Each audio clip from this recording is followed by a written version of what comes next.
Hey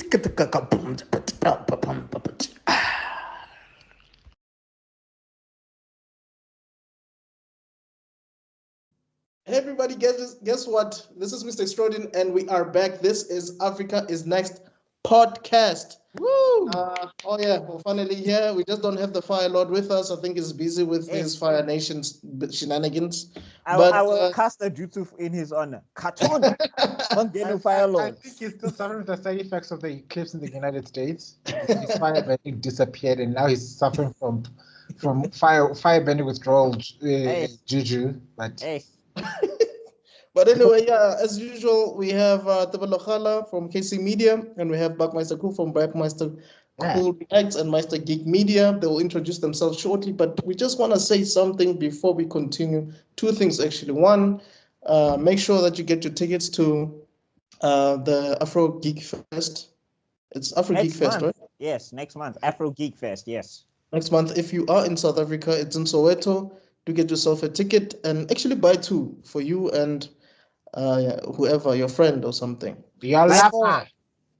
It's fine. Just want to make sure that people understand this. If you know somebody who likes drawing, likes watching anime, likes playing games, likes watching cartoons, and you know that this is the kind of content they would like to consume, please let them know that we exist, because we cannot reach everybody. But I think you watching us, if you know someone, you can tell them to watch us. Trust me, they would appreciate it. There are a lot of people that feel like they're alone in South Africa. Help us build our spirit bomb. If you ever gave Goku your energy, you have no reason to not consume this podcast. Come on. Exactly. So please, man, check us out. Check out our content. My personal favorite is still the Dragon Ball Z stuff that we did. But we've reviewed so many things. So I'm sure you guys will like all of them. We've even done the Naruto ones as well and Bleach. But anyway, yeah, before we continue, I'd just like my two co-hosts to introduce themselves. If you're new, don't forget to like, subscribe, hit the notification bell icon, comment, share, and all the things in between. But yeah, let's get into it. Let's start with Buckmeister Cool. From the mountains of YouTube, I have come, and TikTok.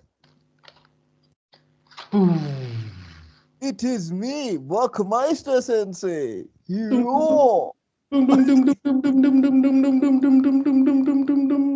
What is up, everybody? It's your boy Buckmeister, twice the nice that you are used to, Shell Blampson. You can check me out on Buckmeister Cool and Meister Geek Reacts. Those are my two YouTube channels. Meister Geek Reacts is going to... Now you have Meister Geek Reacts. Whoa. Meister Geek Media. Meister Geek Media has game shows like Geek Heresy. I do some indie comic reviews and all of that stuff. And I do a lot of content for Comic-Con and all of that stuff where you get to check me hosting things or interviewing people from time to time. All of that good stuff. These guys have been on Geek Heresy. Please go check it out. It's a lot of fun. We're about to play it live again. And we should also play it again this year, gents. I feel like we down for another round. We should do another round. And all of that. Sounds pause. Wow. Wrong podcast, Chief. Wrong one. Anyway, moving on. Well, you said you're down for another round. I had to go into interfere. I was like, I'm defending your street cred. I could have just kept quiet because I'm part of the problem. I was like, yay! And then when hashtag Buckmeister is sus starts trending on Twitter, they'll be using these clips, and I just came to rescue my body. It's like, okay. Thank you, Sensei. Yeah, arigato, Tebelo Sensei. All right. Anyway. Moving on, then we got Buckmeister Cool Reacts. What's Buckmeister Cool Reacts? That's just a channel where I'm reacting to, pop culture stuff, or I have music on there as well, and all of that stuff. If you want to go check that out, I did release a comic book styled EP on there a while ago. It's still up if people want to listen to that. That was a lot of fun to make. Oh, yeah, I saw that. The Kong versus Godzilla, right? No. That was that's just a video that I made. I'm talking about the EP. It's called The Heroic Episode. If you like comic book stuff, if you're into like stuff like MF Doom, I basically did a lot of skits. Some of the skits you might see that are familiar and all of that stuff. So yeah, you can go check that out because there's music on there as well. I forget to tell people about my music because I kind of stopped doing music for a while. Anyway, let me not give you my life story.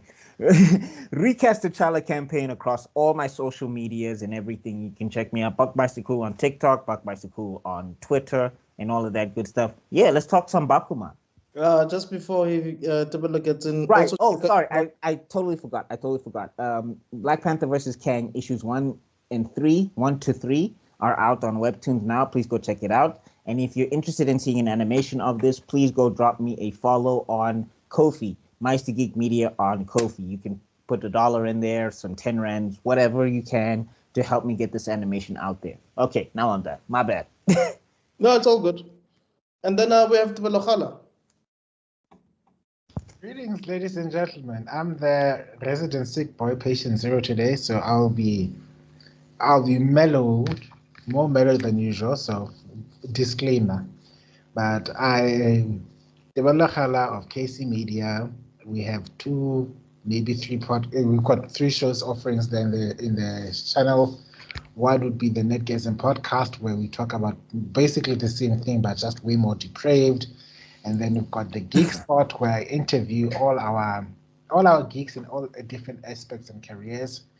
I think this coming few weeks, we're going to be speaking to somebody who makes TikTok videos detailing all the political nonsense that's happening around the world, and it's just as much of a geek as we are. So they're geeks in politics. Who knew? So check us out. Check the channel out if you want to find out more. I'm usually more contained. So you see what happens when people like me get sick is that our ceiling chakra becomes weaker, so our craziness seeps out a little more. It's not that we can become more quiet, it's just that the energy we release keeping ourselves contained becomes weaker, and so we might end up saying things. So fair disclaimer, I know there's a disclaimer already at the beginning, but I'm sending another disclaimer for me in particular. Like, this is just the ceiling juice this weekend, and the nine tails is trying to seep out. All right. Let me gather my energy, young Tebelo Shonen. That being said, apparently the nine tails is back. Why? What? In what's his name? In that other one. Boruto. In the fan fiction. Yeah, that's the one. Wait, who? It's back in who? Or it's just back in general? It's back inside Hinata. In Hinata? Yes. Not Hinata. Himawari. There you go. Hima, what? Yes. You know what? Guys, please make sure to check out their YouTube channels, like and subscribe to the channels. Want to learn more about this shocking revelation? Check us out in the Tabata anime. Yes, and if you want to check out some, that's some Ditava I don't want to know. I see that I'm fine. If you want to check out some film stuff that we do, Rob and I do, just go to playlist on this YouTube channel. Check out African Frame, and if you're watching from Facebook, I'm sure you will see the thumbnails. They will see the ones that are movie related. Just check out the stuff there. Also, you can check out the Ultimate Series, where we basically just combined all our reviews on a particular topic. So if you just want to watch that on one viewing, on one sitting, you can check that out instead of like your poor computer, all of that processing power, my lord. Yeah, my computer's not. I'm convinced that Nton Nton's computer is actually cerebral. Just that as soon as the camera goes off, it's like upload. It's not even cerebral. And then he plays the X-Men theme song in the background. Not even that, the movie soundtrack. Okay. This is Java's 2.0. Tangent. Kai. Okay. Anyway, so yeah, today we're going to be talking about Bakuman. Bakuman, basically, for those who do not know, it was a manga that was created by Tsukumi Oba and Takashi Obata, the two guys that have made Death Note and made it popular. One of them is an artist, which is Takeshi Obata, and then the other one is Tsukumi Oba, who is the writer. They also did something after this called Platinum End or Platina End. It's not as popular as these two, but yeah, Bakuman. So they just took their life and they said, let's make it a manga. I guess you could say that. I was about to call this. I was about to call this Uncanny Valley the manga version. Yeah, I guess. For me, this is one of the most relatable manga I've actually ever read because my cousin and I, when we started Exploding Studios back in 2003-4, we were basically Moritaka and Tagaki. But anyway, to cut the long story short, yeah, we're going to be discussing season one. But which one of you was supposed to get married to your high school sweetheart after you None of us. None of us. We're just who came up with a lot of ideas. Let's start. Foundation of Exploding, yeah. But anyway, yeah. So did you guys check it out? Did you watch the whole season? Yep, binged it all. I watched most of it because I watched some episodes and then I got hit by the wave of this, I don't know, cold. So, but then again, I've watched this before, so it was more like a refresher course. Right. Oh, so I'm the only one who's new to this. Yeah, I was. I think didn't they gift you like a manga copy or something as well? Yeah, where is that bitch? A few years ago. One of these two. Yes, I think it's the 15. Oh, I think it's both. I don't know. Is it one of them? Yeah. I need to get my manga game up. I've got all these indie comics. I think it's number 15 that I gave you. Then this one was given to me by Pila. Oh, cool. I want to get gifted things. How do I get gifted things? Find out on the next episode. Yeah, I was about to say it like. But yeah, basically, I guess we should give people a synopsis of this if they've never really watched it. All right, so basically, this is like the story of like two kids who want to do manga and about like how tricky it is in the manga industry, basically, to make something that gets serialized and, you know, turns into an anime and keeps, you know, the manga creatives. Like, they say that a mangaka is a person who can make money and a living off of their manga alone. Like, if you have to work another job and you're doing manga, according to them, you're not a mangaka. If you're not paying your bills off of the stuff that you're drawing, illustrating, and writing, you're not a mangaka. That's basically what they're saying. Like, so this is about and in the show, they'll keep saying Shonen Jack. So I Googled this. Shonen Jack is used because there's a legal thing going on where you can't advertise like your certain companies or a certain way or whatever. So they have to they can't use it in certain advertisements on certain productions and all of that stuff and certain like new studios or whatever. Yeah, because the more you mention it, the more it's basically like you're mentioning the company that actually exists. So it's free advertising. Yeah, something like that. Yeah. So that's why they have to switch it to like I think Shueisha is like code for Shueisha. Shueisha, yeah. And then like Shonen Jack is code for Shonen Jump. Yeah, but in the manga it's Shonen Jump and it's Shueisha, and they wear Nike shoes and stuff. You can even see like some of the shoes are actually censored in the anime, but in the manga everything is exactly. Well, I guess because it's the manga, so like because it's not serialized as an anime, like I guess they can get away with it more. Yeah, and it's published by Shonen Jump, so it makes sense. Even some of the products in the manga, like some of the real life existing manga is mentioned in the manga and in the anime, like the Naruto, Bleach, Dragon, stuff like that. Yeah. But yeah, I mean, I did see one manga where they literally took Goku and did the Kamehameha pose and they put it behind the main character, and I guess nobody sued. So I guess manga you can get away with it. Yeah. Anyway, sorry, you were saying? Oh, just saying that, so basically that's the story. We just basically follow these two guys as they, I guess, get introduced to this world of manga. They were complete novices. They did have some bit of talent, untapped talent. One of them is an artist, Moritaka, the guy with the blue hair, and the guy with the brown handed glasses is Tagaki, my favorite character.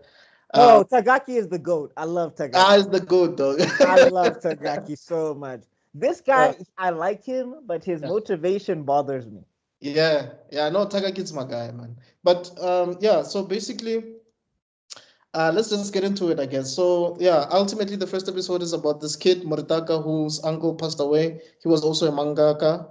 And he No, worked. he was a gambler. What? I don't know how they said it in Japanese, Oh, but he according was a to gambler. Moritaka, yes, he was a Yeah. gambler. He was a gambler. The reason he's a gambler is because the manga industry is very tough, right? For you to make it in the manga industry, like it's not enough for you to just get published. Like there's a whole voting system or slash Yep. rating system every week where your thing has to be rated like high every week for it to be serialized for an extended period of time. So when you watch stuff like One Piece or Bleach or Oh, Dragon, no, like yeah, like this show actually, like outside of the characters, this show made me respect like Tite Kubo. It made me respect Masashi Kishimoto. It yeah, made me respect Akira Toriyama. yeah, Like all of these guys that we look up to, it made me respect them so much more because the things they have to do hey, to bro, keep this, like now I'm looking back and I'm like maybe I was too harsh on that. Like when Tite had was this Shinji attack was this attack Ichigo out of nowhere. I'm just like it's because of stuff like this, or what they were saying in this manga. Like apparently you have to keep yeah. things going You or remember otherwise. I was telling you that the editors probably had to intervene because in as much as you already have your own story that you wanna um, carry on with, the publisher would say, "Hey, chief, your ratings are getting low now, so you need to do something." So that can be stressful. It's it's Hmm? one of the But on shows. oh sorry, go ahead, Tabitha, sorry. Like from chapter one, I already figured out. Because everybody would look at our artwork and say, "You should go to Japan. You'd make it big." And I'm thinking, absolutely not. Yeah. And then when I looked at this Wacom, then I realized why my instincts are saying, I'd sooner drive off a cliff. I'd rather push the industry. Yeah. Because the pressure, I would have been a corpse 5 times over. And what makes it worse now is, let's say you do get serialized. What makes it worse is now you have assistants because you have to like work on a weekly basis. So these assistants would help you with inking or maybe with like backgrounds. So now you have other people's lives in your hands. Like if this thing is not successful, these guys have to Are go and jobless. find work elsewhere. I mean, like for me, right? I think it is like it's very high intensity, but it also shows why, like when mangaka hit it big, that they whoop the dog shit Yeah. out of like Western media and all of that stuff Yes. Because because they it's become millionaires. purely, yeah, I'm saying, but it's purely about the consumer. Like it's like it's purely consumer. And I mean, for me, that's not the worst model. Like the fact that I mean, let's actually just keep talking about the series because then I'll bring up the point that I actually want to bring up a little bit later. All right. But I think so. Basically, Moritaka is like depressed or whatever. He's like, I have no prospects. He's drawing his girl Miho, his girl Miho. That's until I actually see some lip lockings. It's his girl. Oh, you're going way heavy. Forget it. Them It's balls are gonna so be I'm so annoyed. blue. I was texting the group because I was just like everybody comes at Hinata's neck. Everybody dumps on Hinata big time. She's Yeah. just a simp. The Naruto relationship doesn't make sense. Why does she Says love who? this guy? Yada yada. No, everybody on the internet, like people who will be like, "Oh, all of you Sakura haters, you don't look at Hinata's relationship. All she's there to do is be a breeding factory for Naruto and his kids." Yada yada yada yada. That people be saying that about Hinata, and then Yeah. I'm just like, oh, okay, but so this relationship is better? Because Right. if this relationship is real, if there's any modicum of reality in this manga around this relationship between Moritaka and Miho, if Right. there's any, I don't want to hear nothing about him. Like Hinata, that is golden compared to what is happening here. Because these two can't even, they sit next to each other. like ye right here, and he like pass the pencil. Can you move your elbow? Next, nothing. No words. I'm like, dog, that's not possible. That's the highest level of guababa, dog. I've had that in my life, dog. Like, so if nobody understands what guababa is, it's basically like when you're so afraid of approaching a girl that you have a crush on or that you like. But No, that but one like is extreme, though. the thing is, they know they like each other. That's the problem. Like they know they like each other, but still. Oh, but I don't think he knew though. Did he know? Oh yeah, No, oh yeah. at that point, yeah. But Oh, at that anyway, point, let's yeah. keep He talking. practically outed them. Yeah, look, that's why for me Takaki's Like, my favorite, dog, because Takaki's like, you know what, dog? I'm gonna make you gonna like join me, dog. We're gonna be teammates. Oh, in there. That's what I was like. He walked up like, okay, I got your book. I see you drawing your girl. Let me tell you, you are so in there. You are so in there. I mean, you have won, girl. I don't know what you're afraid of. You are. Don't pull an Obito and Ren here and think that there's something that isn't. There is something here, right? Yeah. You had one from the get go. Stop thinking Kakashi's gonna take your girl. You're the guy. boss. Yeah. Hey, and then they decided to, okay. This is the, I think if it wasn't for the way it was so delicately written, I think that the main character is an incel. Okay. No, he's not an incel. He's an idiot. Like this is the thing that I'm saying. Maybe it's a Japanese thing. I don't know. Anybody from Japan, please explain. Because I don't know. My headcanon that tries to make sense out of this is that they're trying to create a sense of an end goal, like a tangible, like I'll be Hokage one day, or a goal master. to attain or something to reach towards. Yes, which is typical shonen. But I'm saying Tagaki's goal is fine. Just give them the same goal, Chief. Like I want to be a mangaka and I want to avenge my uncle or whatever, or I want to take my uncle's name and fly high with it or something. This motivation is dangerous because he better hope that Miho doesn't get any roles. Change your mind. Yeah. I'm saying not even just change your mind. He better hope Miho doesn't get any roles where she on screen and she has to kiss a guy or whatever. Oh yeah. Because he will fall apart. Yeah, that's true. Because he confesses from the jump, like, okay, so basically Takagi says, let's go to Miho's place so that you can tell her your dreams. They go there and it's like, yo, I'm Takagi. This is Moritaka. We just wanted to gate. Huh? Respect the moms, like, you're not getting in there. You'll just talk at the gate. It's okay. Yeah. Right there. Bashima,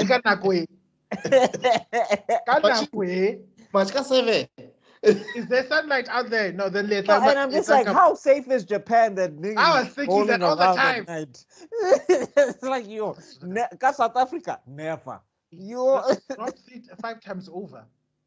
Anyway, yeah, so basically, they tell her their dreams that, okay, look, we're going to make a manga we hope is going to hit by the time we're 18 or something. And that 18 thing is Moritaka's nonsense, because basically they just say we're going to make a manga and then she's like, oh, I'm going to be a voice actor and then I can voice act in your manga and then we'll be together forever. And I was like, what? Yeah, he's like if our manga turns into an anime, right, and you become the voice actress, will you marry me or something like that? Wow. And she says yes, bro. Without thinking. Yeah. I'd have been like, I'm so sorry. It's like, where's the moms at this point? I'd have been like, oh, excuse me. Yeah. Because even Tagaki was like, whoa. I'll snatch the phone. Ask, Helen. Dog, even Tagaki was surprised because that's not what he came there for. He came there just to tell her that they're doing manga. Marriage. No, he didn't do the marriage thing, but he was just like, I want to get Moritaka into manga and anime, and I know that if Miho says he'll draw it and what, it'll get this guy into manga. The marriage thing, I don't know where it came from. But even for me, I'm looking at Tagaki and I'm like, Chief, are you sure? Because you better hope this guy maintains his motivation forever. Because if anything changes, your if he loses is interest done. in Miho, it's over though. He has guided by the power of love. By the power of 15-year-old horniness and stupidity. Yes, the power of testosterone and hormones. Yeah, no, and I'm saying it's so, and I'm saying like to me, it's just like I don't. And then the whole thingy, like we can. I don't know if you want to go episode by episode because we're going to be here forever. But I think we can just kind of go through this whole season, right? Yeah, we can go through the whole season. It's fine. Yeah. So basically, then we get to a point with their relationship, right? Where they're sitting next together and the seats have been shuffled or whatever, and like Moritaka's right next to Miho, and then they're writing to each other because for some reason they can only talk through text. I was always thinking about that. It's like, okay, we've made a deal, we're gonna get married. So why must we maintain radio silence? No, but think about it. They didn't want to distract each other from achieving that dream because she was not a distraction. That's just life. But I'm saying like that's the thing that makes it so annoying because I'm just like, this is dangerous. If you're trying to communicate to like an audience who's going to be impressionable, like shonen boys and girls, I guess, or whatever, that if you're going to have this thing that you want to achieve and you're going to live life and you're going to look at the people that are around you as a distraction, that's how you end up holed up in a studio by yourself, scribbling on pages until you keel over. Chief, you're going to be busy. Things are going to happen. What you need to do is you need to be able to navigate around them. Like, how are they going to even stay married if that's the way they're going into their relationship? Because they're still going to be doing manga and acting and everything. But now they're married. Now, you don't have time for me. I have time for my dream. Divorce. What are they doing? But I think that's why Takaki is there as a character, I think, in my opinion, because Takaki shows you what Moritaka and Miho could do with himself and Miyoshi. Yeah.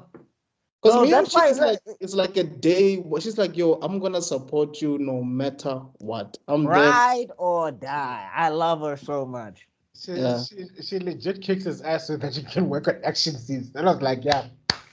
Hey, and like, and I can see somebody wanting to say, well, she doesn't have a motivation in the story. I'm like, also she's 15. Like these are kids. So her not having a dream or whatever, or trying to figure herself out is fine. But she's not hindering the people who are figuring out their dream. Like, she's never been a hindrance to Tagaki because she even says, okay, when he can't go on a date, he can't go on a date. I may not like it, but okay. I mean, look, Tagaki made it clear. Remember, after he punched that kid, Moritaka went to him to go see him, and then Jiggy Tagaki in his house. Iwase is there as well. Yo, Tagaki, player. Never seen somebody with glasses be that player. Because Iwasa's like, yo, you need to choose. Either you're gonna, choose your academics, be with me, you're gonna push this thing, or you're gonna push your manga thing, And Miyoshi's like, yo, dog, whatever you decide, I'm gonna be with you no matter what. Like, I'll support your dream, even if it's manga. And he's like, you know what? Look, ultimately, I just want you guys to know the manga comes first. No, I love that scene because he was just like, how am I going to have time for dates and everything? Because I'm going to be so busy with manga. Like, I'm here for manga. Manga first. Love second. And the thing is, and to Miyoshi's credit, right? As much as they do get together eventually, because remember, he didn't like her at the beginning. Like, she kind of he just asked her a question and she thought he liked her, and Moritaka was like, dude. You gave her the wrong impression. Like, dog, you gave her the wrong. No, but I also wanted to be like, Moritaka, you have no room to talk about how to interpret female emotions because Chief, you have been failing big time. From the get-go. But anyway, sorry, Mr. Extraordinary, you were saying? Oh man, I lost my train of thought. Oh no! Well, we were talking about how loyal she is, no? Yeah, basically, like what's this? From jump, they weren't like Tagaki wasn't into her. Yes. She basically worked herself over and over and over into his life, basically, by being a supportive girlfriend. Something I find dangerously lacking in the other relationship, but let's not talk about that right now. No, we're gonna get to that. Like the other relationship. Miho and Moritaka, it's okay, yeah. And here's the thing. The fact that Miyoshi and Takaki are working so well kind of like irked Moritaka initially, because it's like, this girl is gonna be a distraction, right? And Takaki's like, no, I don't think so. She will be fine. I think there was a scene where it's like basically told her, like, I didn't make the same promises you did, so don't come at me with that. Exactly. No, I like yeah. As they're getting into it, right? So I think we'll get to that point. So we need to also talk about this editor dude. Hattori is my guy. Hattori, yeah, Hattori is Hattori my guy, dog. yeah. So I think I remember when I saw him initially in the manga, I was like, yo, this guy looks weird. Yeah, why did they give him fish lips?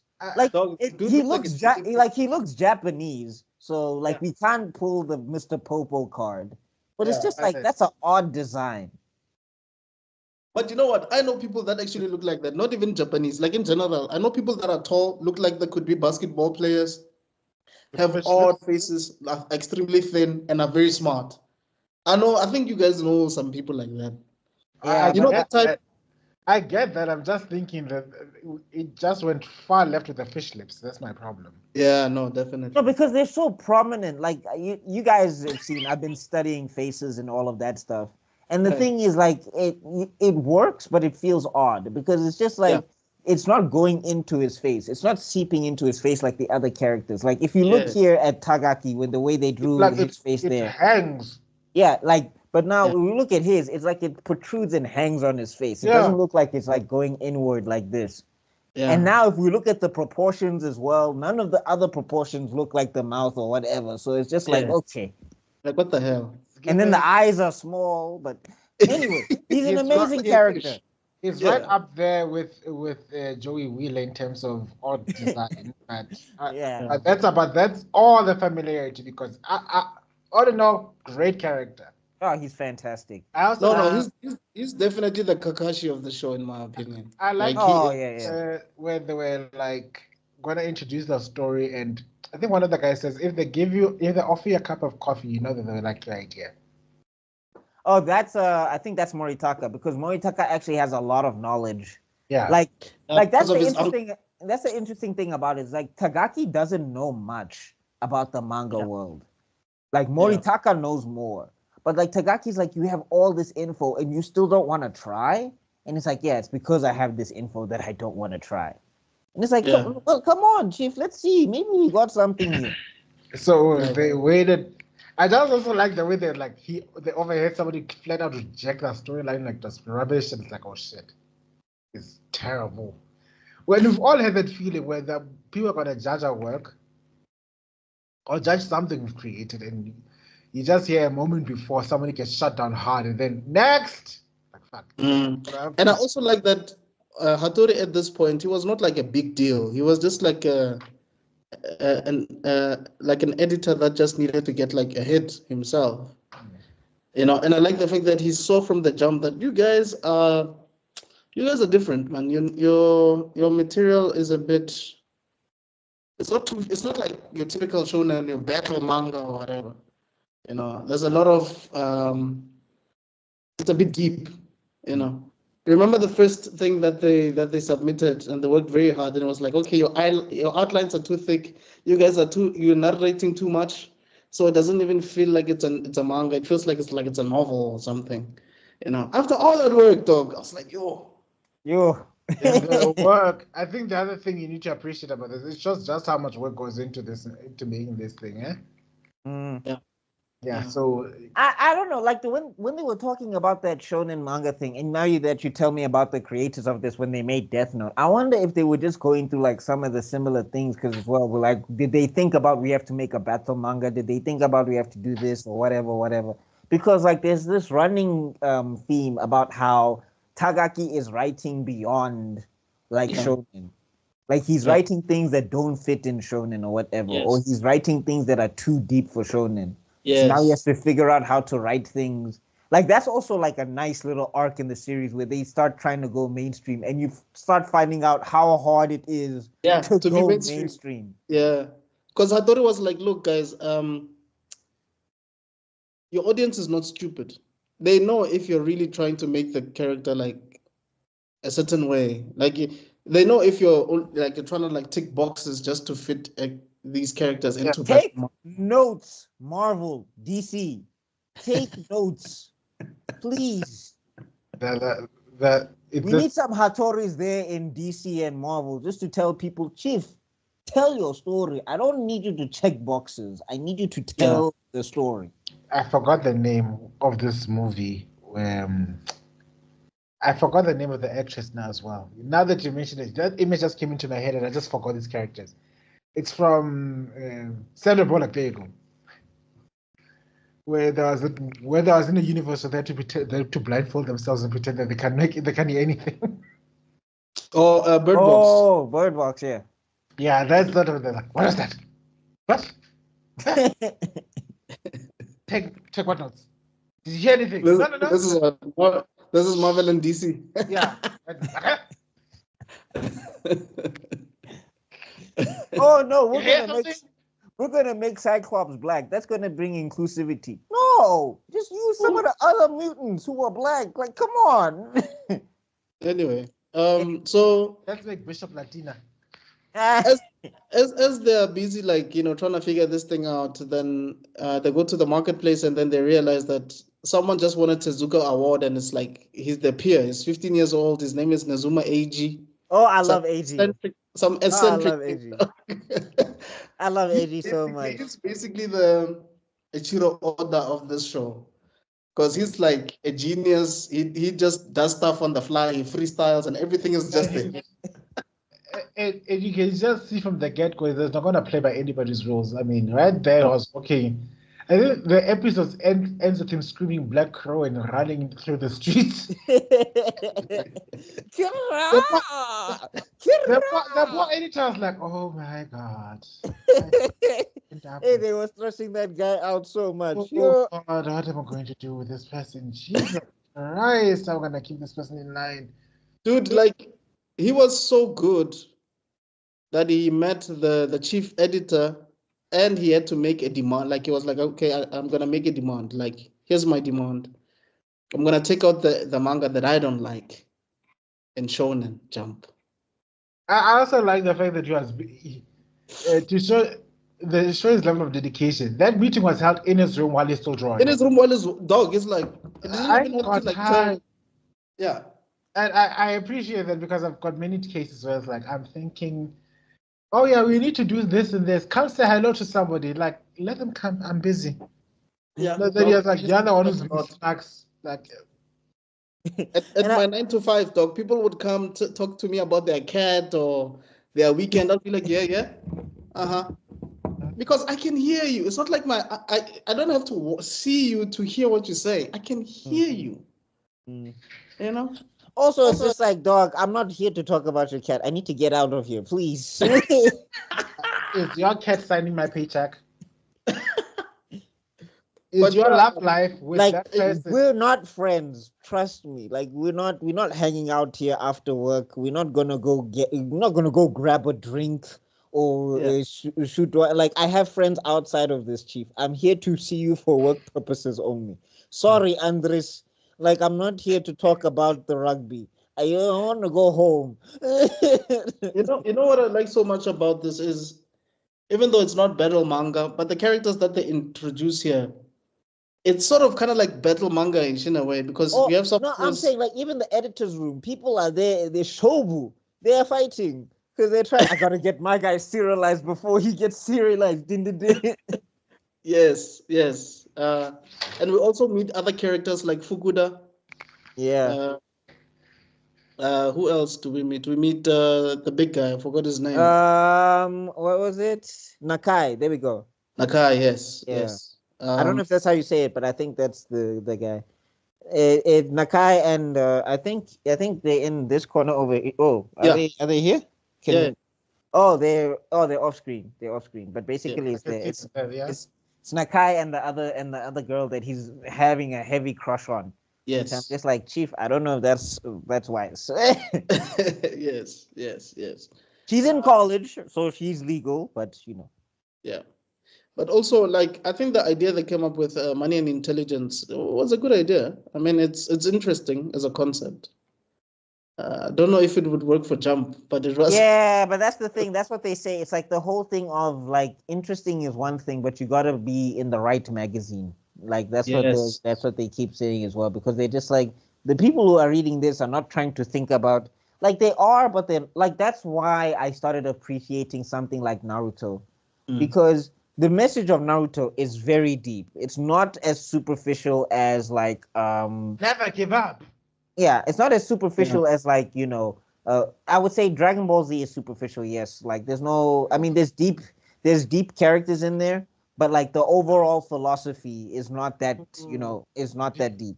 Did you have to say that out loud moments after we lost our hero to Toriyama? I love Toriyama. I think even Akira Toriyama would agree. Like the thing about Toriyama is Toriyama. If you read some of his stuff, you realize like he was not as deeply like attached. He had Krillin fought to win a fight. I'm pretty sure that people can accept what I'm saying. I've said it before and I'll say it again. Literally, the character names are literally named after woodwind instruments, alcohol, and vegetables and vegetables. So, and clothes.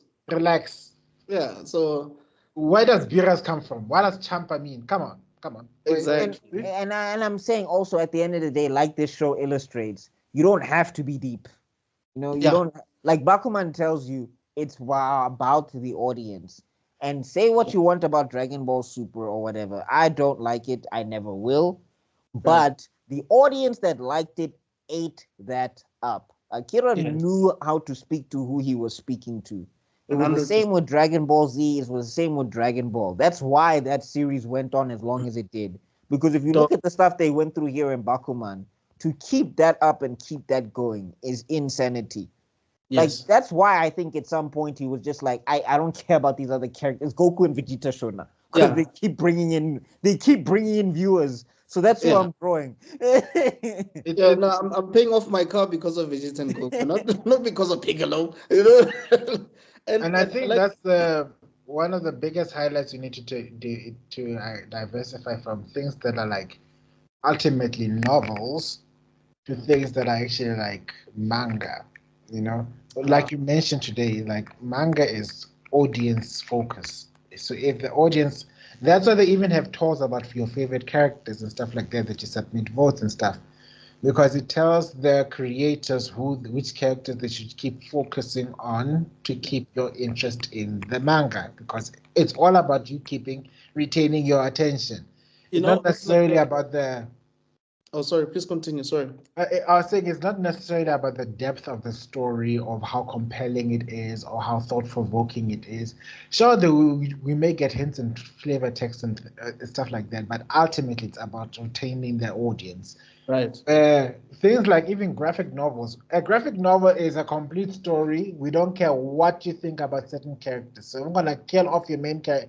If I'm gonna kill off your favorite character, I'm gonna kill them off because it's part of the whole overarching story. That's why things like Game of Thrones became big, and that's where you see that's where the big departure between these two genres start to reveal themselves, because of the point of origin. No, but I think also like it shows the difference between like and I don't like to do East versus West because of course we're in the South anyway, so we're neutral. But anyway, the whole thing about how like mangaka they focus on the audience. Yeah. Sometimes it's to a fault. Sometimes it hurts the story. Because I mean I don't know how Sakura made it past those voting polls.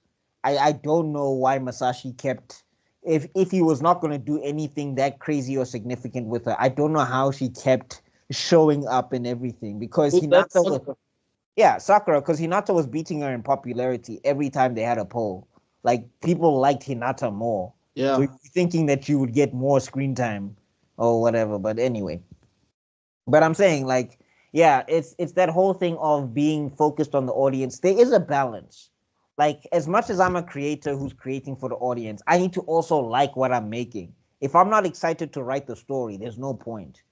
But if they're not excited to read the story, there's no point. So there needs to be some sort of happy medium. But like with the mangaka here, especially with like what Bakuman is telling us, mangaka focus on the audience. They want the audience to stay there and be there until this thing is serialized and finished and all of that stuff. I think that's why even sometimes some mangaka like bow out early. Like the lady who was doing Yes. Demon Slayer, she ended at like chapter 205, and a lot of us were like, "What?" But it's like maybe things got canceled, or maybe like the audience was putting things and pressure on her and making her do something that she didn't want to do. So she was just like, you know Yeah. what, let me just end it. Or what. Yes. Yeah. So like, yeah. So I mean, like, like there's a lot of things that like it really makes me look at Masashi and be like, dog, what you did with Naruto, like I'll forgive you for Zetsu. It's fine. I'll Yeah, forgive you. I genuinely think that he wrote himself in a corner with Madara because he honestly admitted that he does not know how to defeat him. You know. No, but But I'm saying also, like the thing is he's got these editors at his back, like Chief, we need stories. And I Yeah, was like, Black Zetsu. and I think that's why even if you notice, someone actually made a video about this on YouTube that even his art started dwindling a bit, like because like um you can tell some of the backgrounds it was not him anymore. It was definitely like the assistants, you know, when they were fighting like the Great Ninja War. You can tell like they had to do it somewhere way far from like the cities or rather the village, because when you see the paint arc, the level of detail in the backgrounds the was village, if you yeah, look at the village before Hishino tenses the whole thing, yes, you yes, see a panoramic view of the map of that village. It's like so gorgeous. yes, yes. And And then, but by the time the fourth Ninja War, you can tell this guy he's just tired, man. Nago, he had He five took a assistants. hiatus at a point, I think. When he And became a dad. never mind the fact that he had five assistants working with him, working under him at that point in time. Usually, when something's serialized and you've got a weekly production, you get about at most two. Hmm. And the bigger, the more notoriety it becomes, the more you can add demands to think, I can't keep up the pace. Yeah. And so they're like, okay, how about more assistants? And that's what I think that's what I find might hurt the industry, or rather, from what I'm observing, is hurting the industry. Is that how do you have time to think about the story when you're Hey, too dude. busy You producing don't. the story? You know what I You mean? don't. Like that's why Neji had to die. Like I'm looking at it like somebody from the cast had to bite it in the war so Hmm. that Obito could get his speech. And like the one who was most suited to it was Neji.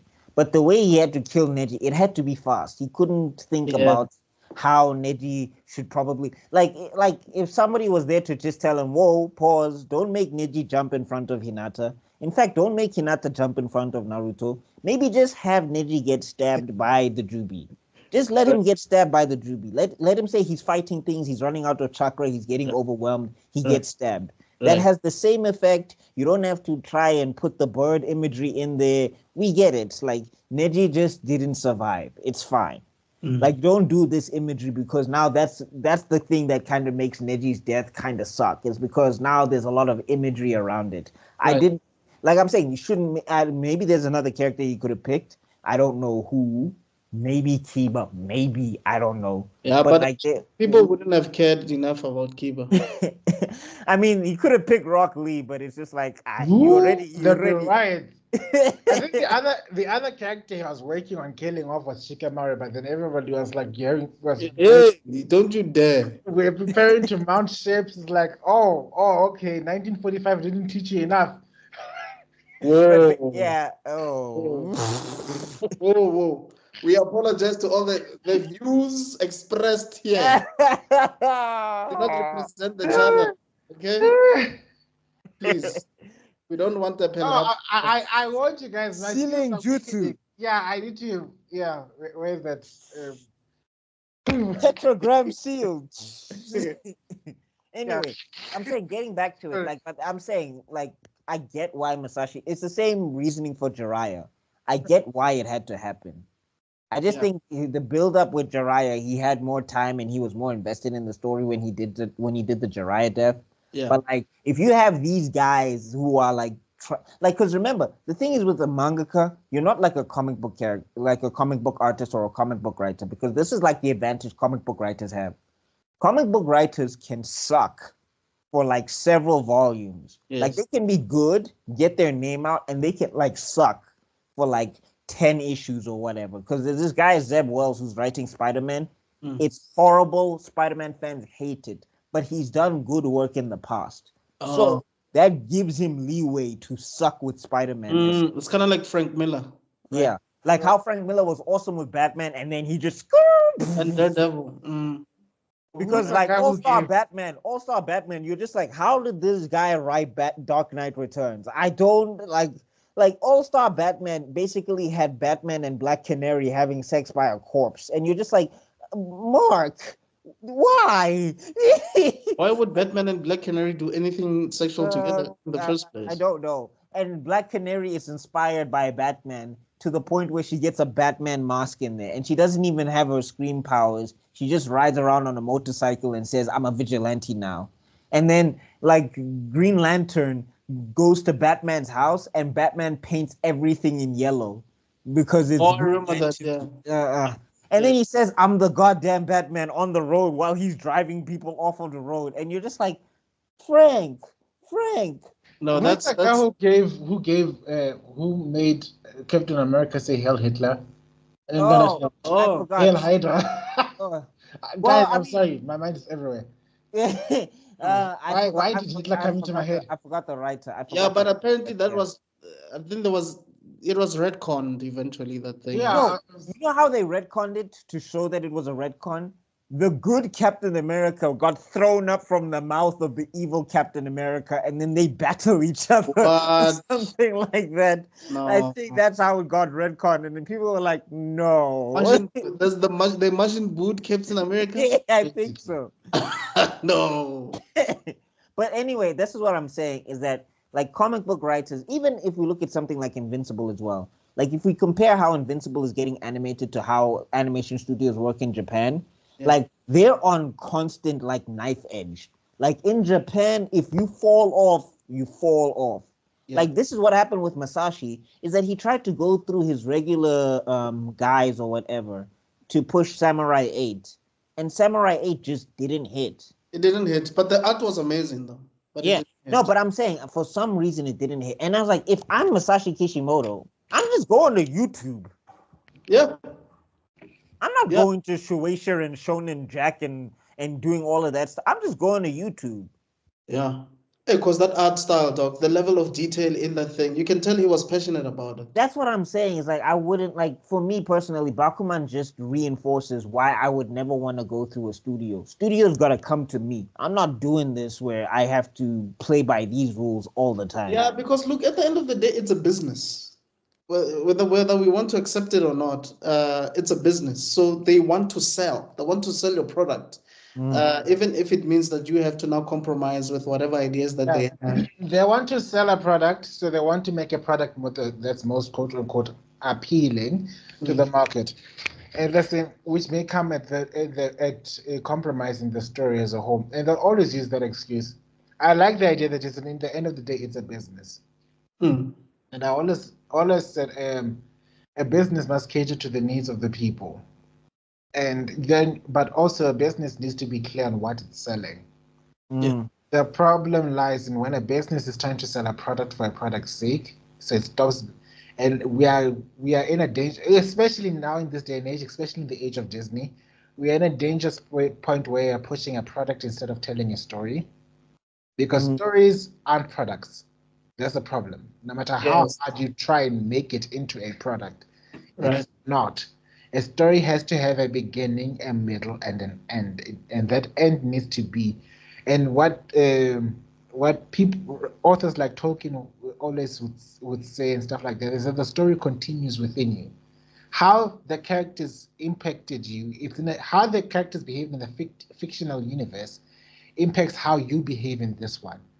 And that's the biggest dividing line between a story, because a product, it can't end. when you don't have a product anymore, we've got no business. Yes. And that's But I'm saying, like, I think the thing is, like, with Shonen Jack, they, like, the reason why, or Shonen Jump, let me say, the reason why I think the model is, like, it needs a bit of tweaking. Like, I think there's great things about this model. I think there's fantastic things. Like, the fact that you can meet with your editor is insane. The fact that you can go take thumbnails somewhere and show somebody, and somebody can look at your thumb, they call them names. That threw me off as I was watching it because it was just like Nemo, and I was like, "What's a name?" And you talk about the name of the manga. No, Then I had to go to the wiki. Initially, I thought it was Name because I was like, "There's no way this is a name." Yeah, and it just kept saying name in the anime, and I'm like, "Why is it a name?" Okay, anyway.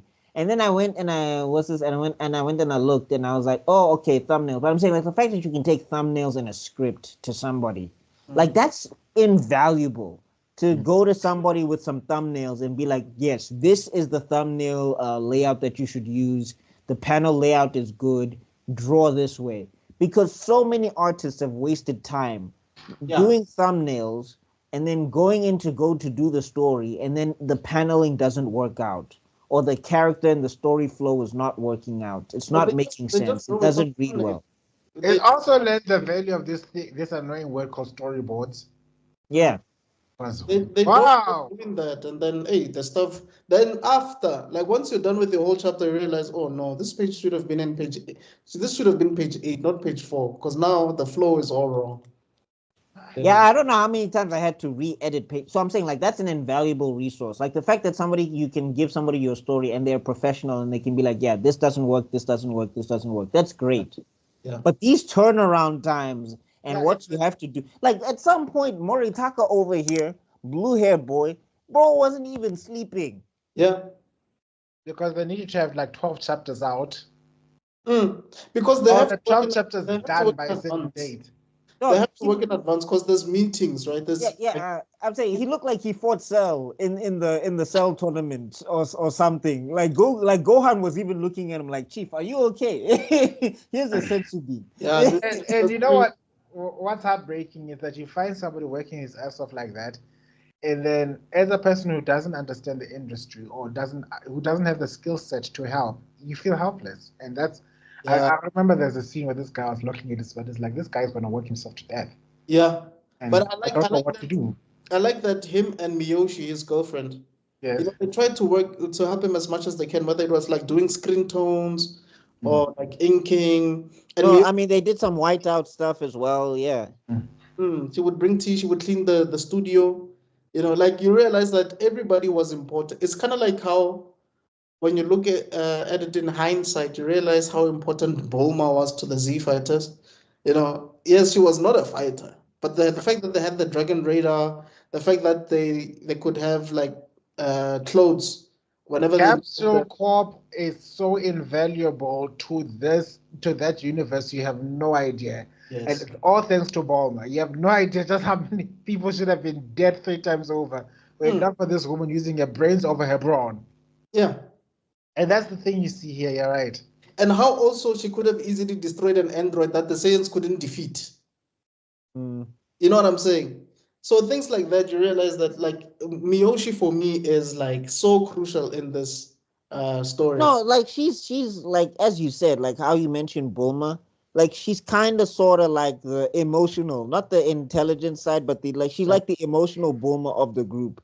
She's the one where she's just like, this doesn't make sense why you're not talking to each other. Okay, the studio needs to be clean. All right, you need to learn to celebrate when good things happen. Yeah. Like, you need to learn to relax. Like, okay, that's, I'm saying, like, the thing I like about Tagaki is my favorite is because he's handling this how creatives should handle this. Yes. Like, if anybody ever watches Bakuman and you're trying to get an idea of how to handle being a mangaka, Tagaki to me is more of the model because he can have a life and keep his head on straight. Yeah. Like, he can say, I'm having writer's block. I'm not doing anything here.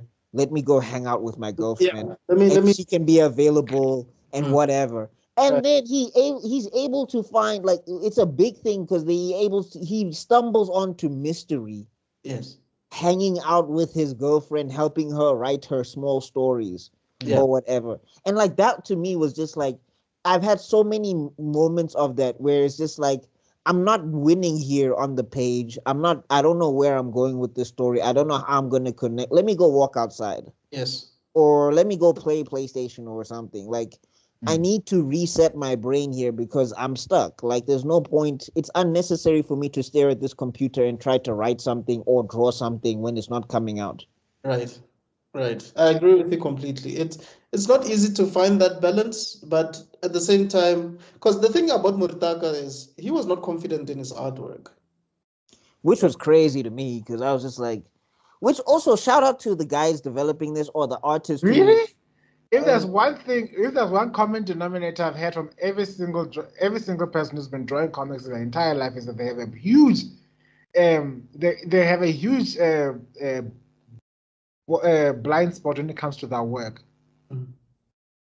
I don't know. I've had a blind spot, but I'm more kind to myself than I used to be. Yeah. But like I did have a blind spot. I did have a bit of a blind spot, but I think for me I've managed to separate my self-worth from my work. Yeah. And I think that's made it much more easier for me to progress. Because if something is bad, I can just move on. I can just be like, okay, this is great. If something's good, I can enjoy it for that moment in time and then I can move on as well. So for me, it's not that I'm less critical of my work. It's just I'm less, it doesn't hurt me as much. It's not painful. Yeah. I'm of that. I used to be just doubtful of my work from the get-go. And I was there as well. Yeah. Yeah, sorry, but I think somebody showed me a comic that looked actually disgusting. And it's published, Baba. It's published. It was like it was published. It was out in the market, and I could think even I could draw better than this. And then when you looked at the person who was making it, he was so proud of his work, and he was like, "I don't give an F. This is my work." And I was thinking, how dare I? How dare I doubt my work? Mutant Ninja Turtles. You remember the first issue when it came out? How the turtles look like. Also, there's a X-Men cover that came out a few months ago, and it got backlash for days, bruh. The one with Beast and Wolverine. Yeah, I mean, you want to see like somebody who had faith in their work. Rob Liefeld. That Captain America chest. Hey, dog. Yo, my gigantic boobs. He drew it and he signed it and everybody wrote it and he did not care. Bro, like, don't publish. I think Jim Lee called him and he said, "Dog, don't publish this." Rob is like, "I'm publishing this thing, chief." Watch me. And like when you look at it, right, and now that I'm learning more about anatomy, I know exactly why it looks off kilter. Because basically you're not supposed to see the other chest. Yeah, you're not supposed to see the other side of the chest, yes. Like if it's a profile, you're supposed to only see the one chest. But like Rob Liefeld was like, they've got to see the Star-Spangled Banner on his chest. But here's the thing, Rob Liefeld didn't, like, he was not doing referencing or anything. He was just drawing off. That's why they call him like no feet, no hands, Liefeld, because like sometimes he would avoid showing hands and feet. Like like other times when he drew Cable, you'd see Cable just had like big circular triangles for feet or whatever. Like Rob Liefeld was not trying, and like his hands, he would sometimes only put like 2 knuckles, and then he would you would make the rest of the hand like a square or whatever. Yeah. And that time you're seeing this next to Jim Lee's work, and you're just like, like whiplash. Yeah. But Rob Liefeld didn't care. To summarize, don't ever second guess your work. You just go out there. Even if it looks like dog water, you go out there. You show. And guess what? Someone is gonna see a masterpiece in that dog water you've created. Rob Liefeld was a millionaire in the 90s. Hey, dog. He was alongside those Image guys, and those Image guys were like he was alongside like Todd McFarlane. Yeah. And you look at Todd McFarlane's work, and you're just like, I mean, Todd McFarlane can't write, in my opinion, but he can draw. Like, so I would say the same thing about Jim Lee as well. Like, I prefer Jim Lee as the artist than. No, I don't think Jim Lee can write either. Like, I've seen some of his writing, and I'm like, But anyway, the point being is that like, it's for me personally, I push until I'm happy. And I like to get feedback. But it's like I don't. If something is not good, I don't let that deter. Not deter. Yeah. I don't hinge my whole self on that. No, It's no, like, yeah, you okay, have this you is have the bad. ability of letting go, which Yeah, is something yes, that's yeah, there you very important as a content creator, no matter what field it is. Yeah. But especially because what happens is we put so much of our blood, sweat, and tears into creating something that it's a part of our soul. And then when people come and judge that, we feel like they're judging us. And it's not the case. They're looking at that. They may not identify with that. It's not you. It came through you, but it is not you. And people need to learn the art of detaching that. Because there you go. because what happens is it's either you fall into the trap of ego or or you fall into the trap of despair. There's a lovely speech, and I'll send it through to you guys one day. From it's a TED talk back when who remembers TED talks? When they used to mean something, people like, oh my god, this person had a TED talk. Now look at it, no comment. Anyway, there's this author from who made the book Eat, Pray, Love. It's a very important TED talk about what happens when you've seen when God has gone through your work, and because she highlights the big problem that creatives are facing when we become the source of inspiration and we don't let it go. When because that's where you've got writer's block, where we see artists finally killing themselves, is because before in the ancient Roman times they used to explain to somebody it wasn't a genius, they had a genius. It's basically like it was like a spirit in the walls of their offices or something like that, like Dobby the house of that's the example she gave. She gave in her speech. So whenever you created something, not all the credit can come to you. You had a good genius. And when when something bad happens, it's not all your case. Your genius are kind of sucky that day. Then comes the Renaissance, where you don't get a stroke of genius, you become the genius, and it's like asking us to swallow the sun. And now we've got this creative ego that says we made this, and now it's on our back, and now we need to keep recreating the sun over and over again, and that's where you find the tortured artists that we have in this day and age, because we've got too much of our ego in our work, and that's why most sequels suck. Most movie sequels, most like anime, manga sequels, Boruto, hello, looking at you. It's because, okay, with Boruto is a different story. But sometimes it's because the artist has so much ego. They think this thing is just going to hit. But it doesn't. No, I mean it extends past like just the artist sometimes. Even it's the people who are like owners of the IP who are just like, yeah, no, we got this. And it's just like, no, you don't. And also the other thing just reloaded. I mean, and the other thing is it's just like if like that's the thing for me. Like I love what I'm making. I love to make stuff. Like drawing has been I'm the Rock Lee. Like them push-ups and things that Rock Lee was doing, and the power of youth. Like that's what my drawing journey had to be like.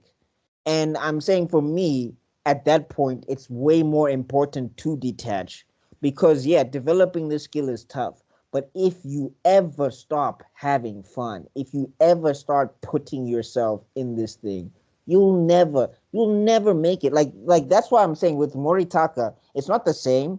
But the thing is, right? He's pushing himself so hard for an arbitrary goal that he's forgetting that he should be in it to enjoy it, and then when things need to be let go of, when the thing is made. I mean, Tagaki suffers from it as well in certain places, but it's like you have to let it go now. Like somebody called it killing the author. Like, let the people interpret my work as it is. I'm done. It's out. I need to move on. So just artists out there, kill the author. Like once you're done with something, be done with it. You will improve later.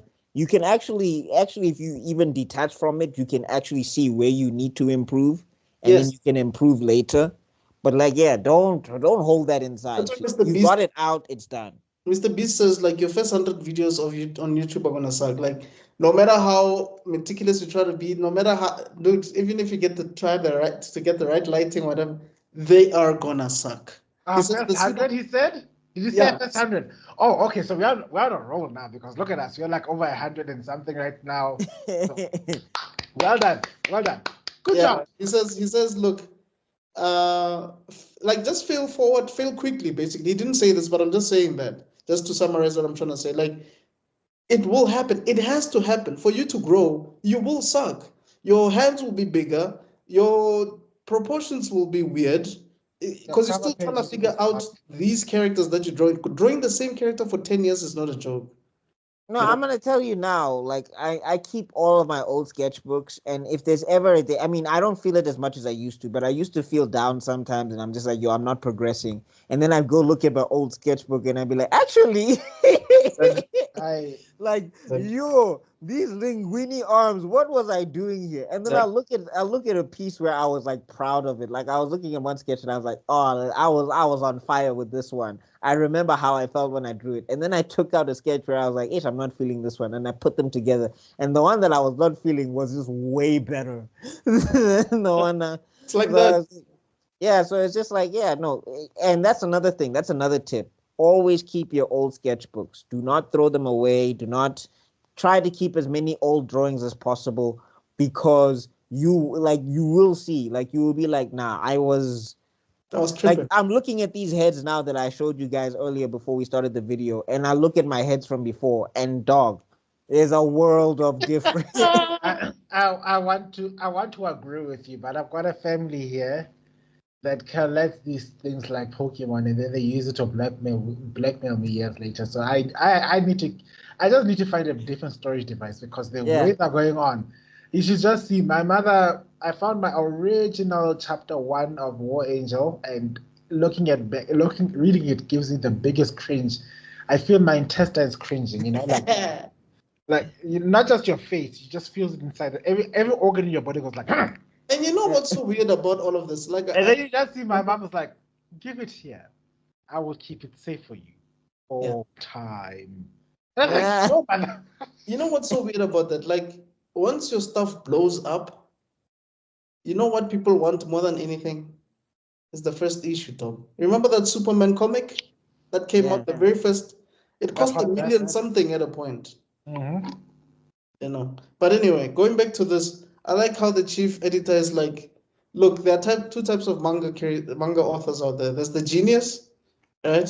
Who like overthinks everything and tries, like, is very calculative.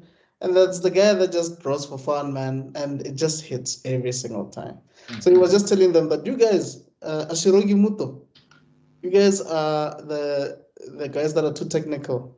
Wait, Ashirogi Muto, where does Tagaki fit in there? Okay, remember what are their names again? Okay, let me check. They've got a list. So it's Mashiro and Tagaki, right? Yeah. So Ashiro, it's like Mashiro. Yeah. Gi from Tagaki. Oh, Ashiro Gi, okay. And then Muto is... So I think it's Miho. Is it Miho? Muto. I think it has something to do with Miho. So there's Akito Tagaki, Miho Azuki. Yes. Moritaka Mashiro. To Eiji Nizuma. No, just the first 3 that you mentioned. So it's the 3 of them, if I'm not mistaken. I think it's Miho, Mashiro, and Tagaki. Oh, so it's Ashiro. So I'm guessing the she is from Mashiro. I'm guessing the A is from Azuki. And then I guess the Gi is from Tagaki. So it's Ashiro Gi Muto. Yeah, so Ashirogi is like, Mashiro is like Ashiro. That's Mashiro. We just took out the M. No, but I'm saying the reason why it's A is because it was for Azuki. So I think, from what I remember, isn't it? I don't remember. But I think I think it's the 3 of them, if I'm not mistaken. Anyway, it's supposed to be the 3 of them. Anyway, moving on, right? So we get to see like Hattori, the way he's like advising them, and like you also get to see Hattori, and like I don't know if it's me getting older, I don't know, but I just think the part of Moritaka's like motivation to get serialized, like you can see Hattori is just like, dog, you need to slow down. Yeah. Enjoy the moment. Like you're still 15. You still have half homework, chief. Now you see what I always get. Well, what I find it's admirable but also dangerous. Having a single goal-oriented mind uh, takes your mind away from enjoying the moment into just thinking about getting to the end goal. I was taught a long time ago by let me just tell my psychologist once gave me a very important lesson. Is like driving from, I think I've mentioned this before, driving from Pretoria to Cape Town. You can't do it with a single tank of petrol. Yeah. The important part about this journey is knowing when to stop and refill your gas tank. And that's what we need to cultivate, the ability to take a break, take stock of your life, find something to enjoy about your life at that point in time. You're not at your end goal, but you've come this far. Now let's stop at this gas station, sit there, look at the trees, Some snacks.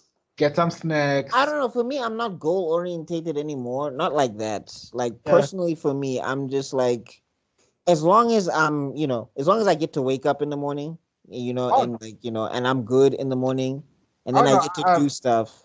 I'm definitely the goal orientated type. Same here. I'm saying it's not that I'm not. It's not that I'm goalless. I have things where I want to do, but it's not the reason I do them. If you understand what I'm saying, it's just like, for example, with this drawing thing, right? I don't even know if I'm gonna stop. Like, I don't even know if there's ever going to be something that I draw and I'm like, this is it. Or I don't know if there's ever going to be a video that I film and I'm like, this is it. I just feel like I'm going to do this forever until I can't do it anymore. I get you. And what happens, happens. What doesn't happen, doesn't happen. But, like, I'm not going to stop. That's how I feel. Well, unfortunately, only child, Leo, Sunside, massive egos in the world consists upon all consists that are telling you, you have a destiny. Now rise, fulfill that destiny and leave the world unchanged. Go forth, son of the Khala, and make the world your own. Like every morning without fail. Well, I don't know. That's just me personally, how I feel. I don't begrudge anybody else, but I just feel like, yeah. I'm just coming in from a point of admiration. I'm not condemning or anything like that. It's like this, your perspective is awesome because it gives you freedom to enjoy what you're doing, and which is something I almost lost. I think in the last couple of years, I almost lost that because it was always about we must fulfill the goal instead of hey, I want to do, because now it's like people are busy telling you, okay, so when are you going to finish the next chapter of War Angel? I don't feel like doing War Angel right now. I've been doing more color coded pictures more than War Angel. Because the news isn't hit yet. What I've noticed, especially with me and Tebella, because we've been like trying to push these things for a very long time, is that, like, I like what you said about the business model, because not only does it help you to push whatever you wanted. Oh, hey, buddy. Hey. Not only does it help you to push your concepts, to get them out of the way, and because sometimes we're so meticulous, like you stick on one idea for like years. This helps you to just get it out of the way. If it lands, it lands. If it doesn't land, it doesn't land. And if you need to fix it, you can Tight Kubo, Hekemundo arc. Like maybe if you feel like you didn't do certain things, you can just like fix them in another arc or whatever. Yeah. Just repeat them and then try to like remix them somewhere. So I feel like the problem with not having editors ourselves, like not having our personal editors or personal assistants in that light, who can give you a deadline and tell you that, okay, by this date, we're done. Doesn't matter how you feel about it, we're going to release this thing. You see the importance of having a shonen jump. Yeah. It shows you why you need some people to hold you accountable. Otherwise, you will never get anything done. I mean, I've gotten better at that now, because I used to be that way where I want to hone something until forever and forever. And I mean, you guys have heard me talk about this as well, where I was just like, eventually I just had to release the chapter. It was just like, I'm not practicing anymore. Yeah. I'm not doing anything. It's warm-ups, and then it's paneling, and then it's poses, and then it's coloring. Like, it's just get this thing done. Yeah. And practice afterwards. I think somebody explained it quite well. done beats perfect any day. And another pearl of wisdom, I guess, that I've shared before, but I always say is like, I always remember how Sauron fell to darkness. Sauron fell to darkness because he was a perfectionist. He wanted to impose his will into the universe and make it perfect. And he craved the power that Morgoth had to do that. So the idea of perfectionism is also inherently flawed. It's the thing that will lead you to more depravity. Yeah. And whenever I fall into that trap of saying, this picture ain't right, or I need to do this, or let me just touch up this angle right here, or I need to fix this person's shoulder. When I fall into that trap, that's when I know it's like, I ain't Sauron. And also, like, I think sometimes you also need to realize that when you look at like Jack Kirby's work, people used to criticize Jack Kirby a lot. Yes. Even though we hold him in high regard now, people used to tell him like, your stuff is not anatomically correct, this and that, your stuff is stiff, whatever. But they used to release like comic books every month from Marvel, and they used to make so much money from all these characters that are now billion-dollar you know. So it's like we're trying to, it's as if the first chapter of your product, you want it to have 20 years of experience, which is it's not gonna work. It's not gonna work. Anyway, I just want to highlight. BAKUMAN, by the way. Yeah, no. I think it's still relevant. Like we don't need to tangent Kai. This is not a tangent at all. It's what I like about this show. I'm an action junkie, so my immersion suffered a lot in watching this because at some point I was like, this is boring. Fast forward. I was doing the fast forward no jutsu a lot in this thing. Then, wait, I missed something. Rewind. Oh, okay, I remember this part. So, but what I identify with this is I see myself a lot in these characters. Because unlike, I never had a writer friend to come say, I'm going to write the story, I'm going to work towards it. I never had someone who say, okay, you just write the story and I'll draw it. It's always been just me. And so I see myself in both of these characters. That's my biggest problem. It's like, I'm like a fusion danced. Same here, bro. Yeah, they when they did the fusion dance in the episode, they merged and then out came me. Because I see the level of obsession that this person has. I also did have a silly over the horizon carrot in the sky that I was going to pursue that. Or as soon as I've made it, then this and this and this will happen. So I can understand how dangerous it is, but also understand how noble it is because it comes with an edge of nobility. I also see the divine level of optimism this person has. Hey, no, Takaki is the ultimate optimist. Yeah, no, his ignorance helps. He's the Superman to his Batman because Moritaka is like, no, Moritaka will be telling him about, there's a 20% chance, there's a 30%. He's like, but there's still a chance, Moose. And it's just like, what? And I don't know if it's a coincidence, but I'm glad that Hattori was actually calling Takaki only. Like, Takaki is the only guy. No, because Takaki has his head on straight. Like, if he called Moritaka is like serialization. Serialization. Exactly. Serialization sensei. Yeah. And Hattori is just like, bro, you like, okay. Yo. Yeah. Hey, we got to talk about Nizuma Eji for a second, though. Okay, yeah. I love this guy so much. Like, I thought I was going to hate him. I really thought I was going to hate this guy. I loved him so much because that he's the embodiment of a person who's not afraid to be himself despite what the world or other people think about you. Right. And we need more people like that, especially when it comes to the nerd and geek culture, especially in this country. We are making too many compromises. I'm about to go full on Magneto in this. Oh, Sekai ni. So we need people who have the courage to be themselves, to go around, and it's okay to be weird if you are being weird for yourself. You know what I mean? I don't need your brownie points. Yeah. I shouldn't have to go into. I don't need your election to vote for me so that I can be myself. And that's what I like about this. This person just loves manga. He loves it. Yeah. When he's reading, He has no time for romance. He has no time for none, dog. He just wants. But I remember there was a part where there was a contest going on. I think it's the end. Is it the ending season of this season? I'm not sure. Where all these other artists met together and then it's like, here's what we've done. But then everybody can trust each other's opinions because everybody here wants to win the contest. So they all relied on the one person who has already won, basically. And he read this thing. What I like is each one of them, he's enjoying them in his own way. He's a fan, dog. He's a fan of all of them. He loves them all. He's like, oh, so sweet. This is funny. Oh, that's interesting. He just seemed rolling on the floor, and then everyone's like, it's like if Frieza was not a villain and he was just like this fighter who just loves fighting other people and is just friendly. That's exactly what would have happened. So basically, Goku.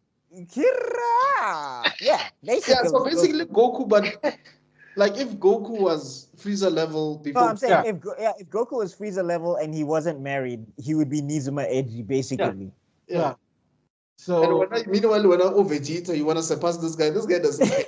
He don't care. Your stuff, dog. The garlic gun. That was so great, dog. I was mesmerized when I saw. So, which is funny because I also see a bit of myself in that because whenever somebody's coming up like, I'm also going to create my own comics and I'm going to become more famous than you. It's like, I don't care. Really? That's your work. No, like I'm also like that. I'm also like that when somebody wants to start drawing something and they be like, "Oh man, cool! I can't wait for you to like show me. That would be so great. Send me the link." You know, I'm like, where is this competition you want? I don't know. People need. I think it's spending way too much time watching The Bold and the Beautiful and Days of Our Lives that we need to have a quote unquote rival to push us to our next level. And trust me, life is a rival enough on its own. Just listen to me, ladies and gentlemen. Life on its own is kicking all our asses so badly that we don't need to have rivals. I mean, also, like, the thing is, right, if you're going to rival, Chief, like, you know, do it properly. Don't be doing this thing where you're trying to kick somebody's legs out from under them or you're trying to kung fu karate kid sweep the leg so that you can get ahead of them. If you lost, just take the L, Chief. You keep it pushing next time. Like, I think that's another thing I liked about this series. Like, people lost and you're like, Fukuda losers. Yeah. And he's just like, next time. And I'm like, that attitude there is going to be way more valuable than ever just winning off rip. Yeah. Like that attitude there, because you're unstoppable most. Somebody once said it's like you the tragedy of life is that you learn more from your defeats than your victories. Yeah. And sorry, please what's up with me? Okay, my seal is weakened, so all these wise moments are just flowing out of me as well. Because I've been saying something. But another thing that I like that a monk said to me, he was just like, what did he call it? I think it's Yengpong Roche. I think I'm saying his name wrong. But anyway, he says that there's a journey to Khasa. It's like a safety zone or whatever in the Tibetan mountains, right? So sometimes you're going up and it's like nice and it's all bright and it's cloudy or whatever. And then sometimes you're going down and then it's dark and then it storms. There's hail, all of that stuff. And he's like, yeah, the going up, good. The going down, also good. Like that's the journey up and down. Both of it is good. Right. Like if you start separating and saying, no, this is good, this is bad, this is good, this is bad. Like both ways, because there's some people who are just like, I love it when things are dark and tough and everything. And when things are great, I'm worried. And it's like, oh, whoa. And then there's people who are just like, no, I love it when everything is just great and everything is just wonderful. Like it's like this whole thing of, the difference between a regular person and a guru per se is that a guru will either see the world as all beautiful or all nonsense. Like they won't do this thing of separation where this is nonsense, this is good, because now you're putting yourself in change, Chief. Like if you see it all as nonsense, nothing will bother you. If you see it all as beautiful, nothing will bother you. It's like when you try to split it, you're basically ignoring the reality of what balance is. Like life itself is a balance, you know. Yeah. It balances itself out. But I just wanted to say something, like going back to what you were saying about life just being like Bakuman is one of the most realistic animes, in my opinion, or manga, because after these guys say that Nazuma Eiji is gonna be their rival, they're gonna beat him, Moritaka becomes his assistant. Like, Yeah. this is life. Like, No, not only does he become his assistant, now it's like now he's just like, yeah, this rivalry that I had in my mind, it's actually not real at all. Like, Eiji does not care about me in the he slightest. doesn't care. He doesn't care at Like, all. you were beefing with it. Like, that's what made me laugh, because I don't know who I like. We meet, I think, Eiji in like episode, I think 3 or somewhere there, and they keep talking him and building him up, and I'm expecting this most arrogant, because if it was a battle shonen manga, Eiji was gonna show up and he was gonna be all cocky. He was gonna be Kaiba, basically. Yeah, you'd be referring to everybody. You should be referring to him as Eiji-sama for some reason. Nope. And then he's just like, nah, I just love drawing this stuff, man. I'm having the time of my life. And then also when they start giving him criticism, he's so accepting. Yeah. Like, yeah, and then he's like apologizes, like, yeah, I've been conceited. Everybody calls me a genius. I'll start attending meetings. I'll start doing names, thumbnails. I'll start doing storyboards, because he was not doing them storyboards. It's like, who's for what? And I think, like, what I also like about this show is, like, you really take a vested interest even in their work. You're like, wait, what is Crow about? Like yeah. You're just hoping, like, can Crow just really happen so that we can see what's this? Yeah. No, I mean, like, even when you hear Shady Detective Trap, you're just like, I want to know what Shady Detective Trap is going to look like. Yeah, like, it sounds so damn interesting. I just wanted to add 2 lines to what you were saying earlier, Mr. Buckmeister. One, in a masterclass from Smokey Robinson, he said you gotta love the hills and the valleys. You can't just love the hills on their own. Yeah. Which is very important, because he was talking about how do you make it big in the music industry. Love the ups and the downs. Love the having to be up there at 3 o'clock in the morning at studio recording, your throat sore, and they're saying, no, you're just, the music just not rendering well enough. We need you to make another take. Those lows. Love the lows. Love the valleys where you need to also help pack up for the stage so that you can perform, because there are not enough hands. So you'll be there setting up the stage, setting up the lights, setting up everything alongside everyone else. So you're not that high up yet. Love those valleys on top of those hills, because if you love the hills and hate the valleys, what happens is we fall into our conceits. We start thinking that we are the ash instead of the music being the ash, which is a very dangerous mindset. Yeah, no, it is. And I think you can even see it in other industries still related to the arts, where a rapper will have like a banging album, their next album sucks, or a film director. You do like The Dark Knight, it becomes big, then you do Tenet and nobody gets it, and you know what I mean? It's then you do Oppenheimer and then you win everything again. So it fluctuates, this thing, man. And look, art is subjective, whether we like to admit it or not. Some people do. When you guys were talking about, I don't even remember what we were talking about, but Peppa Pig, in terms of like viewership, it's crazy, dog. The viewership of Peppa Pig are crazy, and it's just the art is simple. You can draw Peppa Pig now without even looking at Peppa Pig. But it has crazy numbers. I'm sure it's one of the most lucrative. I'm sure one of the like guys who what are just the F? what the hell? Like, we're not supposed to be this rich. This is not right. It's like maybe we have naked pictures of angels or something. Like this cannot happen. You know. So art is really subjective. Like how Buckmaster was saying earlier on that if you what were you saying? Something similar to like, if it's like, don't try too hard to like focus on like perfecting this thing. Just push this thing and just just let it Worst thing that can happen is that people don't like it, and you'll survive. You'll be fine. Yeah, we'll just work on else. You will not die. Yeah. You will not die. Anyway. I mean, getting back to the artist subjective thing, was this one thing I love is that guy, they introduced like Kuji because they keep teasing him or whatever. And I think that was like, I just want to shout out to Nakai. I know he's like 33 and he's talking about he wants to be a mangaka. You 33, bro. Relax. It's fine. You can still make it, bro. Even if you make it at 40, you can have another 40 years of being like a live groundbreaking mangaka. So like just Harrison Ford broke it when he was how old? There's clearly no Gary V in that world. Because if he listened to Gary V, he would have been fine. You're 33? You're still very young. You know that you're very young at 33? Even if you're 60. I love Gary Vee because I'm just like, it's the truth. Like the thing is, right, it's not like this is fairy tale. Like I think when everybody listens to Zen and things like that, they think we're speaking in fairy tales. It's like it's actual reality. Like, okay, there's a 17-year-old that made it before me. And so does the race stop?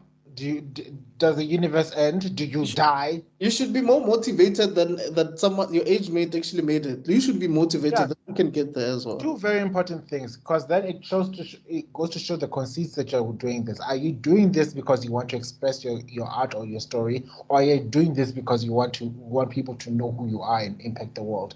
Yes. Because one or the other. Because if you want to share your story, you need to let go of yourself.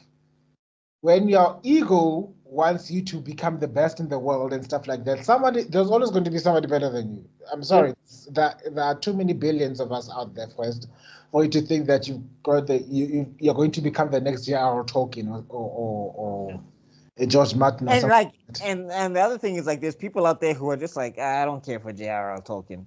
Yeah. So like, I don't know what you're like. Yeah, but I'm just saying, like, the thing is, all you 33-year-olds and 34-year-olds and 35-year-olds, you can make it. Relax. You'll be fine. Look, he's talking to us because we're like the we're that age. But bear in mind that he's the youngest one here. I'm sick of this whole thing of you gotta make it by this time. It's like, no, you don't. You'll be fine. Like, why? The alpha male syndrome. If you're still living your Sigma grind time. If you're still living at your mama's house at the age of 25, you're a failure. Dun. Get out there. And then you look at someone who's struggling to pay their bond, looking at you and wishing they were you. Yeah. Like, bitch, I'm going home. Hey, bro, it's just like, Chief, please just put the tank top back on. It's okay. I remember somebody looking at me like I was so lucky because when I was working at that place, beep, I censored myself. Did you see? Yeah. I told them that my pops borrowed me the car so that I can drive to work and not be late because it was my first week. And they looked at me like, you still live with your pops? Like, yeah. Do you know how expensive renting is here? They want to, and I like how everyone was like, no, you should move to Randburg. You'll make it in time. Like, I did the calculations. Rent plus furnishment plus sleep plus electricity. Versus fuel. It does not cover the fuel cost. No, dog, I moved out like twice in my life. And rent whooped my ass. Woo! Like, yeah, okay, it's fine. I get to wake up and do what I want, but there's nothing in the fridge. I'm going home. You know? Yeah. Then there's laundry and all of that. But anyway, I think just before we close, just want to say that these guys were so lucky. Actually, the uncle, we need to talk about this. There's a couple of things I still want to cover. Okay. What's this? I just want to say, just wanted to talk about the studio that. That's another thing that we got to talk about. We also got to talk about. Yeah, we also got to talk about Moritaka's mama and the grandfather and the father and the studio. Yeah, I just wanted to say that the best investment that man made was that studio, because they eat there, they sleep there, they do everything there. It was one of the best gifts. Investment the uncle made for Moritaka, even though he was doing it for himself. Yeah, but it's also very depressing. He like died from overwork, which is a real thing, and it's just like, man, I wish he could have slowed down a little bit. Maybe somebody could have talked to him or something. Like, hey, don't do that to yourselves, guys. That's what I think that the therapists there must make bank. The amount of times they're like, I need to work. It's like, bitch, what's the point of working yourself into an early coffin without having you? Even if you're to make those millions, But with the pace that you're working in, how are you going to even enjoy those millions that you've made? When are you going to enjoy them? Because you won't stop. Because there's this lovely picture they showed, but don't wait until you're old for you to travel, where they show these people walking out of this Venice tunnel, and these old people are both asleep there. Yeah.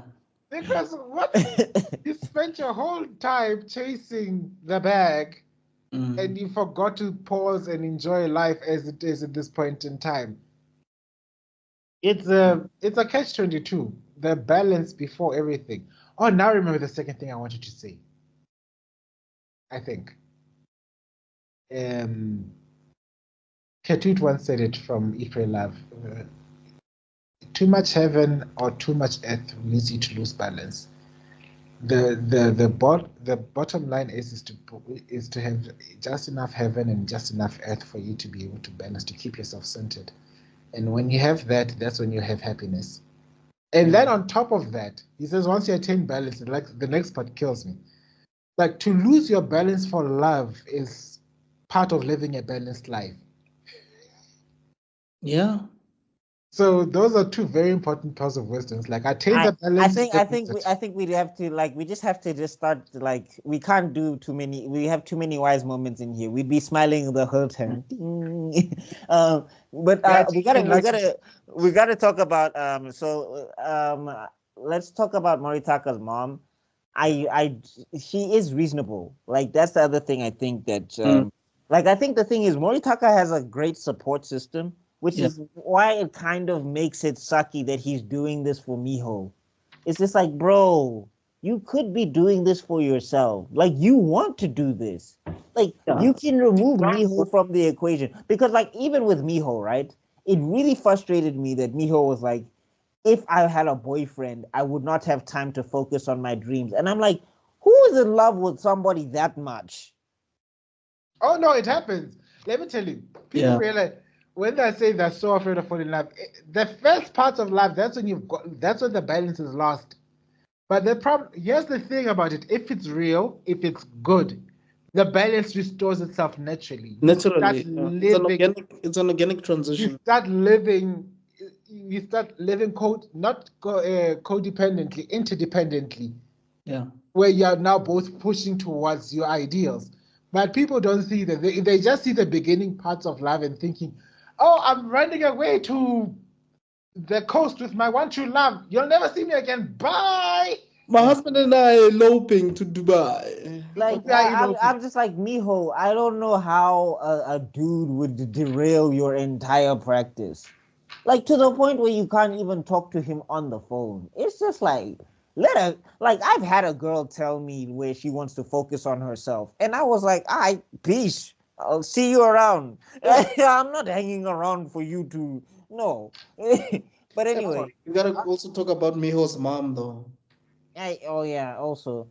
Because she also did the same thing. And I'm just like, what is this like a genetic, is this a disease? What's happening? Yeah, I don't know. I feel like the writers probably watched Naruto. They're like, oh, this thing comes from fathers. The Sanin were from, this comes from Madara. Okay, we're doing the same thing. So Miho has a Keke Genkai of super shyness or something. Because I don't understand. Like, it was so frustrating. Even her friend Miyoshi, it's just like, he's your boyfriend. He just achieved a big thing. Call him. Yeah. And I was looking at like, you go, Miyoshi. Like, oh, give me a Miyoshi any day. Miho, I'll see you around. I think that's what thinking was like, you know what? They have their own thing. Just let them be. Leave them alone. You won't understand them, dog. Like when Moritaka was like, I want to be with Miho. I was like, dogs, do you? But anyway, yeah, so that was the and then Miho's mama also apparently she did the same thing. And the uncle was like, I wouldn't have given it my best shot. And I'm just like, but guys, give it your best shot for you, please. Are you even just reading this? Listen to that nonsense. She promised to marry Moritaka under the condition that they not see each other until their dreams come true. Come on.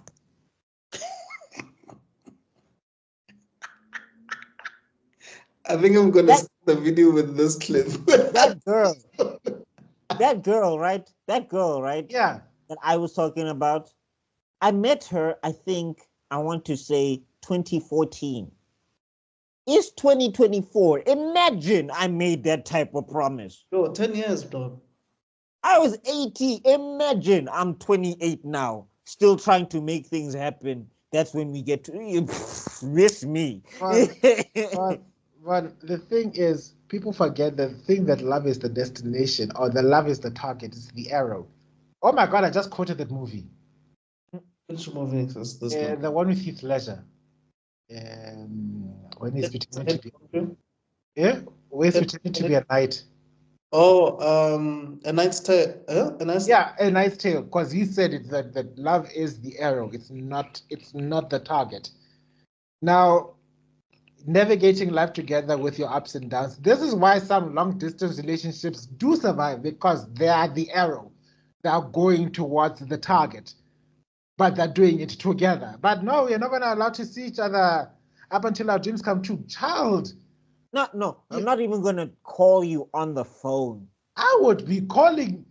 I'd be like, every week I need a status report. Okay, so what happened? What happened? But I guess also, I mean, I think BAKUMAN came out in 2009 or something like that, where texting was not such a big... Okay, no. Texting was actually a big deal back then because... We were mixing, bro. Mixing. No, mixing was a thing. So you can imagine at that time when texting became a thing, this must have been a huge thing because people were still getting used to like this whole texting thing. No, but like she won't even call him on the phone, and he won't even call her on the phone. Like they didn't have each other's phone number; they only had each other's emails. I'm like, wow, what is this relationship? Yeah. I was like, Hinata went to go box pain for Naruto. I don't see Miho trying to box pain for Moritaka. But Miyoshi definitely would box. Oh no, big time. Anyone for Tagaki. Yes, like in a heartbeat. She's the fighter of the group. She kicked him. Oh, she whooped his ass. So you want to learn about shonen? Let me teach you. Ready? Ha! I was like, why didn't they make a female shonen protagonist based off Miyoshi? So even the boys that were at the playground were asking her to stop beating that Tagaki. They're like, please leave him alone. Oh, that was funny. Have you received enough data about shonen yet? Also, we gotta cover Moritaka's dad and grandfather. I like their attitude towards Moritaka. I think that's if you got a parent like that. I mean, again, my personal belief right now on dreams as it is that if your parents support you, great. If they don't support you, also great. Yeah. Because if they support you, you still have to make it on your own. And if they don't support you, that will really test how much you want this thing. So, I mean, I fall into Camp B where my parents were not. I mean, they kind of still not, but they're not. And it's like, no, it's good. When I make it and I do it and, it makes the money, you'll keep quiet. It's fine. It has not been easy, though, initially, especially for the grandparent, because, like, I lost my child to this thing. You know what I mean? But the fact that he's the one that gave Maritaka the keys and said, look, take them. And he took off running in the middle of the night. I was like... Yeah. And then he called his friend, like, come. We're gonna see this place. Like, that's the thing also. It's like, the Japanese streets are safe as hell. Like a train, and you're taking a train at night. Like that's the thing. I was like, what's this with the mom, right? When she called and she was like, what do you think you're doing? I was like, yeah, actually. What do you think you're doing? Yeah. Like, maybe I'm getting old, but I was just like, actually, Chim, like, dog, it's like, how, like, what? You're all of 15 years old. All of 15. Trust me, when I look back at my 15-year-old pictures, I see a child. It's like, oh, wow, I was a child, wasn't I? Now imagine a 15-year-old running in the middle of the night going to...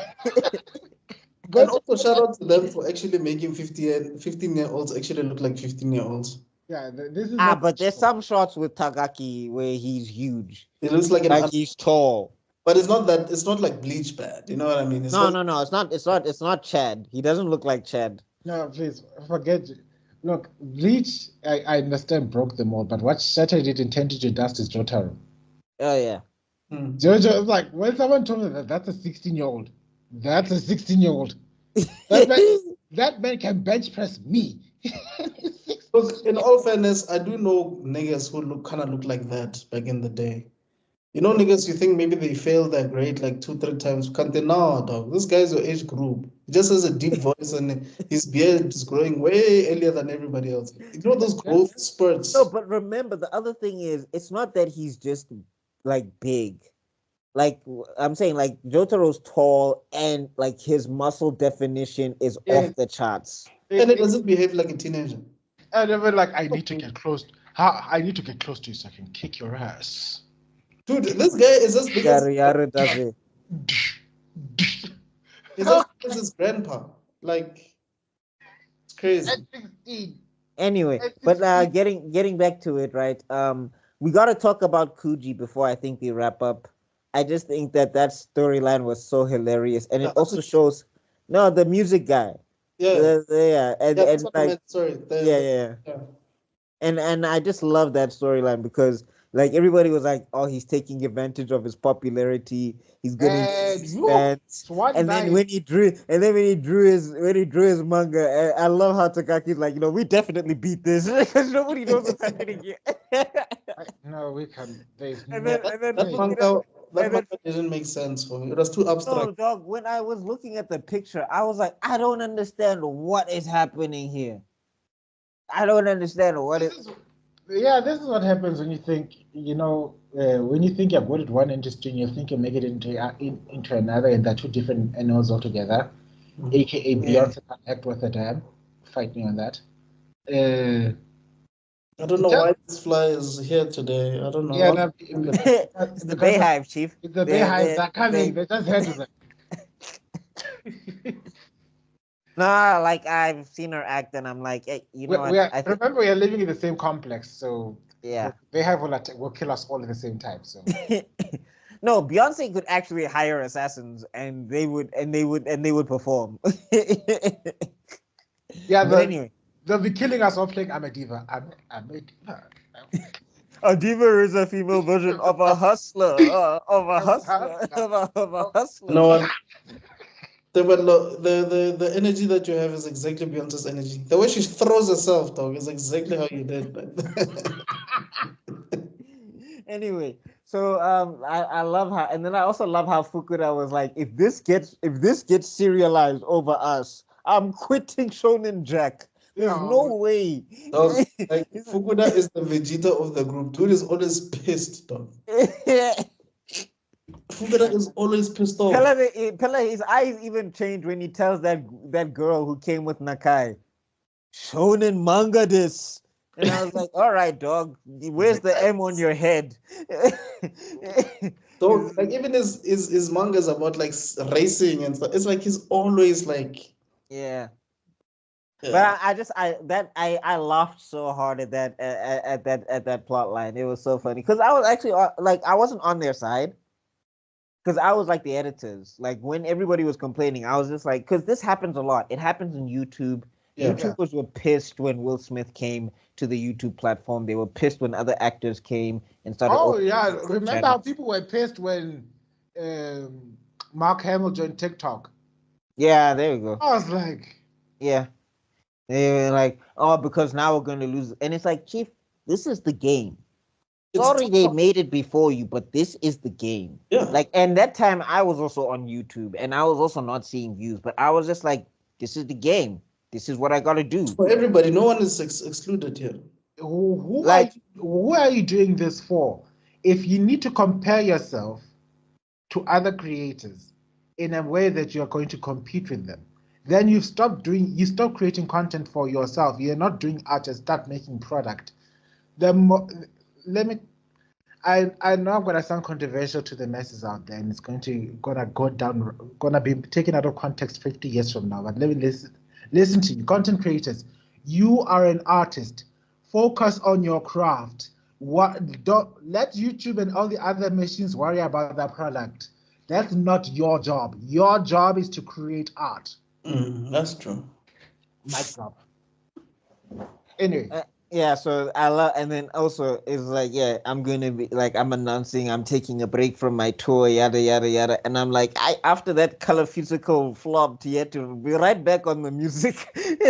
Yeah, but at least they accepted defeat quickly because some people would have just forced themselves to be on another publisher.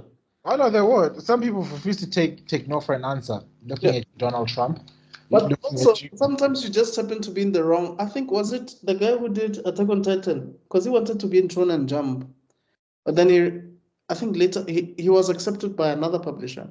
Then he realized that it was actually in the right, was by the right publisher, not Shonen. His stuff was not meant for Shonen.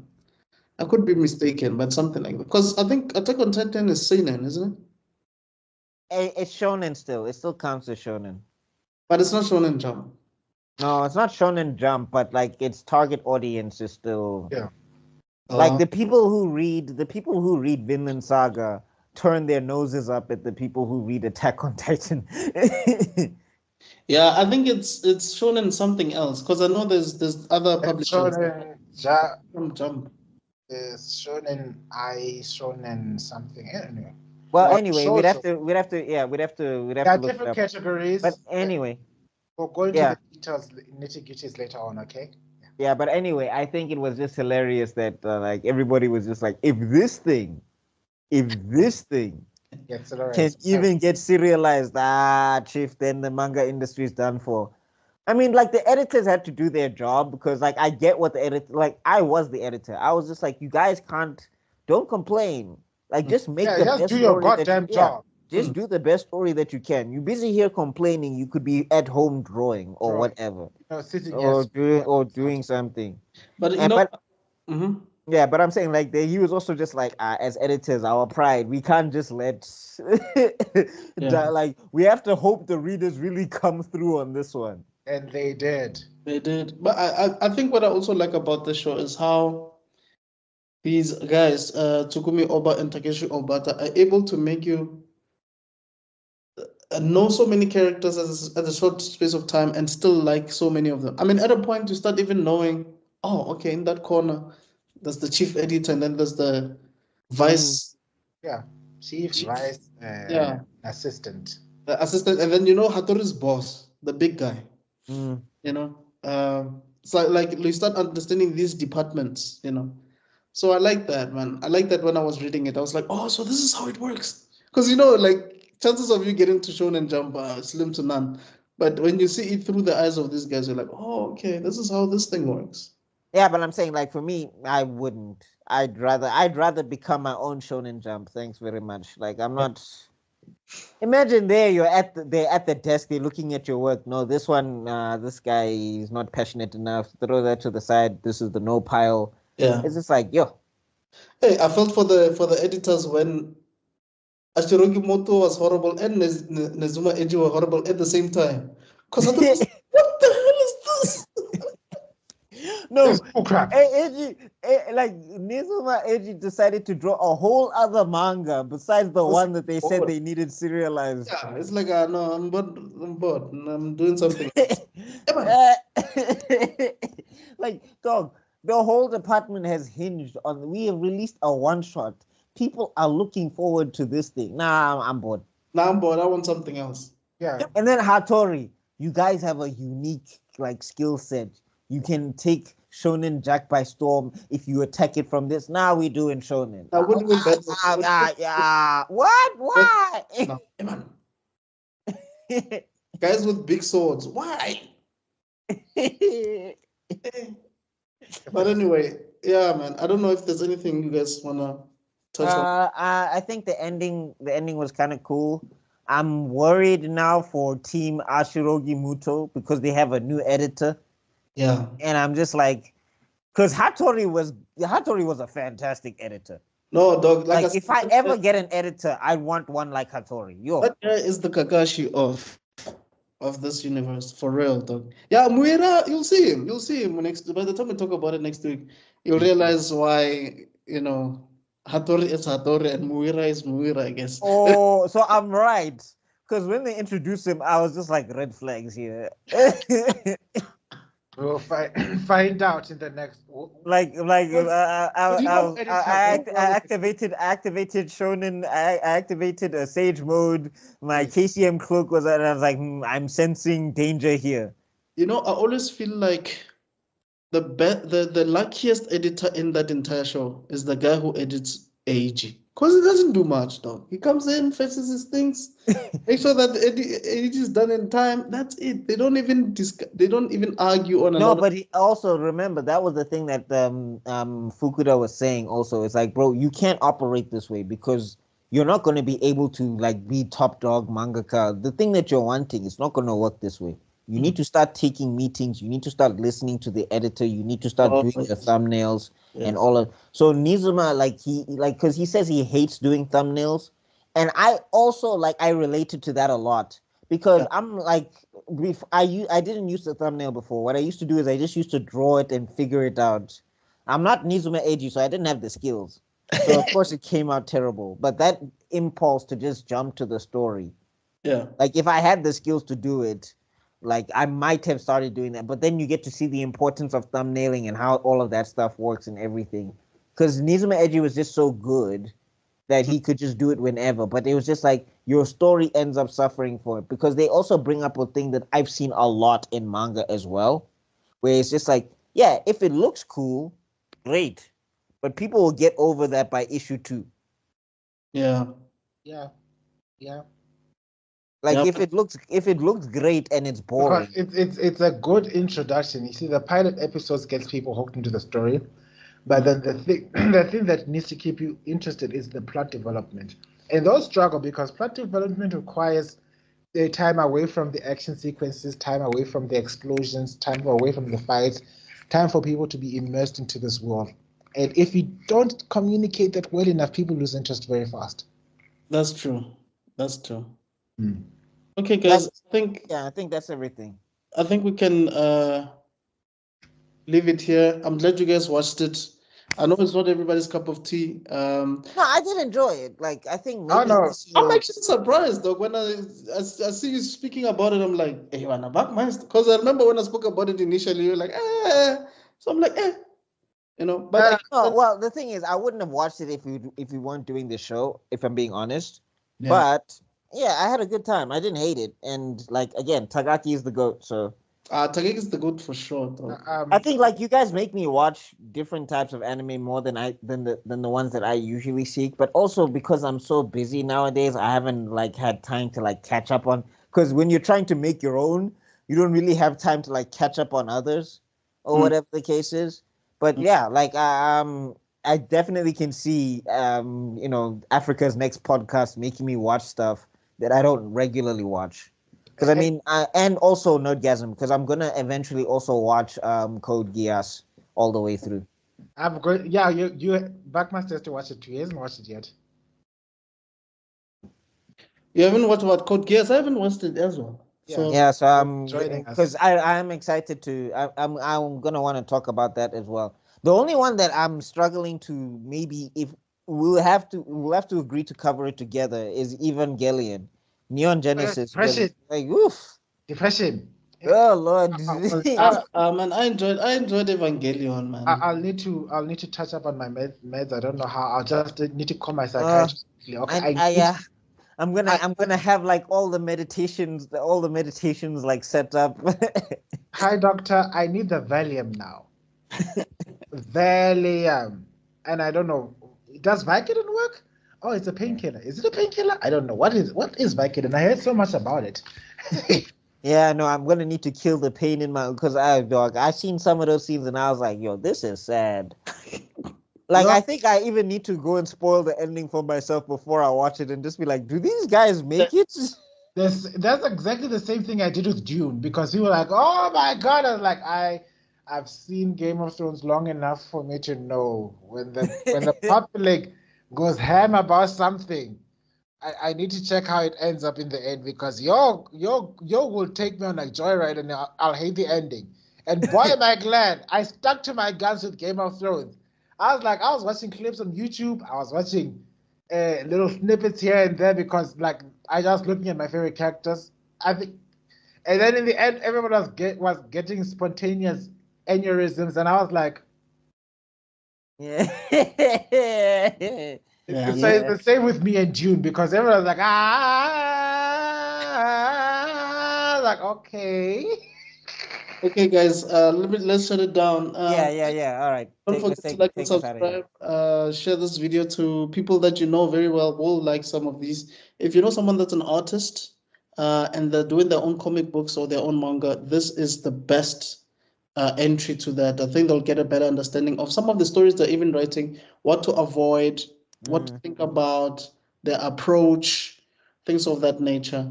I think it will help them. But yeah, we liked it. Let us know your thoughts. We're going to be touching on season 2 next week. Then after the third season, we're going to go back to Naruto. And then we're going to be touching Shippuden. So stay tuned.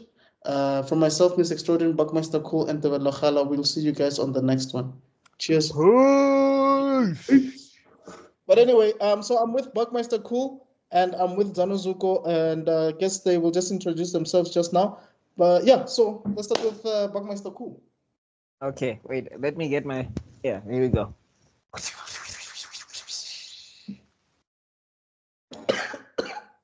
I do manga. I do videos. And I am on TikTok and YouTube. My name is Ra Buckmeister.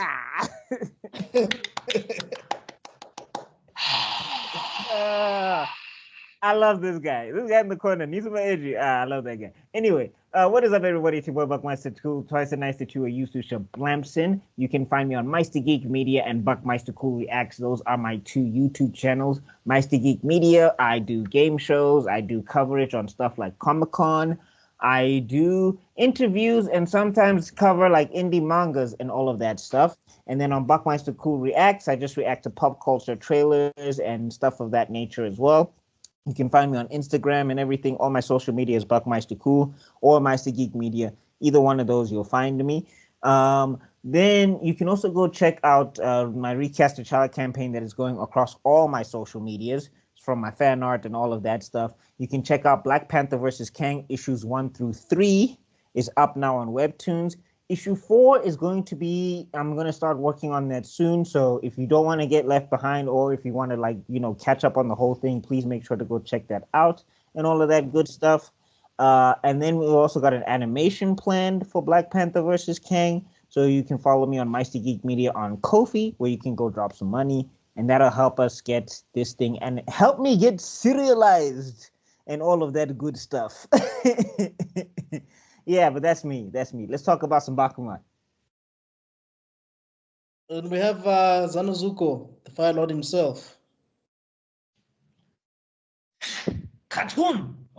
Fire Lord. Hey? Welcome, ladies and gentlemen. Yachisa ngimi nje ngumlilo nje. Yeah, ngibiza umlilo ngoba ngiyachisa phela. Welcome everyone. Makube mnandi, and it's a nice irony that we are talking BAKUMAN when we have potential mangakas up in here who are literally living BAKUMAN life in terms of Tebelo, in terms of Mr. Jordan, in terms of Buckmeister.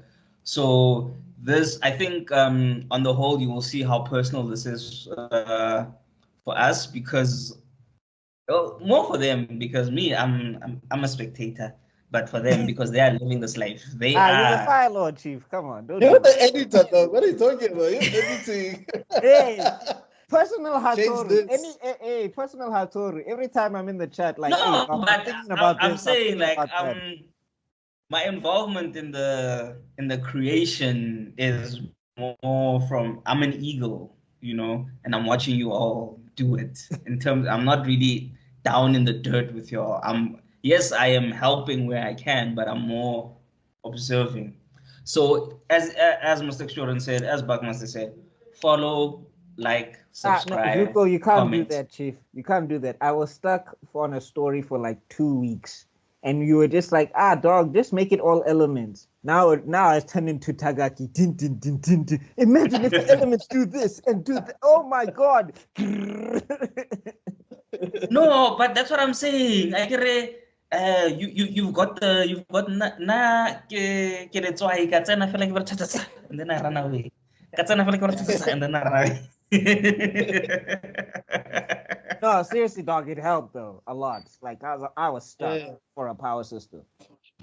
Yeah, no, because I think that's what happens because you are in something. Sometimes a solution, when you think about it in hindsight, it was so simple. Or even if it wasn't a simple solution, but it was a logical solution. You would have seen it if you weren't in it, but because you're so in it, to quote Kimberly in me, you know, you had what was the horses? Vision. They have these things. Yeah, tunnel vision. Yeah. I was trying to think of the thing for the horses, but you know the horses, they keep this thing so that they don't get this when they're running in the horse races, so they don't get distracted by and they get frightened. So that's why they can keep straight. Blinders, yes, that's the one. So they keep blinders on so that they don't get distracted. And sometimes that's what happens when you are in the story and you just don't see the solution, even though if you were out of it, you could have thought you had the brain capacity to think of it, but because you were so deep in it, you just couldn't see it. Arigato, Hattori Sensei. You're right. You're too immersed in it. It's like with graphic design as well. Sometimes you just need to take yourself away from the screen. Take a break now. When you come back, you're like, whoa, wait, I need to change this. I need to. Yeah. But anyway, and guys, sometimes also you want to add so much, and it doesn't really need much. Sometimes you want to add steak and chops, and want to add thing. All you need is salt sometimes. I was this close to like this guy is going to have the ability to bend space time, and this nigga was just like, dog, just make it fire. I don't know what you're doing. Yeah, no, that happens. That really happens. And I think someone made an example about how sometimes you have to do research before you do a specific story.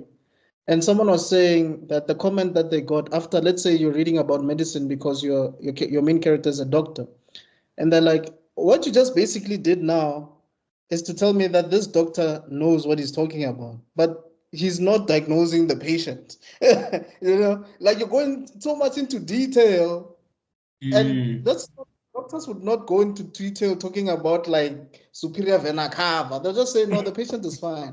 You know what I mean? Or they'll just say there was a complication with his lung or whatever. But you're going through like no, dog. Like no, like this one, like I think they like because this is something that Bakuman also like illustrates like amazingly. Like when we get through, like especially with this season when we talk about the new editor that they get in Miura or whatever. Yeah. This guy over and the corner here gonna talk about him. But like it was like this whole thing of when out with your story, you must know everything. And what you're going to do is you're going to show the audience like half the thing, the tip of the iceberg. But now you must be able to weave everything else in the background throughout the story. Like I'm sure there's things like, for example, Naruto is perfect with this. There's a lot of stuff in the background there, but it informs the story. Like we don't know it. We can go research it and we can go look for it and all of that stuff. Like, for example, how Naruto had to teach a class before he became Hokage. Logically, you're like, yeah, that makes sense. Because he's going to need to be able to talk to these new shinobi coming up, especially if he's going to be the Hokage. Like, it's one thing to just get there, but you have to actually know how to do the job.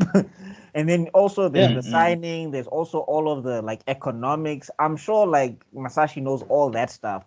We don't know all of that stuff in that detail, but because it's there, it makes the story make sense. You know what I'm saying? 100%. Yeah, because we know the village needs money to function, but we don't know, is the village bowling? Is it a booming economy? Is it a recession? We don't know all that. But also, we don't know. but we also see that Kona is functioning. People are living nice, so we know they're not. It's not in a recession. The money's flowing. It's all good. So it's that type of thing. I think the topic that we are starting is it's knowing what to put in, knowing what to leave out, and it's because you know the 360 view, but maybe chapter 1 of the story needs 90 degrees of the view. Chapter 2 needs 180 of the view. Chapter 3 needs 300 of the view. Like it never needs the whole thing. Like you need to know what to put in, what to leave out. So it's something I know. I cook, so it's that thing where like you're cooking this and you're like, okay, for this meal I can put ingredient X. Let me leave ingredient Y out, and that goes per chapter, and that's why I think this is such a. I'm gonna be straight up. I haven't finished it because work has been taking my ass up in overtime and stuff. So I haven't really had the time to finish. I'm still on season 1, believe it or not. So okay. Yeah, no, like work has. Remember, I've been sick. Now, yeah. I've been sick, and then on top of that, work. So it's just been a horrible combo. This for you, dog. I feel so uncomfortable. No, don't worry. I'm not one of those people who will pass away when they get spoiled. Like if it's okay, let me rephrase that. If it's I see dead people spoiler, I will die.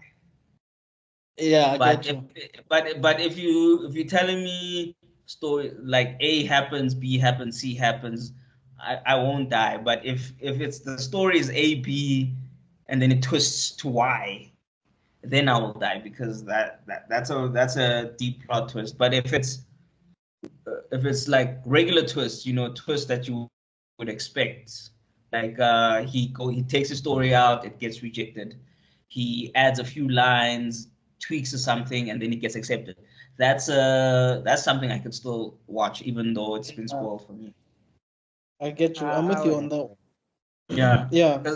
Like some spoilers, some spoilers just can't be undone. Like Luke, I'm your father. That cannot be. Like that cannot be done. I see dead people. You cannot watch that movie having known that spoiler and enjoy it. You'll be watching the movie and you'll be pissed the whole time. Oh yeah, it's kind of like if somebody like spoiled Get Out and like you knew what the whole thing was, it would ruin the first time watching it. And then 100%. if you go back and you watch it again, that's when it's more enjoyable when you know it. But if you know the twist going in. I just wanted to say it's kind of like is the Fire Lord frozen? I think it is, but I'm sure he'll join us. I just wanted to say it's kind of like the four. It's two things in Bleach. I think I've mentioned one of them before, that the Kido. I always feel like I wish I could have known all of the Kido that you can utilize, and also like the four noble families. Like I know there's Yoriichi and there's Byakuya, but who are the other two? Like they didn't do anything. You know what I mean? I know also, like the history of Soul Society, I actually do want to know how it was formed. Like, was it just a bunch? No, but like the founding of it, was it just a bunch of spirits like floating around, and then they decided, okay, now we're going to be the Sirete? Like, I wonder how it works. Like, what was the origin of the captains? And also, it's like they were criminals in the afterlife. I'm like, how bad do you have to be? That like, that like, you still want to murder people in the afterlife, like in the afterlife, chief. Like, how many like they dying? How many times now? And like, to the point where the Serete is like, yo, this is a problem. Like, we have issues here. Like, are they killing people and sending them to the regular life? Can you hear us though? Can you hear us? Yeah, I'm back. Yeah, I had lost you guys for a second. My Wi-Fi just went down there. Oh no. We're just talking like random Bleach stuff, but it was just like how with certain stuff. Like Kubo knows things about Bleach that we would like to know. Like he knows all the Kido that he just forgot to put in. He also knows how the Serete was founded, I guess, because we want to find out. Like old man Yama, I want to know how he decided. Okay, I need to take these criminals who have been I need a working people squad. in the afterlife. Like they already dead and they still die. Look, what I want to know is, I actually watched a clip that I read a comment. No, it wasn't. I read a comment that said technically Unohana should have been able to beat Kempachi. Yes. Because one, she's the original Kempachi. Two, she's the only unbeaten Kempachi. Remember, all the other Kempachis either lost their lives or died, and then they And she lost was their reviving. Remember, she was yeah, reviving. she's the only one who relinquished her position. Two, she's literally she's not even a student. She's Yama's equal, meaning she was there with Yama when he started the school. Yeah. So as strong as Kempachi is, like how actually, and then it makes sense. Like, why didn't she go to fake Kuraka Town to go fight with Aizen? Because I'm sorry, if you have a Kempachi of that level, why are you Yeah, not I using mean, them? like the other thing is like No. Besides, no. Like, I understand the story concerns and No, stuff no, like no. that I'm because you saying I can't. think what happened is that with Tite Kubo, like he was seeing things like how Ace died and how how we lost Jiraiya and all of that stuff. And Yeah. you needed to have something with that sort of impact, but it was just like I don't think you But it's needed to do that. not with Unohana though. No, I'm saying the other thing is we didn't spend enough time with Unohana like that, even though we do like the character, one. And two, it was just like your story doesn't fit that anyway, Chief. You don't need to. They don't need any big like maybe the old man Yama sacrificial play against Juha Bako or something. Like Yeah, that makes they sense. Not sense, but it makes sense in terms of taking out the strongest. the strongest one, but because also basically Yama was there at the beginning, and so he thought of a plan to ensure that the guy who sealed me, the guy who could actually take me out, is taken out. That makes sense in Yama passing away. It doesn't make sense in terms of his power scaling, but in terms of the storyline, it makes sense. But Unoha doesn't make sense, like okay. Tangent. Kai! Look, I was literally, as I was saying this, I was like, okay, let me finish this quickly so that we can have a tangent Kai. Okay. However, but I'm done with that. But so that was just my. I think also what happens is, but this is not a tangent. This is on story. On story is you start a story, and then you realize later, no man. However, character C is actually pivotal to the story. But however, I have sidelined character C in the whole time, so I need to weave a way to make character C pivotal so that I can bring about the arc and the growth of character B type of thing. Like Itachi, basically. Yeah. That's what happened with Itachi. Now we have to understand why he did what he did and all of that. And no, I think Itachi one. I think the Itachi one was thought out. I think Itachi one was planned. I think more in terms I would say Obito is the one who would fit your thing a little bit. No, because Obito was always there, but like even if you go to the flashback with the third, Obito doesn't look like Obito. Like the Obito that we got in the flashback does, and he was not an Uchiha in that flashback as well. So if you want to talk about retconning, I think that's between him and Madara.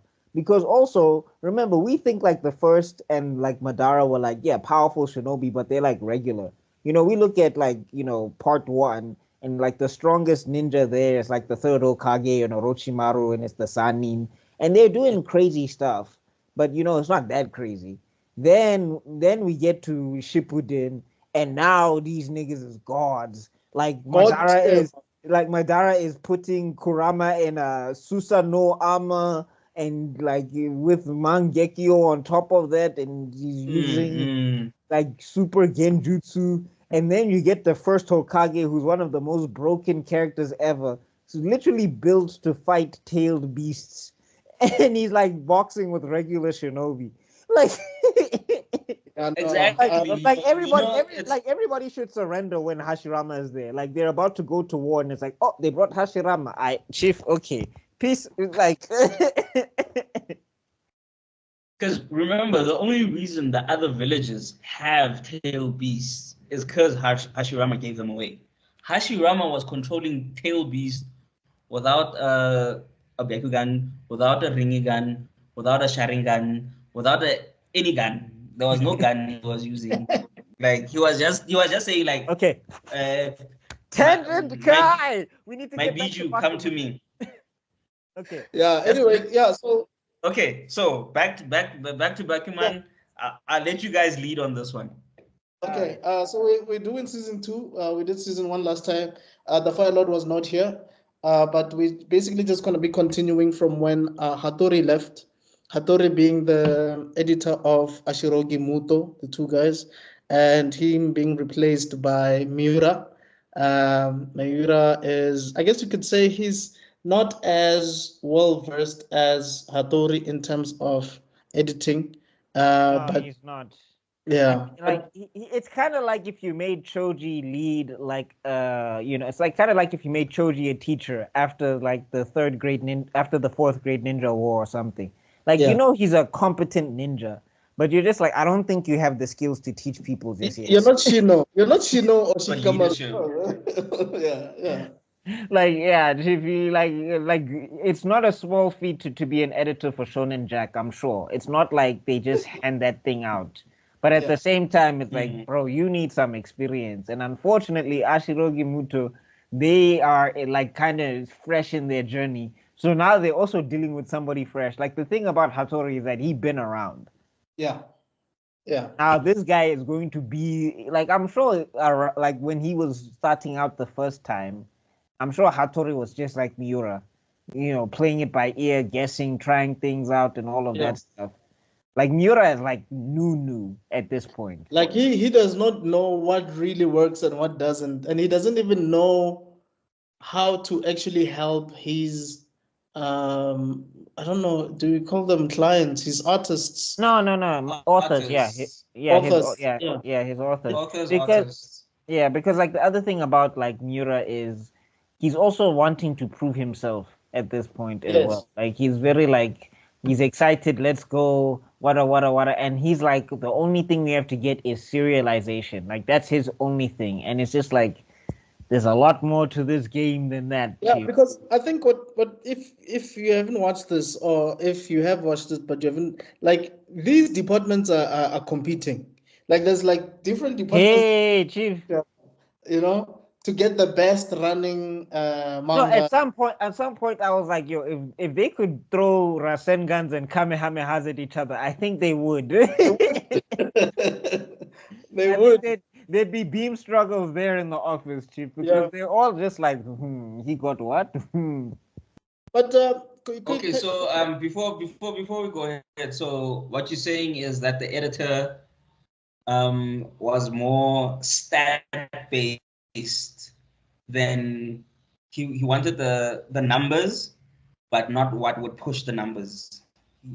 Is that what you're saying? In terms of wanting him wanting serialization, he wanted the numbers, but maybe he didn't know how to push the story in order. No, it wasn't about like numbers specifically. He was just thinking that once something gets serialized, it's good to go. It's just like once we get it past the head editors and everything, we grand. But remember, because now the editors are just one level. The true test is that you have to be able to keep your ranking and keep the fans interested. Like you have to remember that you're not writing for these old dudes in the boardrooms, because they are just going to judge it as it is, look at it and say 1, 2, 3, 4, 5. And if it gets past them, it means that it's got a shot. But after that, you have to compete with all these other mangas. And Miura wasn't thinking on that level. Like Hattori would even tell them, this guy's doing this guy's doing that. This thing is ranking here, this thing is ranking there. Like, even if this ranks there, next week it can fall down to this. Like, he was giving them like all sorts of byplays and all of that stuff. That's why, like, if you see he was more well-rounded in his approach. Yeah, like if you see season one, he keeps telling them, do not rush because you're not gonna get to where you want to be. It's not going to happen. Like, you need to take your time, build your skills, build your reputation as manga authors, things that will get to an anime and all of that stuff. You're not there yet. And they kept trying to push it. Now, if they were dealing with Miura would have kowtowed to them immediately. He would have been like, okay, let's try this and get an enemy. Let's go. Then everything will go downhill. Okay. Yeah. So so they get, at first they're like, this guy is not, like, obviously there's gonna be distrust because they're already used to working with someone else. They already have a method in place. They already have like a flow of sorts. You know what I mean? So here comes this guy who's a bit different, who's faking it to them even, pretending like he knows more than he actually does. Fake it till you make it, bro. Yeah, so that it doesn't really like cause them to panic. But at the same time, like I said, I think that his biggest flaw for me, in my opinion, is he doesn't really know what really works for these specific guys, because eventually he convinces them to do a comedy, And imagine trying to get DC to do a comedy movie. Like, DC is dark, dog. Like, we want to see like Gotham. No. Let's not do that. DC is not dark. Like, you're thinking about Batman specifically, and he still does have his moments of comedy. The difference is that a good writer knows how to make Batman funny but still keep him Batman. Yes. Here's a great example.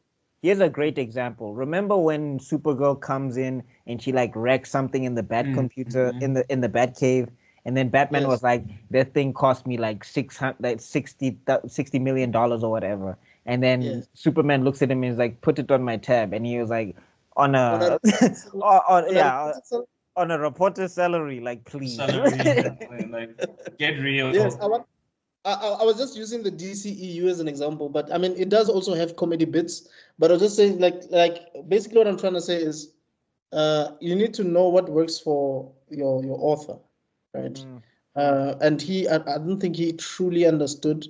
So he didn't have a balance of the author and Shonen Jack anyway.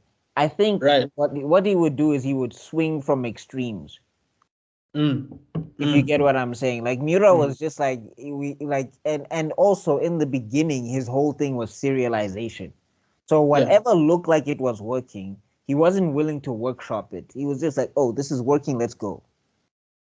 You need to think more about the type of stuff that you're trying to do and all of that stuff. Because remember, he still did give them, like, the whole experience did make them better authors at the end of it. Yes. Because the thing that they come out with is also a result of Miura's mess ups and all of that stuff as well. Yes. But now also the other thing is Ashirogi Muto also, like, it's that thing of there was a lot of young man energy in the room. Like, I realized at some stage, like, because they're all like in their 20s or like in that age range, it's that thing of you're young, so you think you're smart, and then life comes and punches you in the mouth, and it's like, no, chief, you don't know what you're doing. Smart. You basically needed experience. Yeah, but at the same time, you can't fault Miura, because how else is he gonna get experience? Like, Hattori was also there, I'm sure, at some stage. 100%. I think maybe we should talk about the other characters, because I think that's also then it gives a great perspective on how you grow into a job sometimes. And this is the season that introduces Hiromaru, right? Yeah, I think it is. I mean, he was teased last season, but it's this season when he comes in. Yes. With Yoshida. Hey, Yoshida, bro. Yoshida. This is the most evil editor of all time. Just to give Zuko context. So, what's his name again? Yoshida. No, Himawaru, right? Yeah, Hiramaru. So there's a new author that comes in. So basically, this guy quits his 9 to 5 because he's like, this is, oh my God, I just want to do something a lot easier than this. Then he gets into the manga. Only he don't realize that the manga world is hectic. No, it's worse than his 9 to 5. Like he was like, I used to have weekends off. Like he's this guy. He's got so much talent, but he's so lazy. He's like it's those girls. It's like those guys where they have so much talent, but they don't want to utilize it, type of thing. Like he could be the best if he applied himself, but he just refuses to apply himself. So his editor has to come up with all of these ideas just to make him draw and do stuff. So his editor eventually realizes that this guy has a crush on that lady over there. What's her name again? Aoki. Aoki, yes. So he's like, okay, if you want to have tea with Aoki, just finish this chapter quickly, you know? I'll arrange a dog, it gets to the point where he even puts the bra in debt. He puts that man in debt, and he's just like, oh, you bought a new car. Nice and German. Yeah. Oh, how much was the deposit? Oh, okay. You have to pay it off. Insurance. Oh, and you have to pay it off.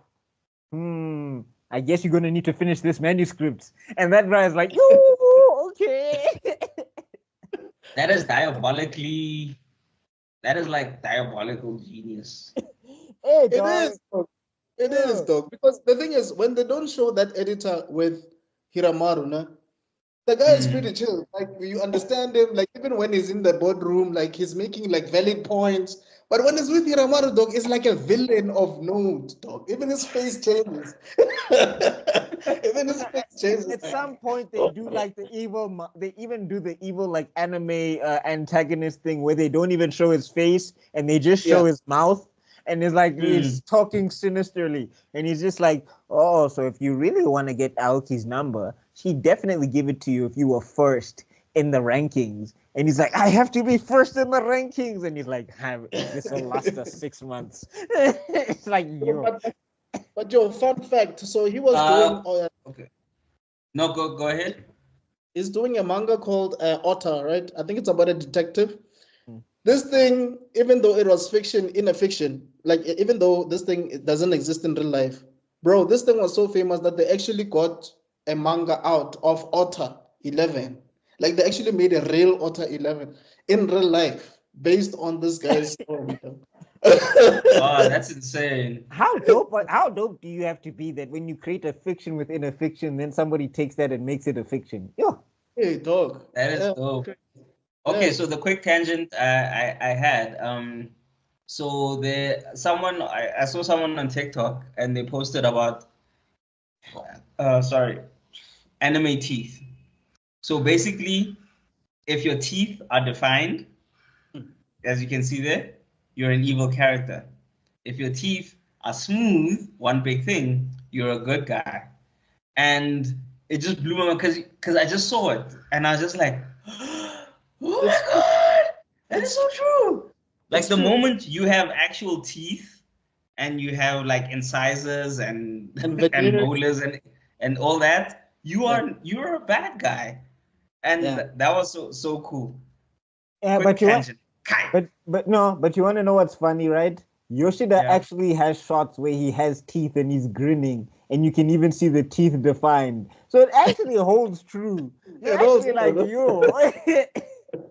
So that was him when he had to tap into his evil side to get it done. Oh! I think the other one, I think the exception would be you are weird. Like nobody really understands you. Like Mayuri in Bleach, or like the captain for the Vizards. What's his name again? Hiroku.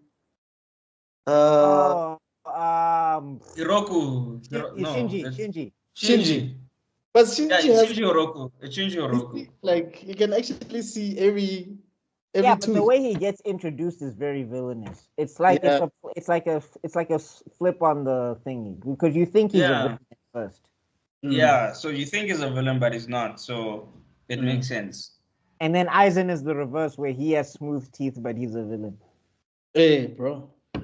You see that it's making sense because remember, if you had seen Aizen with teeth, you might not have known why you thought he was evil. Right. But subconsciously would have said like, hey, this guy's suspicious. Because remember, some of these things, we know them. Like when we see it, we're like, this guy's the bad guy. But if someone were to come, why is he the bad guy? You'd literally look at them and be like, no, man, you see, you wouldn't have a tangible reason, they wouldn't be like, no, the way he said this, and he said something that he should, like in Sherlock Holmes, where they'll be like, no, he said three people died horribly, but how would he know they died horribly because we didn't release the details of the crime type of thing. So then, like something like that. I'm trying to think of a simple thing just so that So it would have been something like that. Yeah. Getting back to it though, what's this? I think also, Miyoshi also is just the VIP. I'll tell you right now, if I ever found a Miyoshi, it's over, guys. Like, I'm off the market. It's done. Like, you're getting married. Hey, dog, Miyoshi, dog. Hey, this woman is one of the most supportive female characters I've ever seen. Bro. Ever.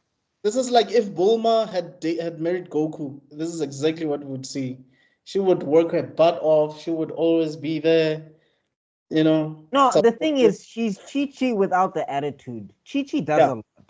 But the thing is, Chi-Chi's always yelling. She's always mad. And it's just like, you chose this.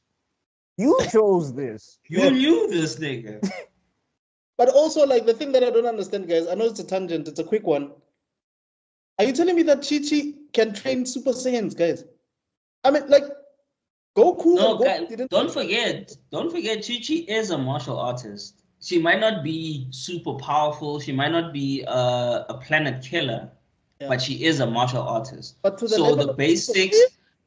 No. Remember, here's the thing: the difference between a Mr. Saiyan and a Goku is then like saying knowing their chi and enhancing their chi.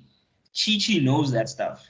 It's just that her power level and her latent talent is not to the level of, let's say, even a Yamcha or Krillin. Right. However, she understands the principles. She knows the knowledge. Like Chi-Chi, in terms of knowledge, she could do the Kamehameha.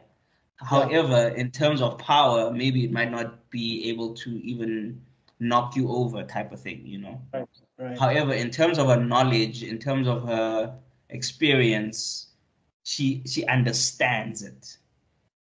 No, I get you. I was just surprised that she's the one that made Goten become. No, I'm saying it's the whole thing, like how there's a coach who can't box, but like he'll be able to tell you move your shoulder like to the right or something, and then the boxer will do it, and then now they're boxing at a level that they didn't understand, and all the guy said was like because like for example, before we go into too much of a tangent, like the guy who trained Ali, he was not a boxer himself. I don't think the guy who trained Muhammad Ali, I don't think he was a boxer. But I think he was such a brilliant coach that he knew how to train Ali. Like, dog, you keep your hands too low. You do this. You don't weave right. You need to take advantage of how long your legs are, etc., etc. And then Ali became like the best. Like he transformed. Like the way he was fighting when he was 20 years old versus the way he was fighting like when he was 25, 30. It was just like, dog, these are two different people. Yeah. It's the understanding this. This is the difference between being being something, knowing something, and understanding something. So Ali, he is the boxer, and then when he's taught, he knows. However, his coach understands the science of boxing. He understands that if you move this way, this will happen. If he understands that if you put your left foot forward and then you punch, you'll have more power than when you put your right foot back and you're going back. That those little things that we as laymen wouldn't understand, but because he, for lack of better words, he's a scientist of the arts of fighting, he knows that thing. So it's just that thing of knowing and understanding. I mean, just correct us in the comment section below if we got that wrong, but I don't think his trainer was a boxer. But anyway, back to Bakuman. Tangent, Kai! Before we go back there, I just want to say, an anime, two anime recommendation about boxing if you get interested in that. One is Megalobox, which is basically I think it was the 50th anniversary of Ashita no Joe. You should highly watch that.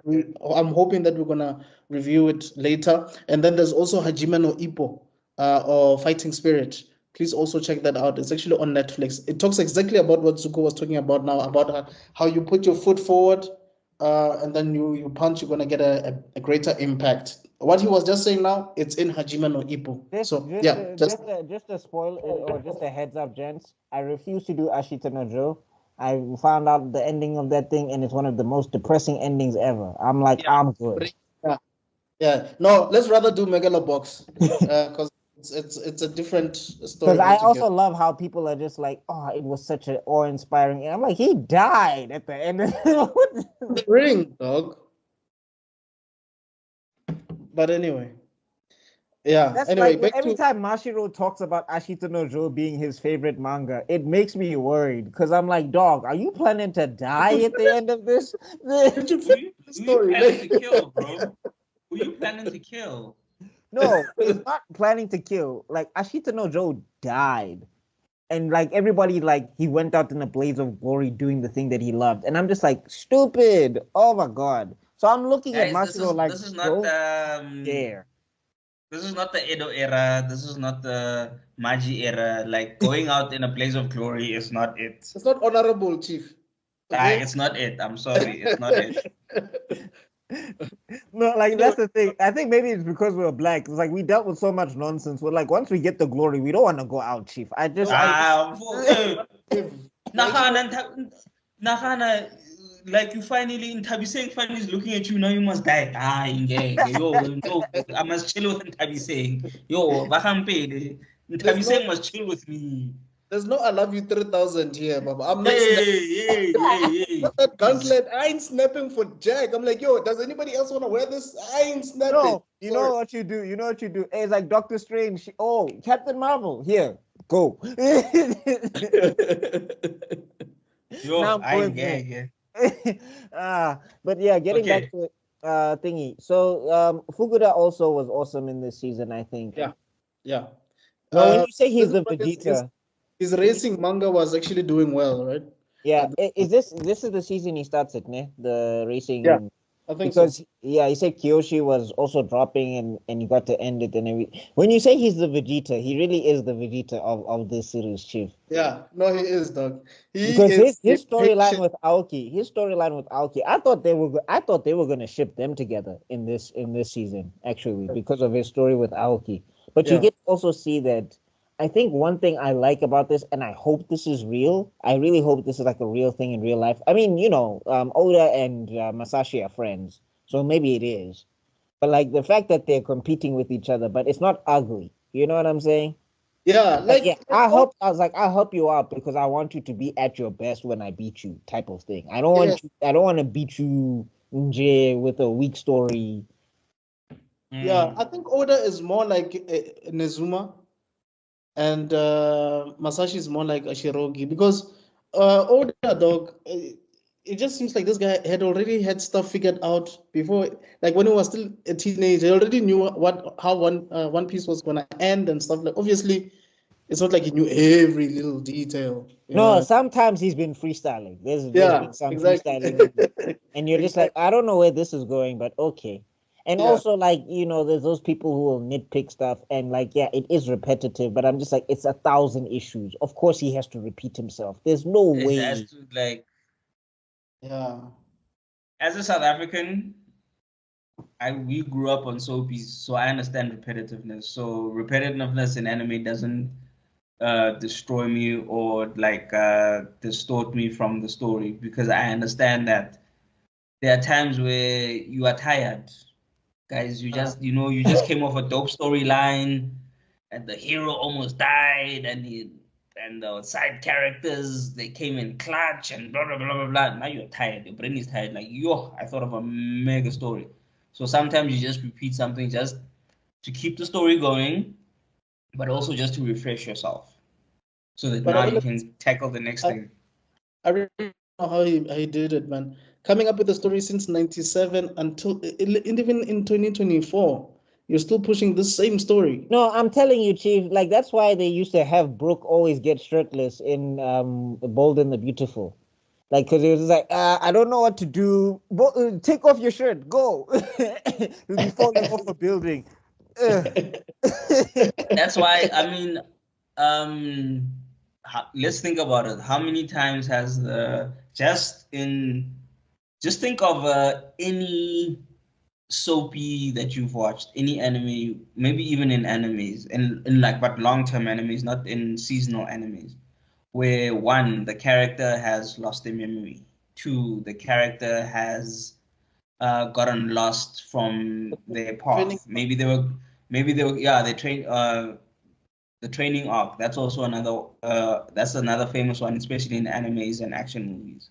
No, especially like the tournament arc where you have to have multiple characters fight, and sometimes there's characters that people don't You'll care never about. see again, dog. These are Yeah, you'll never see them again. Like the dude came in, he did something nice, he got defeated, and that was the last time you saw him. Had a great backstory. You're like, this guy, he deserves better.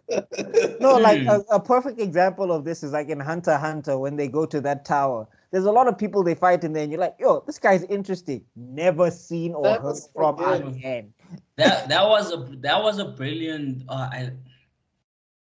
tangent alert. That was a brilliant thing because one, they made the backstories of the characters ensured that the current stories of the main characters elevated. So it wasn't just a backstory for the sake of filling time. It was a backstory in terms to elevate the characters. Tangent type.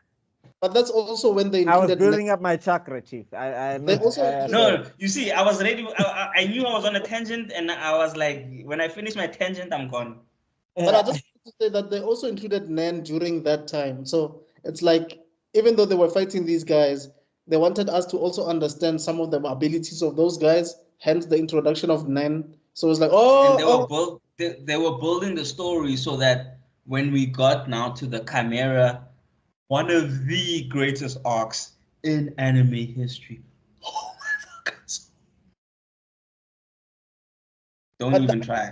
Like, we will box. We will box. That guy is Cell's cousin, dog. Let's be honest. Like, that dude is Cell's cousin. That guy looks like Cell, dog. Like, justice for Komugi, Chief. Justice for Komugi. That's all I'm saying. Anyway. Yeah. Hey, dog. Komugi almost, and Komugi is literally the definition of behind every great man, there is a woman who will destroy him. Or can destroy him. Let me say can destroy him. No, it's the other way around. Because remember, he literally got weak for her. No, remember, he was literally about to destroy everything, and then because of her, he was like, let me calm down. No, it's because she beat her at Shogi, and he was like, if you don't beat me, you're gonna die. Like, I'm pretty sure Komugi had to be like, yo, I gotta play the best game I've ever played in my entire life. And she did for life, but then he started liking. Yeah, and then he went to go die, and then she went to go die with it. I was like, Komugi, run! This is your chance. Go. Anyway. Hey, man. Tangent, guy. So going back to this, I think we spoke about Fukuda, we spoke about Miyoshi, we spoke about Aoki, we spoke about Nezuma, Ashirogi Muto, we spoke about Muira and Hattori, Hiromura. We need to speak about Iwase. Oh my, hater. Woo. Imagine the girl that you didn't choose in high school coming back and becoming a mangaka just to get back at you and change her whole career. Dude, imagine, dropped academics, dropped like her whole career. I'm gonna show you. It's like, yo. Talk about not taking rejection well, dog. No, dog, it's like she's the Sakura of this series. Can't let something go. Like, that man is even married and living with his wife. When you are still there. Why? I'm gonna defeat you just because I didn't choose you. And also, how petty are you? About Takaki's race, though. Takaki has got race for days, though. Which one? Aoki wanted him, bro. That's one of the toxic things I've realized in anime. As much as it's a good thing because that's where we get our continuation power. It's the fact that they never let go. Like they're always hanging on. Even when you see you already like, my G, there's no reason to hang on. Like let it go, and they still hang on. That's just one of the. No, like dog, Miyoshi hit her with a stinner. It was over. Like the minute Miyoshi said, "I'll support you no matter what," it was done. Yeah, now she wants to get. Yeah, now she's trying to. I don't know. She's trying to put her foot in there like it's a big boot or something from WWE. It's like, girl, move on. I don't understand why you're doing this. She probably thought she was in Pretoria because Miss Pretoria. Love is all around. I think she just wanted his attention, to be honest, because at the end of the day, I think even though she was rejected, I think nobody has ever made her feel that way than Takagi. And this guy was just oblivious. Like he just became the best student. And she was like, this guy's smarter than me? I must marry this guy. You know what I mean? You know? Sakura, chief. Sakura, straight. Yeah. But she's not actually. It's a Sakura though. Because even her manga was really good, actually. Hattori became her editor, right? And then she threw it at Hattori. And then she was almost going to throw it at Eiji. And it was like, girl, relax. Poof. Her and Nakai, same WhatsApp group. Hey, speaking of Nakai. Guys, we have to speak of Nakai. Oh, gents, please. Let this be a warning, okay? Please. All right? Yeah. Just because you're old and desperate doesn't mean you get to just do whatever you want. Like, yo, my guy. And all that talent, I was pissed off at Nakai. I was like, all that talent, dog. You're one of the best artists in this generation. And you just don't want to use it. You want to go date. And it's like, okay, if you're looking for a lady, sure. But this is how you want to do. Yo, Yeah. No, I'm with you on that one. Here's the thing. Just because you're working with a female that is pretty doesn't mean that she will like you just because you're talented or you're smart or whatever. And you need to take no for an answer, dog. Hey, no. Straight. You know? So don't force yourself. That's one of the things I hate in general media. Like, they never show men and women just being friends. Like, one always has to have a crush on the other. And generally, if it's a rom-com, they'll end up together. But it can never be just like, this woman is hilarious. I enjoy her company. Yes, physically she's attractive. However, the reason I'm chilling with her is because she's hilarious. Yeah. The reason I'm chilling with her is because she likes the things that I like and I can talk to her about them. The reason I like her is because she understands my dark humor and she's got also dark humor. You know, things like that. It always has to end up in some romantic concoction. There are exceptions to what you're saying. There are exceptions for sure. I'm just trying to think of some in anime or some in. Okay, in a series, I can think of one. One Tree Hill. There's something called One Tree Hill where. I don't want to be anything. Well, I mean, also Power Rangers. Like none of the Power Rangers start. Because funny enough, the actor who played Jason, Austin St. John, to this day, because people used to ship him with Kimberly, like the hot pink ranger. He was like, I was never gonna be with Kimberly, though. She was too high maintenance. I was never, ever gonna be with that girl. And we're like, dog, come on, you guys would have worked. And it's like, nope. That was not going to happen. Maybe Trini. So you're right. You're absolutely right. That some Power Rangers didn't have anything for each other. They were just friends. I mean, also there was does Teen Titans count? No, I mean, Robin and Starfire, I guess. Yeah, I'm Justice League maybe then, because no. Well, they tried with Batman and Wonder Woman. There was a lot of Green Lantern and Hawk Girl. Yeah. And I was mad that he passed up on Vixen for the Winglet. I was like, okay. But hey, man, he wanted to fly on the wings of love, bro. But the thing is, Vixen can fly, Chief. She can do she can do everything. Okay, but anyway. But I'm saying there is. Like the Martian Manhunter was like, what the hell is happening on Earth, man? What about get up me? Hey, bruh. That's what we get up to. If you watch The Bold and the Beautiful, The Young and the Restless, you see Dingo. No, I'm saying there is Generations. And also, like, to Bakuman's credit, they didn't put Naoki and I mean Nakai and Naoki together.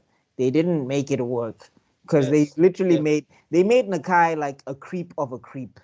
Not a creep of a creep. He can come back. Like, he can redeem himself. He didn't do something that was like deplorable. Like, he didn't try to like lift down her shirt or touch her without her consent or anything. But it was just like she was in a tough. It was in a tough. She was in a tough spot. She needed his help, and he wanted to be an opportunist. And it was just like, dog, you had a chance to get your career back, and you sacrificed it just to try and date somebody that was not interested in the first place. Some buns, dog. You know. Hey, man, things we do for my matey, really. But I'm saying the thing is, though, is that he was like, he wanted to get serialized. He wanted to be a mangaka. It was his whole career. Yeah. And then, like, when he saw things were not working out, he was like, let me just try and get a girlfriend out of this. Like, dog, at some point, he's drawing outside of her apartment in the street. In the cold, dog. Oh, hell no. Call the cops on that nigga. But that's why I think someone like Fukuda was good, because like he was like calling him out, like, "Hi, dog, hey, what's your problem, nah, Maji?" You know. No, Fukuda was such a G that he even helped Aoki level up in her shonen manga so that she could compete with him. And he was just like, "Oh, you good? I'm out." Like, that's Fukuda. Fukuda was just like, "Yeah, I'm not interested in you like that. I don't care. I just want you to be a good author so that we can change Jack together." That's why they call it Team Fukuda, dog, because this guy will call you out. Like, yo, you got number 4? Nah, nigga, you need to work on your work. You need to work on your stuff, dog. I can't be beating you all the time. At some point, dog, he's drawing his manga, working on a new manga, and editing Aoki's manga at the same time, Chief. I was like, yo. I would go crazy. I can barely keep myself on track. No, but like, dog, like, that's the thing. Like, dog, he's military, dog. Vegeta, he's like, Kakarot. We cannot play games. Yeah. Even his assistant, I don't know if you got to his assistant yet, but even the time he gets an assistant, his assistant is exactly like him. But he's like hard on his assistant, like, dude, what are you doing? Let's go. You know? Yeah. He's like, this cast is really good. Like, it's amazing that these are the guys that wrote Death Note, you know? But at the same time, you can see, but at the same time, you can see how they be able to come up with something like Death Note through this manga. Yes. Because with Death Note, I mean, sure, there were a lot of characters that we liked, but they made sure to focus only on L and I mean, they flopped when they killed L, though. I think they flopped. Yeah, I agree. The story really tanked after that. Like Nell and Melo, like, and Nier, is it Nier? Yeah, Nier. Oh wow, I need to watch it again. I just forgot all the names. So basically, Nier is like a young L but with blonde hair, and Melo kind of looked like Light a bit, but was also L's child, like adopted child. You know, kind of like Robbins. If Robbins took over after Batman dies, that's basically what happened. But like the thing is like it was already like, first of all, like Batman was already close to solving the case already, and the story just had to take him out because he was that much of a challenge. Yes. And like I felt like the way they took him out, it was just like, this feels a little obvious. Yeah. But anyway, it was just but like you can see how they know how to write the winning manga formula type of thing. Yeah, they do. But they also show you that sometimes the formula doesn't matter. Like, Bakuman, like you'll see something is working, and then the ranking will just drop. It'll go from 2 to 19, and it's like, yo, now I'm on the verge of cancellation, and I thought this thing was working. Even after the best advice. But also, it shows the fickleness of fans, because we like something, and then we will predict what we want it to be, and then even though let's say maybe the story is good, but because it's not what we wanted, and then we hate on it. No, Like that's what happened with Naruto, big time. Like, for example, yeah, I was about to say, like, there's so much Naruto revisionism that's happening. All of a sudden, Naruto's whack, Naruto, and I'm just like, what? So, like, for example, people are like, Rock Lee should have been the main character. And I'm like, I don't think you guys understand what Naruto was about. I really don't think you get what it was about. Because, yeah, hard work is an aspect, yes. But it's not about the genius beating the... I mean, it's not about the hard worker beating the genius. It's about what we saw in the Land of Waves. The reason why the Land of Waves was so impactful is because that's what the basis of the story is. Zabuza was a monster. Naruto made him find his humanity. Now he's not a monster anymore. Proving that the whole shinobi system is full of nonsense. And if we look at it like the commentary on the third Hokage is a nice guy. But when you look at some of the actions he let slide and things, it's monstrous. But the reason why they let that stuff slide is because it's the shinobi world. Remember, we see a nice, kind, smiling old man. We miss the fact that he led the Leaf through 2 shinobi wars. So and he had the nickname called the God of Shinobi. I'm sure he was not nice at some stage. Like same with Minato. Minato is a nice, smiling, well-adjusted man. Oh my soul. You talk to him, bro killed 50 people. No, remember he took out what 1,000 ninjas by himself. No, well, he didn't kill 1,000 ninjas, but he made 1,000. No, I said took out. I'm saying took out. I didn't say kill. They said that basically what happened is after he killed those 50, 1,000 of them backed off because they were just like, I've never seen one guy just do all of that. I mean, even if we look at like what's this Hashirama, like Hashirama was a nice, smiley, happy-go-lucky, and then he'll Muktun. Sage Jutsu and fist will rain from the sky and obliterate entire countries. So notice all the smiling guys, they were still murderers. Yeah. So I'm saying like that was the point of Naruto. What Naruto was trying to show us is that like systems can make people horrible, but it doesn't mean people are inherently horrible. So that was supposed to be that's the message of the story. That's the basis of the talk no jutsu. But then everybody saw Rock Lee do push-ups, and they're just like, Naruto is trash. He's never earned anything, which is also a lie. But like that's what I'm saying. Naruto put in work, guys. Yes. Like he's got a great clan. Yeah. He's got a great father. He had Kurama, but let's not doubt that the homie put in work. Let's never doubt that. Yeah, but I'm saying, like, if you want to save that for Sasuke, who just planted eyes into his eyes, and all of a sudden this nigga is bringing meteors and things. But anyway, point being is that when we get back to Bakuman, we get to see that sometimes just because it looks like a winning formula, it doesn't mean it's a winning formula, and you're going to be dealing with the taste of the audience. So that's where sometimes this model falls flat, because Miura falls victim to that in this season, where he thinks something is working because it's like climbing in the ranks, and then when it drops, he's confused. And then when it's like it's at 6th place, it's like number 6, he's like, that's great. And then like Tagaki and Mashiro are looking at each other like, no, it's not. Because if we're 6 now, that means that we're gonna be 12 next week. Like we gotta do something here or whatever. Yeah. Speaking of Azuki, she's better in this season. Azuki is better in this season because I think Mashiro gets hospitalized in this season. Yeah. Right? He works himself to hospitalization, basically. Which is crazy because you get to see like he's not eating. Like he's like, if I'm eating, I'm not drawing. I need to be drawing. And I was like, dog, go eat. Yar.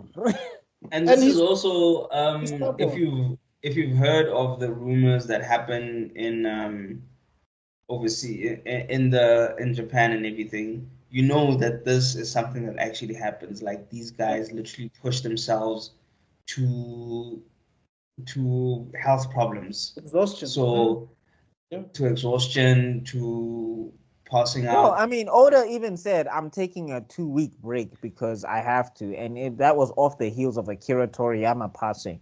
And everybody was just like, Akira Toriyama's passing, it wasn't natural. Like, it feels like something was off. And also, if we look at the other guy who was writing Berserk, I just want to remember his name because I keep forgetting his name. Kentaro Miura. There we go, Kentaro Miura. Yeah, what happened to him is that it was overwork. Like, it was like a hectic schedule that took him out. And I mean, like, he was kind of old at the time, but it's still like, that's not a natural thing. Like, that shouldn't be normal. Yeah, it shouldn't be at all. Togashi also developed back problems because I think he was probably like, drawing a lot. Because, like he has back problems, right? The Hunter x Hunter guy.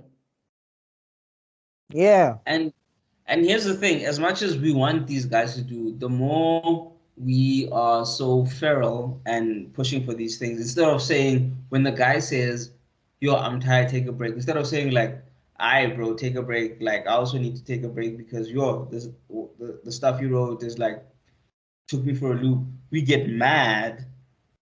And then the studio's exec, like, look, the people are mad, you need to push. And then they put pressure on them. And then they hurt them. So it's like, if we as the audience also, when the guy says, yo, I need a break, and we also just say like, okay, let's take a break, then the execs, because the execs aren't doing the work, they're not feeling the pressure, they just want the money. So if we as the people don't put pressure then on the artists to continue, then they can actually take breaks. And I mean, how many stories now have we heard? What's this manga company that was like close to shutting down because they were overworking and underpaying their people? Mappa. Yeah, Mappa. Yeah, but I'm saying, like, the other thing is, right, when people say they're fickle, at the same time, it's just like, no, if you're invested in a story, like, if a story hits issue 300 and you're still reading, you will wait. Yeah. Like, I'll tell you now, for me, as a guy who's going to be creating this stuff, one of the reasons why I won't go through an editor like that, I'll rather battle it out on the internet, is because when I tell you I'm taking a break, that's what's going to happen. You'll find something else to read. There is no way I will kill myself over a story. Are you mad? No. Yeah. So that's why, like, if I'm looking at Oda and I'm looking at like Masashi Kishimoto, if Masashi Kishimoto said I'll be late, what is editorial gonna do? I think something like that happened with an animated series that it was like a season long, and I think it took them 3 years to make. After that season was over, people on Netflix were like, no, we're waiting for season 2 already. Like, yo, y'all know that this thing Arcane. Are you talking about Arcane? Yes. Like, Arcane went through a crazy production. It took them 4 minutes. Yeah. That sounds ridiculous. I'm going on vacation. I'm going home. You will know. I'll let you know when I come back. That sounds boss. Yeah, because like the West don't. You're breaking up. You're breaking up, man. Or is it me? No, he's breaking up as well on my side. Oh, can you hear me now? Yeah. You're just frozen though. Your pic is frozen, but we can hear you. Anyway, what I'm saying is that like the West don't do that stuff of overwork. Like we have lawyers, chief. Like we have contracts. We will sue you. We'll sue you, bro. Unless if you're like law and order special victims unit. I saw a meme. Was it last night? Yesterday or this morning? There's a girl that got lost in the park, no? And yeah. Saw it. Yeah, I saw it. It was from 5 days ago. It's 5 days ago. Like, she actually saw the main lady from Mariska Harkness. From Law and Order, and she thought she was a real cop. Like, she was lost. It's like, yo, I need my parents. Like by now she should be a cop though. She should be an ordinary cop. Actually, I just saw now. Basically, the special victims unit thing has been going on for close to 20. It's going on 20 years. If it's not there already. I think it's more than 20. It should be more than 20 years. Because remember, this thing was playing I'm since we not were sure kids. because remember, no, the reason I say I'm not sure is because there's been like 10 different law and orders. So I'm not sure if this particular one, the special victim units, has been that long. I'm not gonna, because I'm not sure. I'm not gonna say, but she's been it's her character's name is something Benson. I think Olivia Benson. It started in 1999. Okay. But it started in 1999, basically.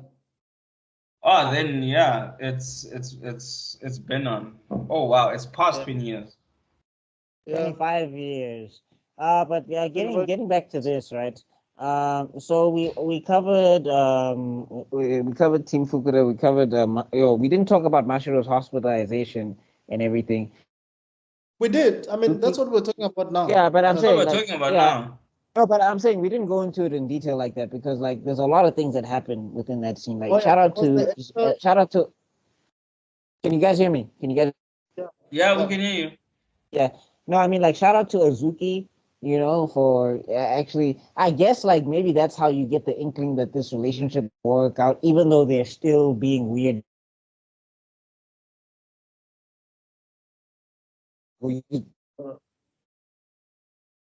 Okay, you're breaking up again on my side. Maybe turn off your video. All right. Is it better now? Yeah, for now it's fine. I wonder if I have something else running.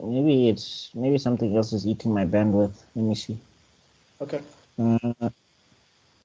All right, I'm gonna try come back on video now and let's see if it's a little bit better.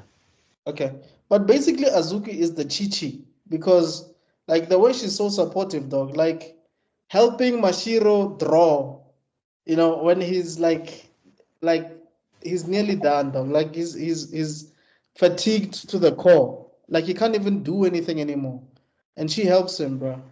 That was a touching moment. Like yeah, but I'm saying at the same time, it's just like if you two are doing this, what is this dream of yours? Throw it out the window. Zolang. Yeah. Date. Like you're already there. Like yo.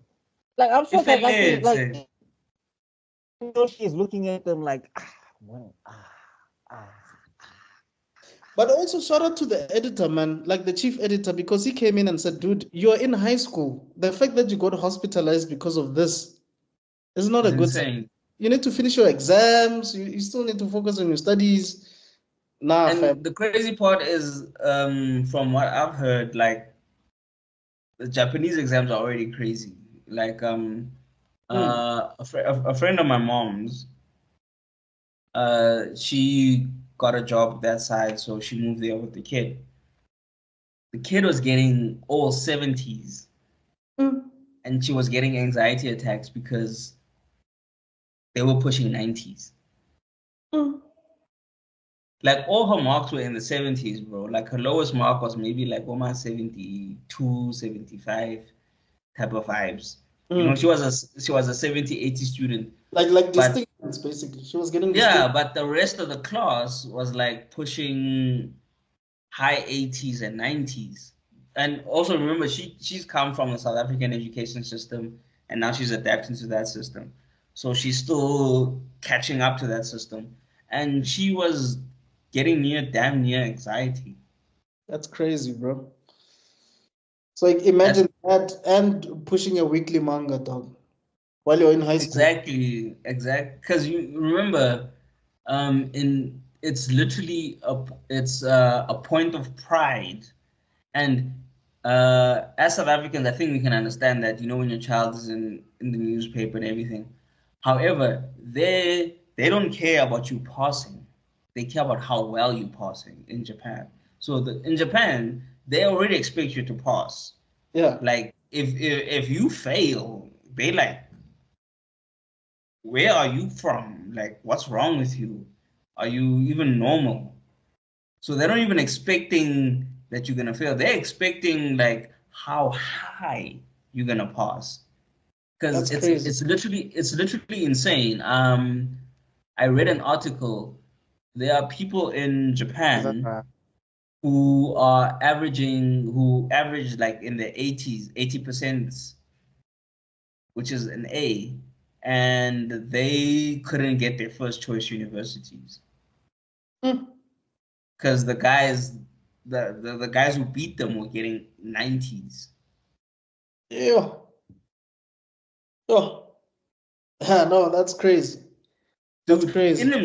I'm sorry, in South Africa, if I have all my subjects are 80s, I'm getting a fucking bursary. Yo, like dog, like yalla. Like standard. Yalla slaughtering like a boat or something. Actually, no. If I'm getting all 70s, I could get a bursary in South Africa, averaging all 70s. If I'm averaging all 80s in South Africa, I'm definitely getting a bursary. So you're gonna be in the newspaper for sure. Those guys literally, some of them have to rewrite their exams so that they can get a better mark, so they can get into university. That's how insane it is just to get into varsity, my chief. And you see, I'm glad that it's not. But I'm saying that's not healthy. I think that's not at all. It's not at all. Like I think both things have the. I think both. Oh, you're breaking up again. You're breaking up again. Cutting again. Can you? Yeah, I think you're just gonna have to kill your vid, man. Yeah. All right. Yeah. Yeah, you're coming clear now. Okay. What I'm saying is that like both ways are not healthy, because now if we're talking about how like you're not in the newspaper or you're in the newspaper, like there's kids who have killed themselves over not getting like marks or things, and it's just like, and like when you look at Mashiro here and he's hospitalizing himself, like again, I get his beef, because I think it was unfair of the editor to be like, we're putting you on hiatus until you graduate, not until he got better and healthy. He was like, until you graduate. And then they had to until they can say, okay, now is it until I graduate or not, or whatever, which I thought was fair. But I'm saying at the remember, this is the editor that also witnessed Mashiro's uncle die because of overwork. Remember. Other editors like that, even though when other editors were having the same problems that Mashiro was having, he wasn't looking at them the same way. So that's the kind of thing that they'd be like, okay. But at the same time, you'll be no point in you. I think you're breaking up again. Can you hear me now? I think your area is... Okay, wait, let me just, I'm going to drop and come back in, eh? All right. Okay. Yeah, so as I was saying, man, like that school system is insane, bro, because I'm sorry, like, let's look at our country. Right. You can pass with a 30%. In Japan, if you're getting 30%, you're not even going to get a job as a cleaner. Yeah. Can you guys hear me now? Yeah, there's still a bit of a glitch now, but we can hear you. Yeah. I wonder what's... Yeah, because my internet shouldn't be... I don't know what's going on. Did you get some load shedding? It's after 10. Oh, wait, we're in election time, so there's no load shedding.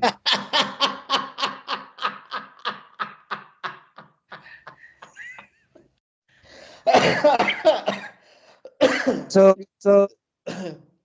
if you want anything, South Africans, if you want anything done, now's the time to campaign for it, because it's election time. They will do it. They will push for it so that they get it.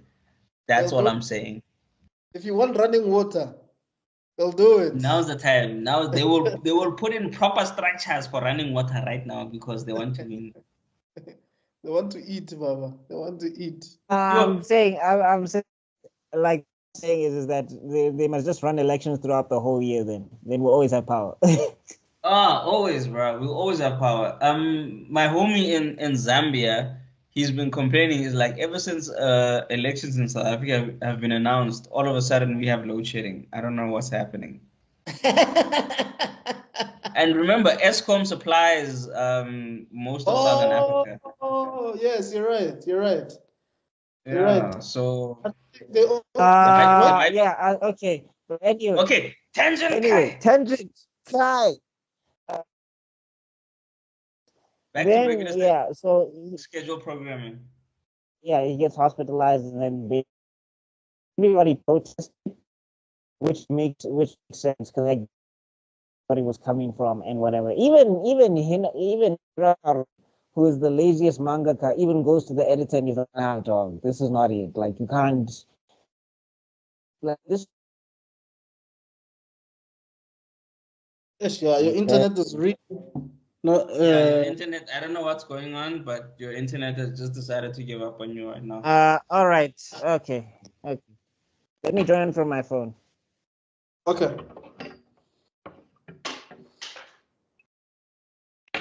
That's the problem of using these cellular networks sometimes. Unless if he's using. I'm on a fiber and it's not feeling like fiber, dog. I am. I swear, if I had another option, I would have taken it already. Is it that bad? Yo, my G, like so literally this is all. So I'm on a 50 meg line. Oh. I'm on a 50. Yeah. Nah, you silent again. Can you? Can you hear me now? So much better. So much better. Yeah. Oh, okay. All right. Anyway, what I was saying was is harder to cut off the conversation, but what I was saying is that what's this? Like even Hiramaru was like, nah, dog, we can't, like, bro, this is whack, editor. You can't be doing this. And it's like he's the laziest mangaka. And he was like, yeah, I'm gonna go home and work. That's how angry he was. So like the situation is tough. But yeah, I mean, again, I agree with the editor. I was on the editor's side, but I understood where they were coming from and whatever. It's just like, yeah, you guys get this again. Like, it's not over. Like, that's what I think a lot of people need to understand. Like, that's what Nakai represents. Like, Nakai represents if you can't take an L, you'll never go anywhere. Yeah. Yeah. No, you're right. I think, look, I think it's like different perspectives. It's kind of like a parent versus a child. Like a parent would say, come back home before dark. But then the child is like, but dad, if I come back before dark, I won't be able to jog a few more laps because I need to enter the comrades marathon or something. You know what I mean? It's like the other's like saying, I'm worried about your safety, I'm worried about your health. The other one is like, but I need to participate in this thing and it's gonna take some sacrifices. So it's just like different perspectives, you know. It's just that the other one has more power. But I'm saying ultimately when Nazuki came in and Mashiro, like if you dead, we don't do it. The dream doesn't happen. Like that's what everybody was saying. It was like, dog, it doesn't matter if you make the best manga and then you pass away the next week or whatever. You wanted to say something, Zuko? Yeah, it went away. Yes, I had a goldfish moment. That was my bad. Had it. Is there anything else you guys say before we shut it down? I mean, again, Azuki kind of like she was great, but I mean, this is also the season where the voice acting thing happens, right? Yeah. Or is that the season? Well, I think it's more prominent in the third season, but I think it starts this season. No. It starts in the third season. Never mind. Oh. But yeah, the thing is with Azuki and like like holding her hand, and I mean, props to Mashiro for saying that the manga is more important, and that in this season he starts he starts bringing up his uncle as a reason why he wants to push so hard. Yeah. So like to him that he's not just fixated on this dream that he made when he was like 15. And also on top of that, like they're more realistic now, which also is some great Like they're not trying to do this by 18 anymore. Like they're already past 18 at the point in this story. Like they're like their 20s now and they still don't have an anime and they're not falling apart. Like Mashiro is like, oh my god, Azuki will never marry me or whatever. Like he is pushing the work. But it's just like with their relationship, it's just like it's so frustrating because it's like you're already there. Like already everything is like, is this the season where Iwase where Aoki, yeah, you said it, because Aoki was this and the USA situation, and it was all rough and everything for thingy until he had to propose to Miyoshi, which I mean, hey, still walk that down, great job. But looking at how Mashiro and and Azuki were fighting over that, it was just like, okay, yeah, they are people, but then they just go right back to being weird again, and you're just like, guys, like I don't know who this is for. Yeah, but also shout out to Tagaki, man. For me, like I said, he's my favorite character. So when he got married, or when he decided to get married, I was so happy for the dude. You know what I'm saying? I was like, yo, dog, you're making the right move, because Miyoshi already proved herself to him, many times. So to the point where she was doing the work of an assistant, and like even like Mashiro was like, "Hey, dog, I think we need to pay your girlfriend." Hey, dog, you gotta pay your girl because she's helping out. and then like, what's this? Takaki's like, nah, she likes doing it for free. But I see his game because he was like, any money I make, it's going to her, most. Anyway, yeah, it's going to her anyway. Like, there's no need to pay. Yeah. So we don't need to divest the funds because she's gonna get them anyway. Yeah, but it's nice to see them. But that makes sense. That makes sense because it means no matter what's happening, you're still taking care of home. So that's a good look. Yeah, man, that's a good wife right there, dog. No. Like the thing is, they're a fantastic couple because like even Tagaki, like you see it more in season 3, but like when things are going bad, she's there. And when she's like down, he's there. Like there was a thing she was supposed to go to, and he just shut it down because she was not feeling well. And she was like, "Yeah, no, I'm gonna be here till she's better." Yeah. So like fantastic. Like that's why I'm looking at Azuki and Mashiro, and I'm like, I don't know if you guys are gonna make it like this. They will because of the story, but like if you want to take and apply real life context to it, you're just like, you guys are just being weird for no reason. Because it's like they're having a distance relationship, but they're not that far from each other. No, it's like they have a weird relationship. They have literally a long distance relationship, but right next to each other. It's weird. Yeah, and it's just like, just go see her, just go see him. Like one day out of the week or one weekend won't derail your dreams forever. Like that's true. That's true. But I also think one of the things in what I've seen so far and in what I've heard so far is how all encompassing a dream can be. Like how you forget to eat, you forget to wash, you forget to do all these things because you're just in pursuit of a dream. And I think this is something that needs to be on TV like this. Yes. And maybe as an L, like be on TV as an L. Because a lot of the time we think you work hard and everything will work out fine. My guy, a lot of people have worked hard. A lot of people have done the right things. They've shook the right hands. And shit has not worked out. And it's not because they're evil people. They're not bad people. And then therefore karma and the universe messed with them. They were decent people. They were doing the right thing. They were trying their best. And it still didn't work out. And I think this, from what I've seen, it's just a beautiful, heartbreaking take on what it takes to achieve your dream. Because in a shonen, there'll be a training arc, and the main character will be powerful. Here, there's no training arc. There's just like left and rights, and this one you dodge, this other one hits you. No, but I'm saying, Zuko, this is more hopeful Because remember, these are the same people that did Death Note, and Death Note was like hella like there's no hope at the end of it. More hopeful. Like you can see them working out and all of this thing. And yes, they're talking about how all encompassing a dream is and how toxic that particular chase can be and everything. But like unlike what you're describing, like this story, it does reward the main characters for the hard work, but it doesn't reward them in the way that they want. And I think that's a great lesson to take away from like when you're teaching something is that you don't get it the way you want. Because I'll tell you now, like for me in my head at 18, I was like, I'm gonna be a great actor and voice actor and rapper and all of that stuff. And none of it has happened. And I'll tell you now, I've released I don't know how many songs, I've gone to I don't know how many studios, and people have said that I've got the skill. It just didn't work out the way it worked out. But what I realized is that like the dream is the beginning. Yeah. It's not the end.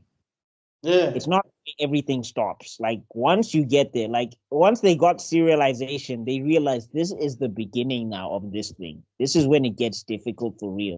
And I it's think, just yeah, and I'm just saying, just to wrap up what I'm saying is that I think as a message to creatives, to anybody who watches us or watches this thing, like it's okay when things don't work out. You'll be fine. Yeah. Like it's not like it's actually good because it's a sign whether you want this or not. Like this manga, this series, Bakuman, it beats up Ashirogi left, right, and center. Sometimes on the verge of cancellation, other times they're up, other times they're down. Like now Miura came in, threw their whole style off, but they managed to persevere through all of that, even putting their whole career on the line at some stage. Like when we get to the end of the season, where they're like, yo, we want to drop Tanto with the manga, the gag manga we're making, and we want to make this PCP stuff. Yes. And the editor says that if this thing flops behind Nizuma Eiji, I'm canceling it. Now they're not even dealing with like regular stuff. Now they're dealing with if they're like sixth place, they're canceled or something like that. Like they are the Vegeta of which is insane when you think about it. Like if you are in sixth place, that means you are top 10. Top 10 is considered a good place to be. That's what I'm saying. That like Vegeta, like how Vegeta was like second best. He could never really beat Goku. That's guys. Like these guys are trying so hard to beat Eiji, dog. Nezuma Eiji. They're trying every single thing, dog. But for some reason, Eiji's like, Pikaw! And then he's number one again. They're like, how? Like, yo! He did nothing.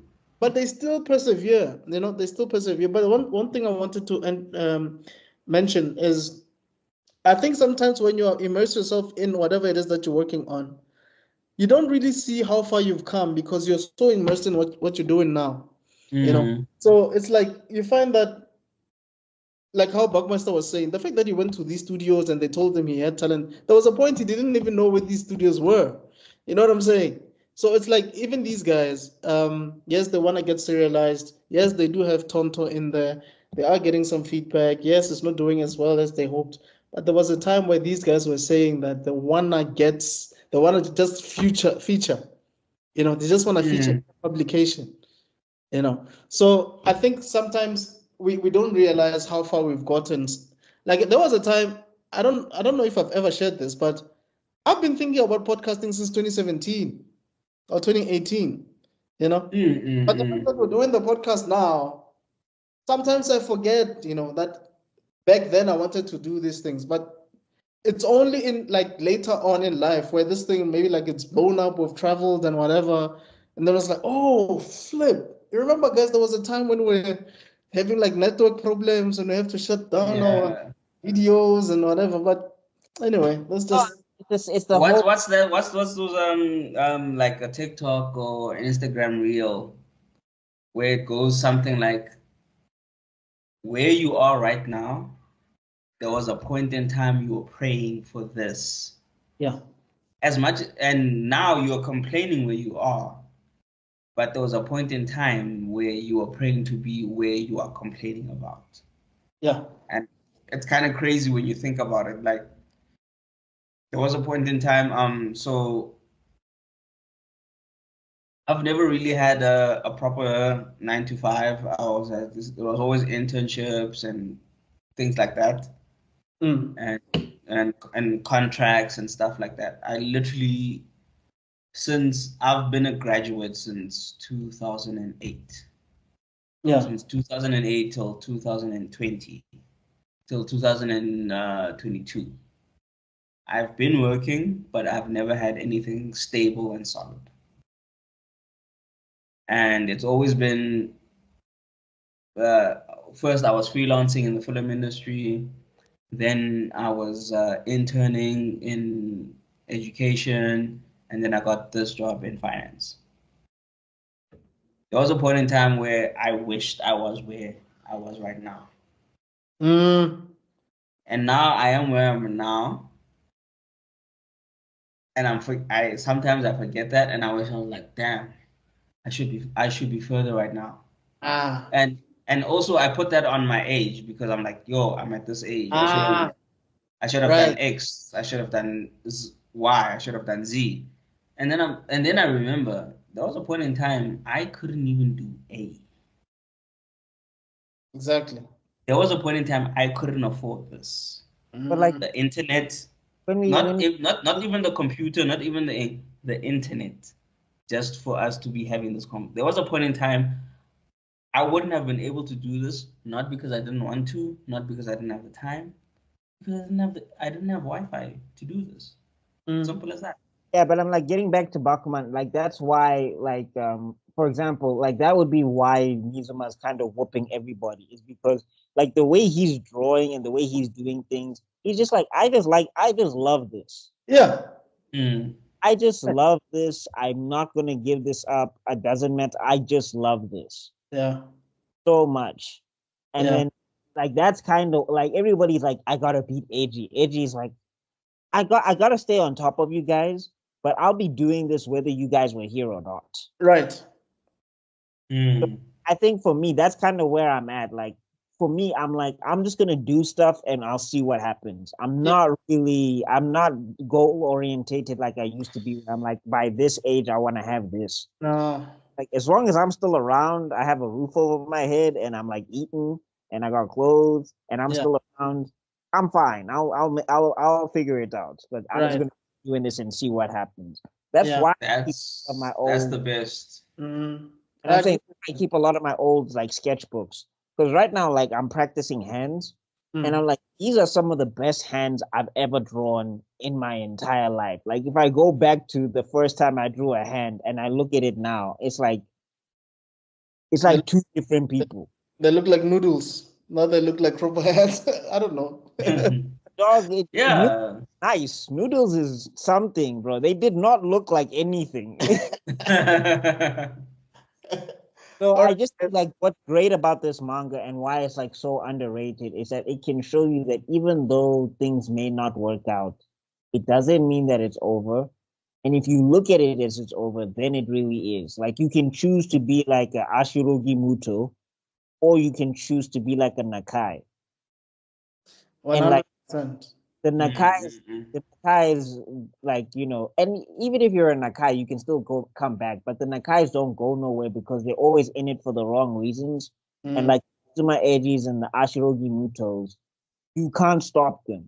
Like if Eiji ever got canceled, all he'd do is draw another manga. Yeah, that's true. And then probably even I think that's also one of the things. Maybe if you pick it up from also, like I said, from what has been said, is do what makes you happy, and if what makes you happy can make you money, brilliant. If you have to have a 9 to 5 to do what makes you happy, then do that.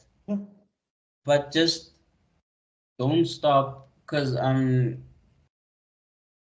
you know, sometimes we so focused on, okay, I'm an adult now, I need to pay rent, I need to pay bond, I need to pay installment, I need to pay insurance, we just forget to do things that we like literally. I'm gonna talk on my own personal experience. Last year I was stressed out of my mind. Bills were killing me, work was killing me, everything was just bad. And then I just said, what I'm gonna do now, and I was working weekends. I don't do overtime. My job is not an overtime job, so I don't really need to work weekends. I was working weekends just to catch up and keep up. I And remember then I this. just and then I just decided like, no, this is bullshit. My weekends are gonna be for sleeping and watching anime and watching movies. That's it. During the week, I don't really watch a lot of stuff. I'll watch maybe an episode or two or something. But weekends, I decided Saturdays I would sleep in. I would literally wake up at because my body's now so used to waking up in the morning. By 6 I'm awake. By 8 I'm back sleeping again. Up at 10, I'll watch anime the whole day. I'll watch soccer the whole day. I'll watch rugby the whole day. I'll watch cricket the whole day. Something like that. Sunday, same routine. I'll watch an anime. I'll catch up on like, oh, I've been meaning to catch up on Jujutsu Kaisen. Let me watch an episode or two. I'll watch that. I've been meaning to catch up on Fire Force. Let me watch an episode or two. And even if it's just an episode or two, it's not the whole. I don't binge like I've noticed I can't binge like I used to. I used to watch like I can relate, dog. I can like relate. 3 episodes is a lot of episodes for me these days. Yeah. So I'll do that, and now I'm working better. Like I'm at work and I'm more productive. In my personal life, I'm more productive, and it was just a change of not making everything the end, like not having everything be the end all anymore. And I was like, at this time, I am done. Whether I've done what I needed to do or I haven't, I am done. Now I will focus on myself. What do I need to do? I'm gonna go on Instagram Reels. Yeah. That's fine. I'm gonna take a nap. That's fine. I'm gonna do my exercises to keep my back and my knee in shape. That's fine. And I think that type of attitude is so brilliant because at the end of the day, no matter what you're doing, even if it's something you don't like, if it's something that's just to pay the bills, it doesn't kill you.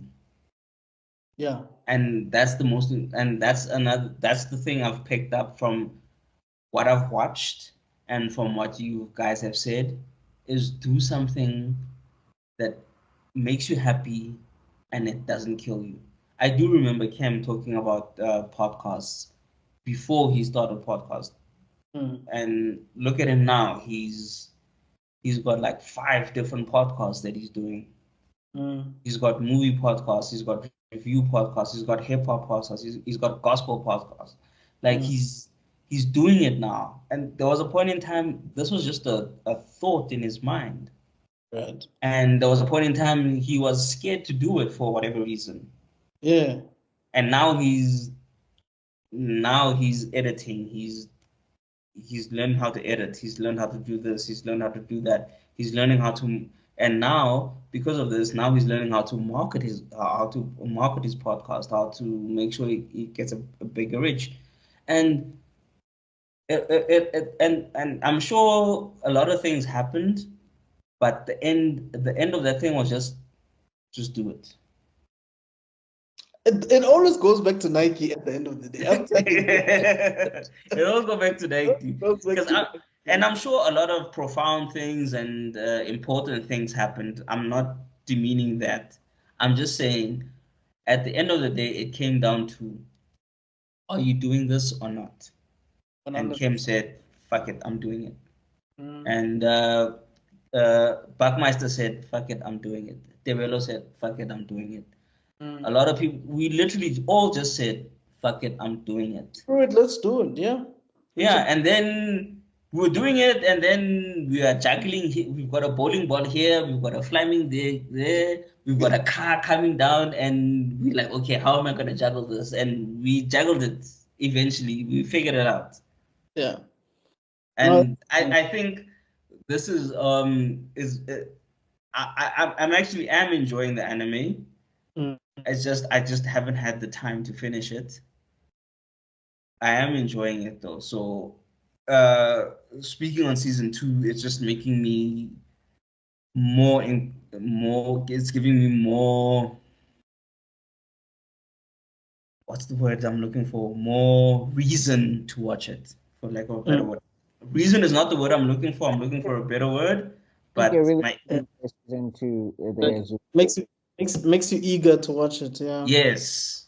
Dog, I'm telling you now, I'm watching this like it's a shonen manga. Like I'm like, hey, dog, are they gonna make it to the next serialization meeting? Dog, they make it seem like it's a battle manga, but it's not. Like it's as if the voting, like the rating system, is like a battle manga. Like you're watching meeting, like you're sitting there in the meeting, dog, and you want to talk. You want to be like, chief editor, you can't do that to my boys. Come on, like you saw what they did. Come on, my guy. And Yeah. that makes a story engrossing. Like the moment you, as an outside person, start relating to the characters, one, start rooting for the characters, two, start speaking for the characters, three, The suspense. and then start throwing ideas at the characters as if they can hear you. You're hooked. Yeah. Like you can say whatever you want to say. You can be like, yeah, it was all right. It was, but the moment you doing those things, you're hooked. That's true. Like when they get serialization, you also there like, yes, let's go. So all the way to, and then when they don't get the anime, like, and don't you think it's kind of crazy? Like you're so engrossed in this thing, you haven't written a word, you haven't drawn a pane. Yeah. But the moment anything positive happens, you're like, oh, we did it. Yeah. The moment anything positive, like, oh no, we have to do better. At that time, that's why you haven't done anything to contribute except watch. No, it's like soccer as well. The only thing you contribute is your DSTV subscription, your T-shirt. Yeah, like that's it. Like you're not training there. You're not there helping train. Like no, guys, you must try. Walking around like you'll be walking around like, hey, dog, we scored last week. It's like you weren't even on the pitch. The pitch, you weren't even in the country, dog. Like right now, like Manchester's playing. I've decided not to watch Manchester United because they're stressing the shit out of me. I just need I need a mental health break from them because wow, it's a toxic relationship right now. But like when it was good or even when it was bad, like when we would score, I'd be like, yeah, we did it. Come on, boys. Yeah. Dude, I'm in South Africa. Those guys are in England. What do you mean we did it? No, you're chilling on your couch there. You're letting your balls breathe. Like, hey, I'm chilling ka biri. I'm chilling ka cool drink. I'm chilling ka kota mono mo ke shebile game like. Meanwhile, you're like this. Dude, next I'm like, Mr. Ref, come on. What are you doing? Pass this guy. No, I like, yeah. No, I'm saying like, and that's why like when like Takaki and Miyoshi got married, I'm there like, my boy, you did it. Really cool. I do on his behalf. But even like the scenes where like he needed Miyoshi's dad's blessing, a dog I fell for him. I'm like, yo, I hope the dad actually approves this dude. Like he's a cool dude. Like, please don't. Like that's why when they said don't push him, like karate match, you're thinking, and then it turns out no, he was just taking them to the thing because he just needs to talk to them alone, and you're like, oh, thank God. yeah. Also, like when Miyoshi is like, if they get an injury, then they can't do manga, and you're just like, I didn't think about that. Hey, man. Yeah, but hey, guys, I think that's everything. Yeah, I think we covered everything, guys. Thank you so much for checking out the video. Do let us know your thoughts. Have you watched Bakuman yet? If not, please do check it out. Come back and check these videos again and let us know your thoughts. Check out the season 1 review that we've done. Thank you so much for the views. I think we're at like 66 views as of this recording. It's actually really well. I'm like, yo, maybe we found the secret audience. Yeah, like dog, I was actually shocked when I saw the numbers. I was like, like we've been reviewing Naruto, but we're not getting these numbers. But for some reason, maybe, but also remember, people have been watching Naruto, so yeah. I'm saying maybe our audience is also authors. They're also guys who are trying to make stuff, so they're just like, okay, maybe this is the resource. I didn't know there was a how-to guide. Exactly. This is a how-to guide basically. This is like a how-to guide with the ups and downs of it all. Guys, thank you so much for checking us out. Please do follow these guys. I'm gonna leave the link in the description below of their social media channels, and hopefully Tibalo will join us next week. But this is Mr. Extraordin, Fire Lord Zuko, and Buckmaster Cool. Thanks so much, and then we'll see you guys on the next one. Cheers. Fire Lord Mazishi. Anyway, we are discussing season 3 of Bakuman. So if you don't know what Bakuman is, so Bakuman is basically an anime, originated as a manga, done by the guys who did Death Note. It's Takeshi Obata and Tsugumi Oba. Tsugumi Oba is the writer, Takeshi Obata is the artist. These are the two guys that worked on Death Note, and they also worked on Platinum End that came out after Bakuman. So what is Bakuman about? It's about these two guys in my background over there that want to make manga. What is manga? Manga is Japanese comics, loosely explained or defined. The guy with the blue hair is the artist. The guy with the glasses is the writer. Yes, Estebelo has it there. I think it's upside down, but it's fine. Yes. Yeah, so basically it's about them trying to make a really good... Don't worry, I'm your air hostess person. You're in a flight. That busy talking with... Am I the pilot? Yes, you're the pilot. As they do a lot of and as they speak. But anyway, yeah, it's about these two guys that are making a manga in the hope that it will be as really popular, because once your manga becomes popular, it has a high chance of becoming an anime. Think of like Dragon Ball Z. Dragon Ball became popular, became an anime, Naruto, Bleach, and so on. So to cut the long story short, Moritaka, the artist, made a deal with the girl that he likes that if the stuff becomes animated, then they will get married, and she will become the voice actor or actress she will voice one of the characters in that anime, the main heroine, basically. And yeah, they'll get married. Just a quick apologies for anybody that is watching. Sorry, I just got an urgent message, so I just had to check it out. So if it looks like I'm checked out, it's not that I am. It's just that I had to just do some, business never stops. But anyway, guys, you were saying? If you guys are new, let's just disclaimer, guys. We multitask, right? While we're podcasting, so don't ever think that we don't care. Like there's stuff happening. It's life. Just like you now, you are watching us, but you're texting your girlfriend or your boyfriend. Are you not? So don't come at us. Please. Two things. One, we are all team ADHD here. I don't care what the disclaimer says. So, yeah, distractions are going to be a thing. That's why the tensions are tensioning. And two, it's exactly what you said right now. Even you guys are multitasking. I mean, I felt so bad because I think in the bizarre clip I put up, I noticed that you weren't even looking at the screen, and I wasn't looking at the screen at all.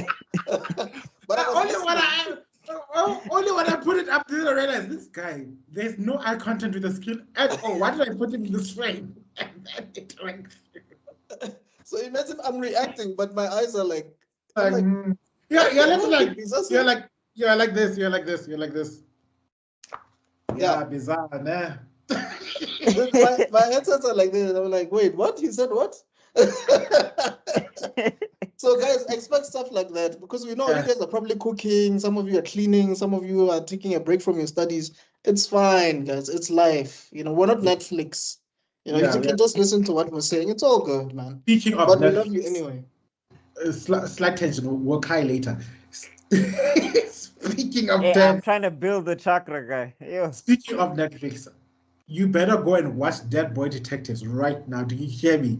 You better go watch it. This shit is so good. I've never been so entertained in a series in a long time. It's based from the same universe from Sandman. If you love Sandman, you're gonna love this story. It's also written by Neil Gaiman for everybody who likes the whole angel. What's the Crowley and Aziraphale? Lucifer. No, not Lucifer. Well, I mean, it's the same. It's the same universe. It's just that kind of. okay, it's an alternative. It's an alternate universe of that series. I forget the name of the damn series. It had the. I'll remember the name. Are you talking about Preacher? Not Preacher. But you know that even Preacher is the same universe, right? It's just that it's different. It's done by a different studio. So all these things that we're mentioning, they're part of the Vertigo imprint of DC Comics. This is when DC was becoming darker back in the early 90s. That was run by this other lady. I forgot her name. So you have what's this? The Changing Man, Preacher, Sandman, and whatever they were talking about. Tangent Kai. Wait, give me a moment. No, my chakra is not enough. I must infuse more chakra. I'm just looking for the name. Then we can kai to our house content. What? Shade the Changing Man? No, the name of the show I was talking about with Aziraphale and Crowley. Oh. What's the name now? Damn it. Oh. Simple. Tangent Kai. Good Omens. There you go. Good Omens. Oh, okay. That's the name. Yeah, so watch Good Omens because I need my Yaoi stands, my BL stands. I need to, I need to make an episode about BL and all the stuff so it can go as horrifically gay as possible so that it can get out of our system. It's like, I got no one to talk to about this stuff. It's so sad. Anyway, let's get back. Kai. Okay, anyway, yeah, so season 3, I believe last time we ended up on season 2. Season 2, obviously, we were saying that Mayuri is the editor of Ashirogi Muto, and they tried to do Tonto, which is a comedy, and obviously they didn't really do so well. Actually, the guys just decided that, you know what, it's not who they are as Ashirogi Muto. It's not necessarily really their style. So they decided to cancel it. I mean, just to talk about not what's his name again? Why am I forgetting his name? Mayuri. No, this guy. No, is it? Wait, what's the author of King? No, what's this? The best seinen in the world. What is it called again? Berserk. What's the name of the author again? I forgot now. Because it's that guy's name. I think is it Mayuri? Kintaro Miura. Miura. Is it Miura? Is his name I was Miura? about to look it up. Like, you know what? We are live, but I can also do the editing work. Yeah, isn't Kintaro Miura or something like that? Wait, let me check because we need to. I want to check the editors. It's Miura, Goro Miura. Yeah, you are right. Yeah. Yeah, I mean, hey, when we check Miura and we see what Miura is like and like what he's about and all of that stuff. Yeah, it is. You get to see that. I think the story is hard on him, kind of a little bit. Yeah, it's as if the writers were reacting to the readers. Like, no, Miura's not like Hattori.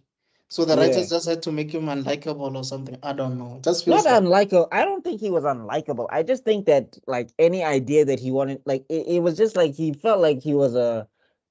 He felt I don't even think the writers were reacting to the audience. I think they were just showing the difference between an editor that's experienced versus an editor that's just entering the game.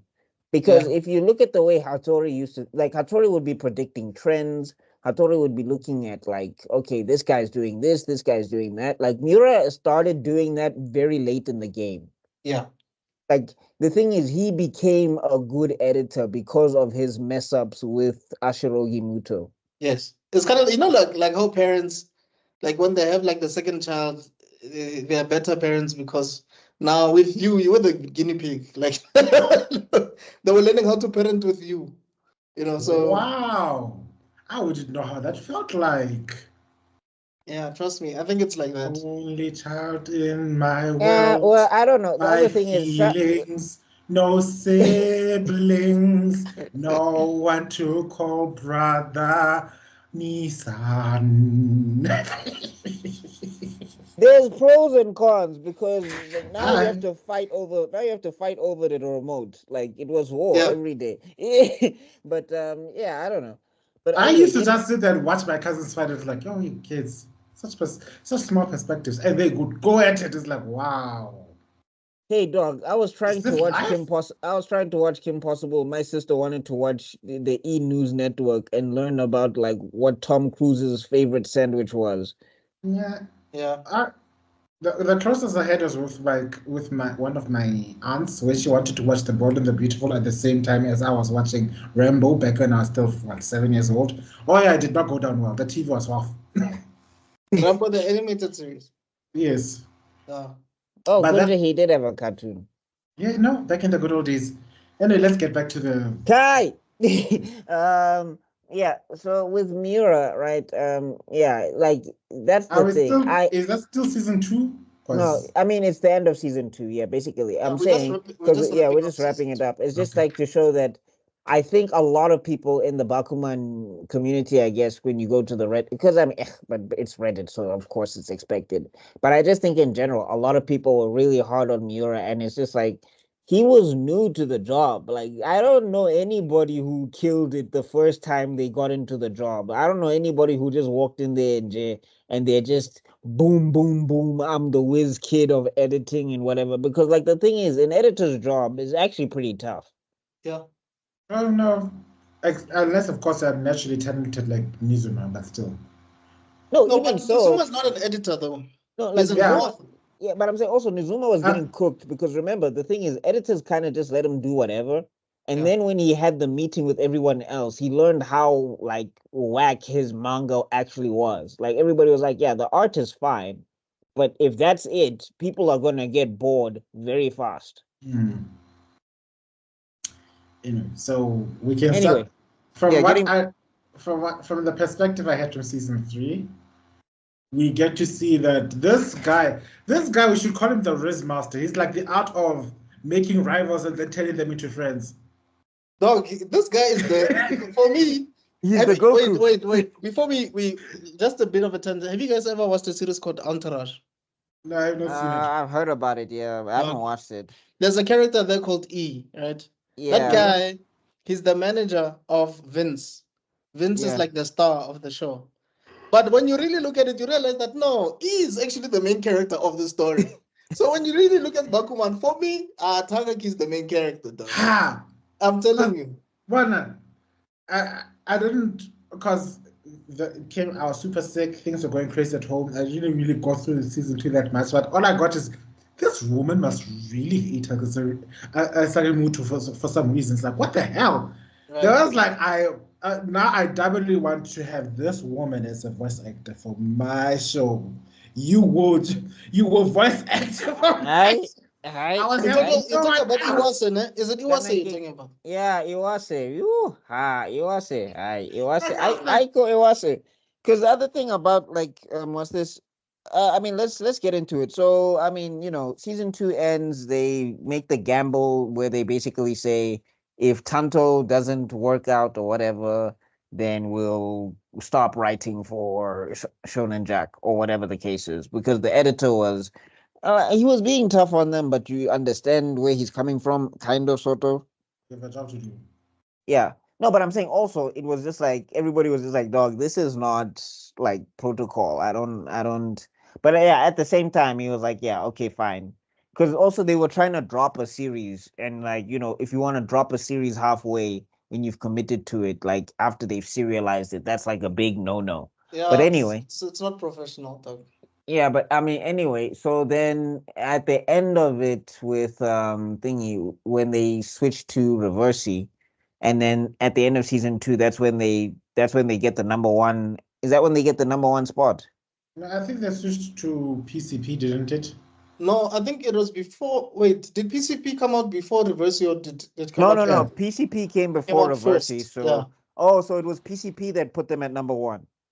Yo, guys, I don't want to lie to you. When I was the first time when I was reading the manga before the anime came out, and I saw that the PCP spread, you guys should see that cover. Oh my God, I was so happy for them because I was like, you guys finally got it, man. The look of the main character with the glasses and the strap and everything, it looks amazing. Chef's kiss. Can you also shout out? Let's give our praises to the actual creators of this content. Imagine making a manga about making manga, and then having characters to have developed their own storylines in the manga. For not just the main characters, but all the other characters. For all the characters, and having editors who have to edit this fictional thing. That's what Buckmaster and I were talking about last time. That it's crazy how it's like an in-world of this whole thing, and the art has to be different with other artists and stuff. Hey, it's crazy. Chief, like that's why I'm saying, like the guy the artist who had to illustrate this, because remember he had to also draw like Nakai stuff. Yeah. Remember when Nakai was doing things, he had to draw that. And then they also had to draw, like, because PCP has to look different from Puchirugiri or the other stuff that the other guys were doing. And Nizuma Eji's style had to look so different from what Moritaka was doing and that is crazy. Even the lawyer, you remember the guy who does the lawyer manga? Yeah. What's his name again? That kid, I love that kid, man. But Takahama. I think Takahama, but Takahama has a lot of speech bubbles, I think. Yeah, I think so. But it makes sense. It makes sense because it's law. So with law, you need a lot of dialogue. But I just wanted to show you guys this. It's just that it's an edited version of what I'm talking about. So this is what I saw the first time when PC. Look at this main character. Look at how cool it looks with the strap on and these tools. It kind of gives you that vibe, like MacGyver or something, like someone who can use these, like a mini James Bond. But this is the actual cover that came out. Where is it? I think I saw it. I think it's this one. So when it came out, I was like, wow, man. Like you actually if they just made like a PCP or a reverse or something, I would watch that. Same here. Whatever. There's actually a PCP manga that came out. Oh. Yeah, surprise. But it's like, what is these things again? Is it like a graphic novel or something like that? But also even Otter by is it Himamaru or something? That guy. There is an Otter. One of the weirdest, like, I did not expect him to be that way. Let me see if I can find him. I think it's Himamaru or whatever. Yeah, because that Otter 11 is actually a manga as well. But apparently for Otter 11, they had to get a different artist so that the art can look completely different from what Takashi Obata was doing. What was his name? It wasn't thingy. Why am I not seeing his name? But Otter 11. Yeah, the author for Otter 11. I'm trying to find his name. Hiramaru Kazuya. Hiramaru, is it Kazuya? Yeah, Kazuya. Oh, there we go. Kazuya, yeah, Hiramaru Kazuya. Okay, so his last name is Kazuya. I think it's his first name, because with Japanese they start with the same name first. Oh, but right, Hiramaru Kazuya. This is the manga. This is the manga that actually came out. Was it this one? Oh, I don't remember. But there's like the real manga that actually came out, based on the thing. Wow. You see, it says here novel based in Bakuman. You see that? Like, that has got to be so saucy that you can make something that's about making manga and somebody takes that idea and then actually makes a manga. Bakuman is just one big ass flex on the creativity of these people. I don't care what you people say. I know it's beautifully written, and also maybe as one creative to another, I can see the spirit behind this storyline of what its authentic message is. But I have got to also appreciate the level of flex. Like, I will show you a universe inside a universe inside a universe. So this is the manga. Manga section. This is the graphic novel I'm talking about, the PCP one. That's actually out there for real, in real life. Perfect Crime Party. Yeah. And that's what PCP stands for. I know. I just wanted to say what I like about this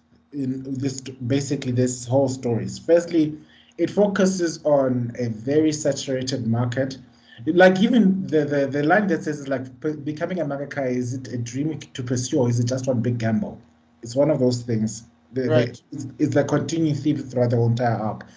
Number two, their approach to the genre is also very different. When we think shonen, we automatically think it's either Bro!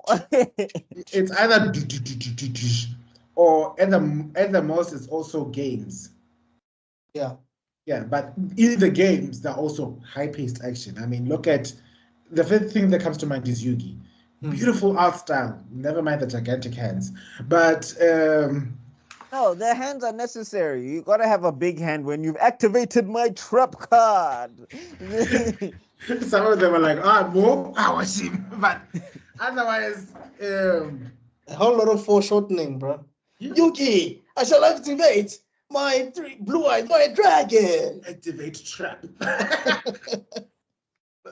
But that being said, you don't see basically the detective genre-like thing come into it. Not only is the detective thing, it's like an anti-detective show because it's a crime story. You know what I'm talking about? No, I mean, like you get to see that you understand how these are the same guys that made Death Note, even though I still think they fumbled with L. But you get to see how, with the way they're writing Mashiro and Tagaki, right? You get to see that when they were probably sitting there in their meetings with their names and things, they were also looking at each other like, "Hey, Chief, like we can't like." Let's make our main protagonist the bad guy. That's never been done in a shonen on this level. Let's do this. Let's do that. Like you can see, like the way Tagaki and Mashiro be brainstorming, you can see that that's how they did it. I just wanted to highlight that. Funny enough, just to correct the Buckmaster there, these guys didn't work like that at all. So what Tsugumi Oba would do is he would write a story, give it to the editor. The editor would then give it to Takeshi Obata, and then he would also bring Names, who's the Tsugumi Oba. Those guys hardly met face to face, dog. Wow. Like the artist and the writer hardly met ever. It's only a few times. But funny enough, they were able to make even with Bakuman. Even with Bakuman, dog. Damn. They hardly met. They had met a few times, but they hardly met for when they were working with each other. It's like they just understood each other. Talk about flexing again. Imagine if I was working with someone like wild. I thought they were homies. No, it's crazy. It's like with the design of L, for instance. Tsugumi Oba just said, "You know what, Takeshi, I'm gonna leave you to do the design of L." And then Takeshi just drew the bags under the eyes, a weird hairstyle, and it's like, okay, yeah, this works. It's cool. Let's continue. Okay. Wow. It's weird. It's impressive. It's even more impressive, and also highlights what I wanted to add. Like the things that make you stand out more often than not are the things that will help you succeed in the long run. Being trying to chase trends so that you can gain notoriety does have its place in a certain space and time, but what make people stick to you is what makes you unique. And that's one of the biggest things that people tend to forget. That's why I struggle to follow trends on the TikToks and on the YouTubes and stuff. Like right now, everybody's making videos about Kendrick Lamar's "I hate the way that you walk, the way that you talk, the way that you do whatever." And it's easy to want to quickly splice up something and then make your video to join the trends, and then. Lucky if the algorithm, God bless you, you might get like 5,000 more viewers. But then what makes you unique if you keep following everybody else's trends? What makes your channel? What makes your and also brand? If you don't care, people can smell it. Like people will be like, this guy is not interested in what he's doing or whatever. But that's crazy, Mr. Extraordinary. But anyway, getting back to this with these two guys. What's this? So season 3, we open with what's this? Like that's after they thingy, that's when Hattori comes back into the picture, right? Yeah, Hattori does come back, But Hey, I think dog, that was like, if you played the Avengers on your left music, like on the left or whatever, on your left music or whatever, when Hattori opened the door. I was so happy to see him back, dog. wait, wait. Did Hattori come? Okay, because Hattori went to work with Iwase, right? Yeah. But and then Mira came to work with Iwase. But I think it took a while for Hattori to come back in season 3, because I remember at a point Iwase started even having a crush on on Hattori, and that's when Ashiroki Muto were like spying on him, like, what's going on? What's going on with this guy? But yeah, eventually he went. Oh yeah, okay. So that means that Mura stays with them halfway through the season. Is it? I mean, I could be, I think stand to be that's- corrected, but I think at a that's point, season 2. From what I've read, from what I've been reading in season 3, or that I've been watching in season 3, it starts off with the next episode. It starts with them, what's his name? because you know why I'm saying this. I remember The that's how they editor. got that's how they got inspired for PCP, because they were sort of like acting like detectives, like following Hattori around that day, and they were dressed like detectives, if you remember. Then Right. that must have been in season 2, because the episode, when season 3 starts for me is when they are busy having the big. He went to go rescue his girlfriend from working for. Oh, from the studio. Yeah, like he gate crashed. I like the way that I think that's the moms. The moms are the one who pointed out, like, both of you are so stubborn. Do you know that? Stubbornness and relationships don't work. If you want to be honest with your feelings, then just stop being. I hate this relationship so much. Like, I don't hate the characters. Like, they're fine. And like Miho becomes better. Like, thank God. Because she was insufferable in season 1. I could not stand it. I'm like, he's right next to you. You can't even say a word. And then it's like, I love him too much. Like, love him a little less and talk to this guy and talk to this man. Jesus.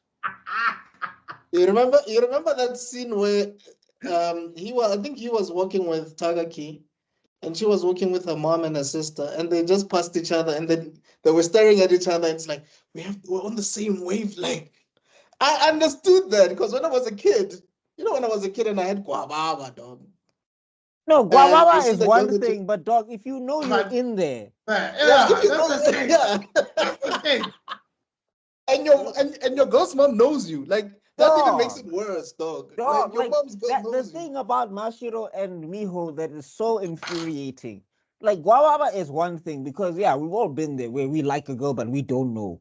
But when it's obvious, and it's obvious on both parties, why are you not talking? Jeez, like you confess your feelings for each other. It's even worse. yeah, and like to the point like where they still SMS each. Like I saw a video, and I still don't agree with this video. I'm sure I don't agree with the video title. I haven't watched the video. Maybe I will, maybe I won't. But anyway, it said like Bakuman didn't age well, and I'm like, there's nothing in it that's really problematic outside of this relationship that's weird. Because it's just like they intentionally handicap themselves from speaking because they feel like that's the only way to achieve, like, bro. And then you look around and you see Miyoshi and Tagaki, and you're just like, obviously this thing you're doing doesn't work. Obviously. I do understand it to a certain extent, because sometimes when you're an artist, you don't want to get distracted and whatever. But Tagaki and Miho dispel. I think you've said it before, and I think you're going around the circles. I remember you saying something like this in episode 1, in the season 1, and our conclusions were still the same, that it doesn't have a relationship to at least hold hands, girl. Like, come on, talk to him at school. Right. No, like you guys are an hour away from each other. You can take the train. Go see each other once in a while. I'm sure you can spare a weekend. Set rules, okay, up until we can only have, we may not do all the normal couple things. At least once a month we meet, right, or something, not in a hospital Never bed. carrying, dog. Not when they're telling you crap at the when you're at the studio, and your boyfriend has to now rescue you and tell you to leave. Because like she was telling you, like I want to resign. I wanted to turn down the offer. If you turn it down, you will never work here again. And then wow, get crisis. Like, Come on, we are going. It was the most romantic thing I've ever seen. This guy became so masculine. I've never seen him that masculine. He became a man. Like my Shiro. You're leaving. What happened to you, my G? You were never. And then they go right back to the nonsense, and I'm just like, why? No, what kills me is they do that, and then in the end, he becomes the most dorkiest child after the vacuum. No, and I'm just like, but why? Like the thing that's so infuriating is like was like. Zuma there? Was the Zuma there? I think. The Zuma energy was there. Yeah, he was like, no. Like he was even cheering him on, and he was like, "Oh, that's the most romantic thing I've ever seen." And now it inspired me to make a love manga and all of that stuff. Like, and then he says, "Now I'll use my executive rights as the creator to deny her." because she could have been one of the voice actresses for Crow, right? No, they were trying to make her the main heroine. Yes. Yeah. And then if she works there, basically she'll be like literally trapped, which would basically mean that precious little. Because Iwase also hella problematic herself. Good God! I was convinced that she must have had a crush on this guy. The way she hates him. No, she did. No, it was obvious. So you know what happened? You know what happened? She's the ball of the beautiful. She confessed her feelings to him, right, in season 1. Only because he beat her. That's why this guy is like the typical Goku. So he became number 1, right? Because he was also always like the top student or something like that. Yeah. Then he became number 1, I think, for some time. And then she fell in love with him because like he's smarter than her, I guess. But then after she confessed her feelings to him, he was like, "Yo, I'm gonna do manga." You know? I mean, and then she came to him as well as the guy's future wife at the same time, on the same day. So he had to decide between the two who he's gonna be with.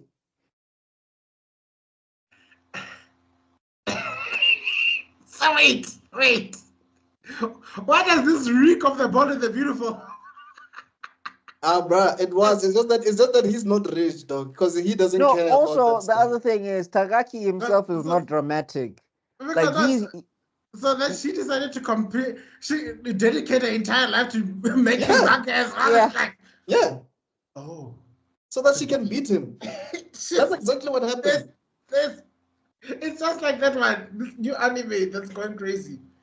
With the Spy Family. Kunte, Spy X Family. Yeah, it's that woman. Spy X Family, yeah. What's her name? I forgot her name. It was like, I'll defeat this woman and show you why you should have chosen me as your wife. Yeah. The blonde haired lady, right? Yeah.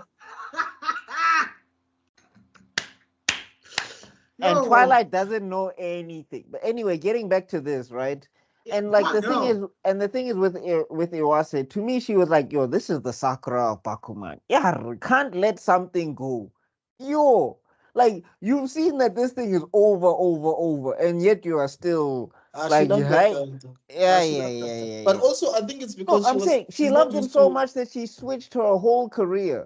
But I think she's also not used to rejection. You know those people that always get everything in life. Yeah, maybe that's that. That's what I'm saying. She's giving a soapy villain trap. If you pay attention to every main bitch in the soapy, it's always the type of girl that's always gone accustomed to getting what she wants, and then for the first time in her life, she gets rejected by her cousin. There is a story like that. Literally, look up telenovela Sapua Hell. There is one. You know the one where she cries in Spanish. That whole meme. Yeah. It's based from the fact that woman got rejected by her own cousin. And she goes so far as to drag him and sleep with him because she's convinced that if she has some of that poontang, he'll be unwhooped forever, and he doesn't want none of that. But don't worry, guess what? Yeah, because he's a normal human being. He's Oh, I wish I could say that because he does end up with his stepsister. Anyway, anyway, Bakuman.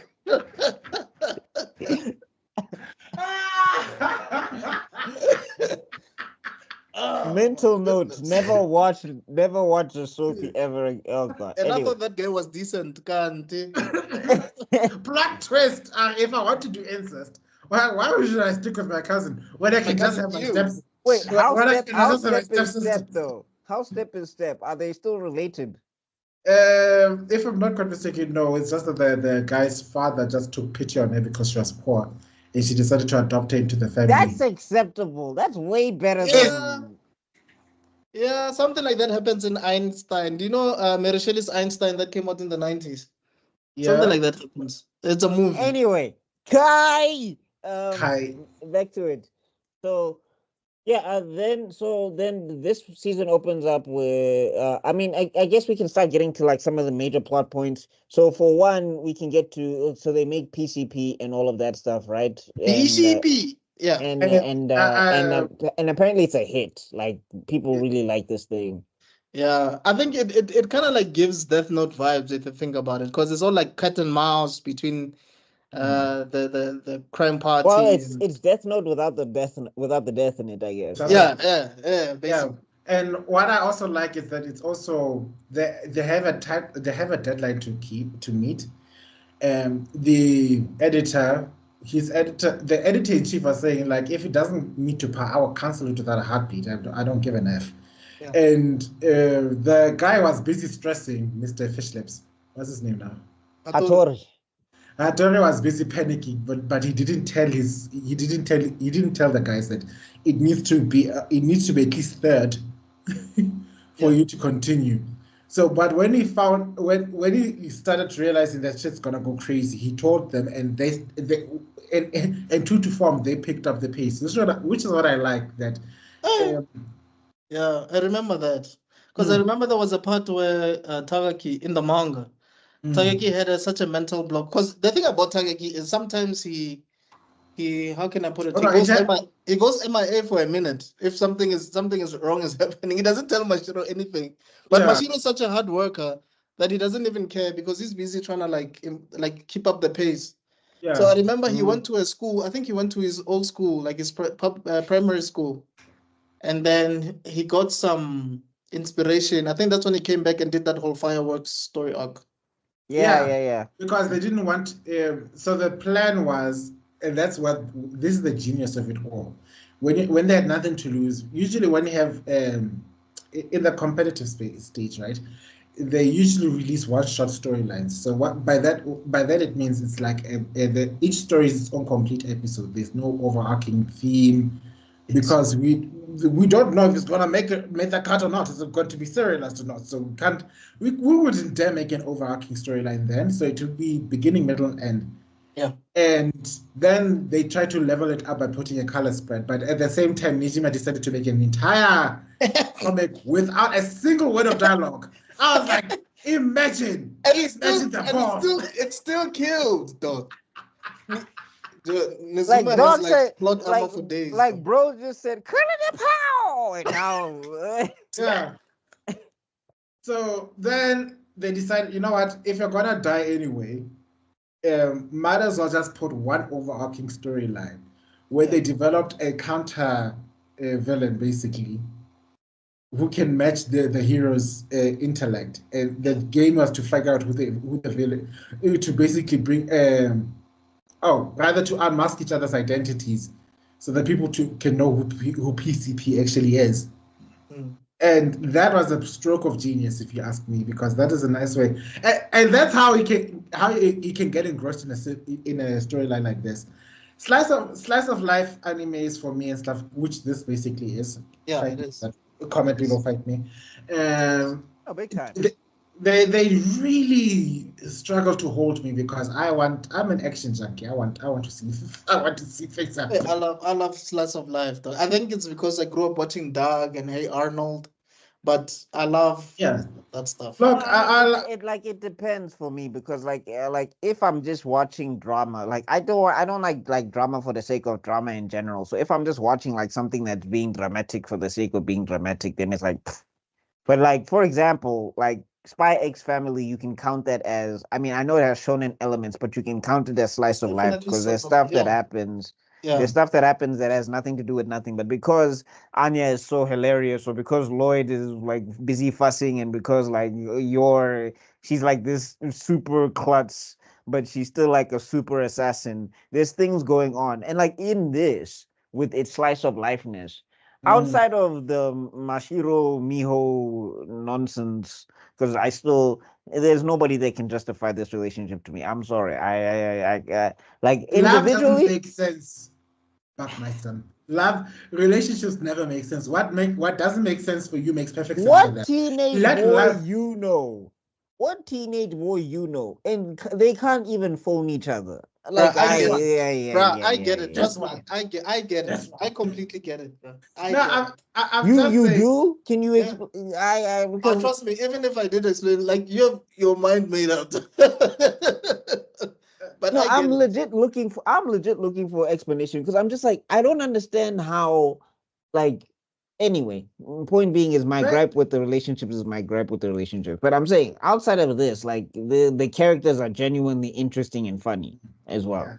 Yeah. Like Yeah. this guy who did Buchagiri, why am I forgetting his name? Fukuda. I think it's Fukuda. Fukuda. Yeah. Yeah. Like Fukuda. he's an amazing character on his own or whatever. Like to the point where you'd watch a series based on him and Did see you what see his he's doing. assistant, bro? His assistant is like him, dog. With Yeah, that whole yeah, mohawk and everything. yeah. Basically, they're one whole team. Like I'm saying, like and like I'd watch a Nizuma Eiji, like I'd read a Nizuma Eiji manga series or whatever, where we get to see how he does stuff. So Yeah. like these characters are good, engaging, and interesting. And then also like they add shonen elements where people are going head to head using their manga.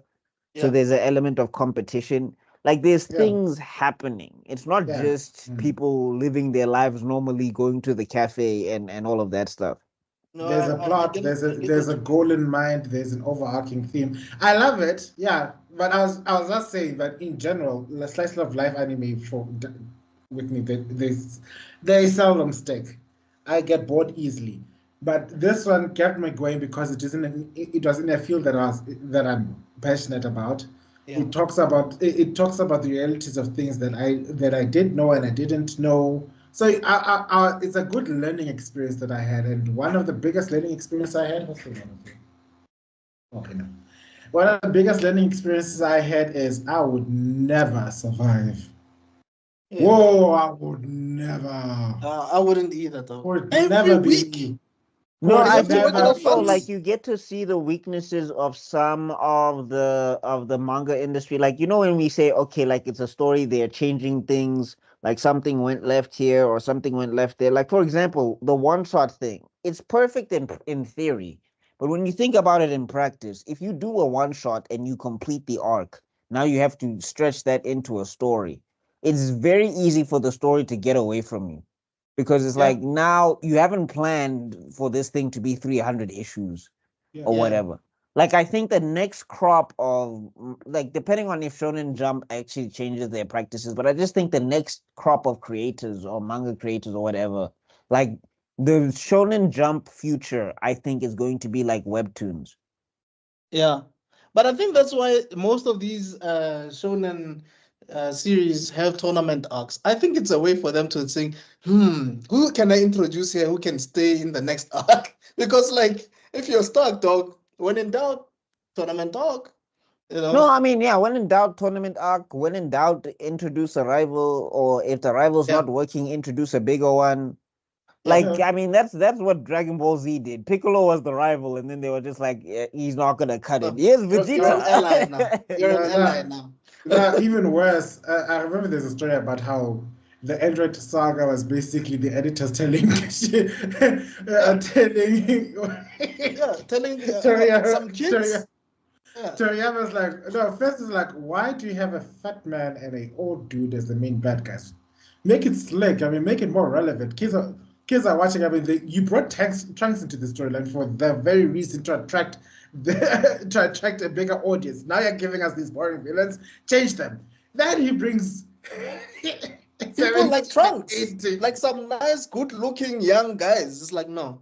Okay, then 17 and 18 come in. It's like, what are these crazy ass little Excel twin nonsense crap Richard putting into this thing? This is called Dragon Ball, not some robotic twins. Give us something more relevant. Make the villain more more ominous looking. Cell, a disgusting bug. Come on, you can do better than that. Make the guy look. You know what? You gotta try to freezer. Put more freezer into him. He must eat those other ones. Then that's when you end up. Yeah. When you looked at Perfect Cell, I was like, oh my god, he's beautiful. I have no words. Akira, this is Well, it. I have no words. Yeah. Get Krillin there to be fighting this guy. Meanwhile, Cell is just like, But anyway. No, but I'm just saying you had to see to understand to get to that point that Akira Toriyama had to write some of the most like incomprehensible moments where 18 just can't run away. Krillin can't push the button and Trunks can't one-shot thingy second form Cell. And you can imagine, like you just made 18 break Vegeta's arm. You just did this. Then you get a call. No, we need more. Like, guys. I like this shot. There's a video that says it Trunks if he wasn't held back by the plot. They just try him. First he goes to Cell. Yeah. Then he goes to 18. Yeah. Then he looks at Vegeta. How dare you? Yeah. And you see Toriyama's like, editors, why? Oh, I am so enough with this. Anyway. No, but I'm saying, like, you also see it with Masashi Kishimoto because, like, if you look at it, the way he introduced Ten Tails Madara just drops. There's no lead up. There's no, like, Obito had a whole spinning sequence where he was released slowly and he was, like, building up the stick and everything. Madara just drops out of nowhere. I'm Ten Tails.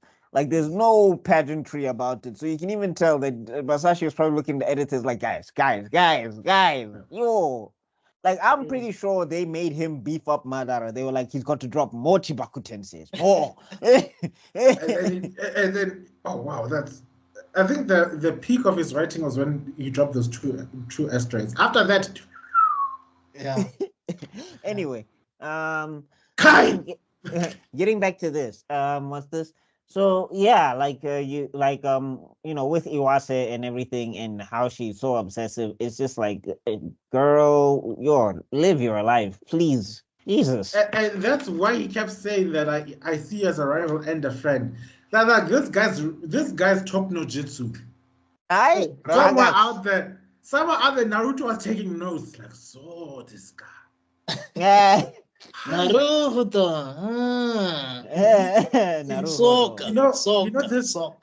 He's somewhere ahead from Giara's. Like, when I was traveling between dimensions, I had somebody who can stop people from hating them with just words alone, without the music. Without the music, I need to find out about this person. He doesn't have a flute. He doesn't have a flute. No, nothing. What?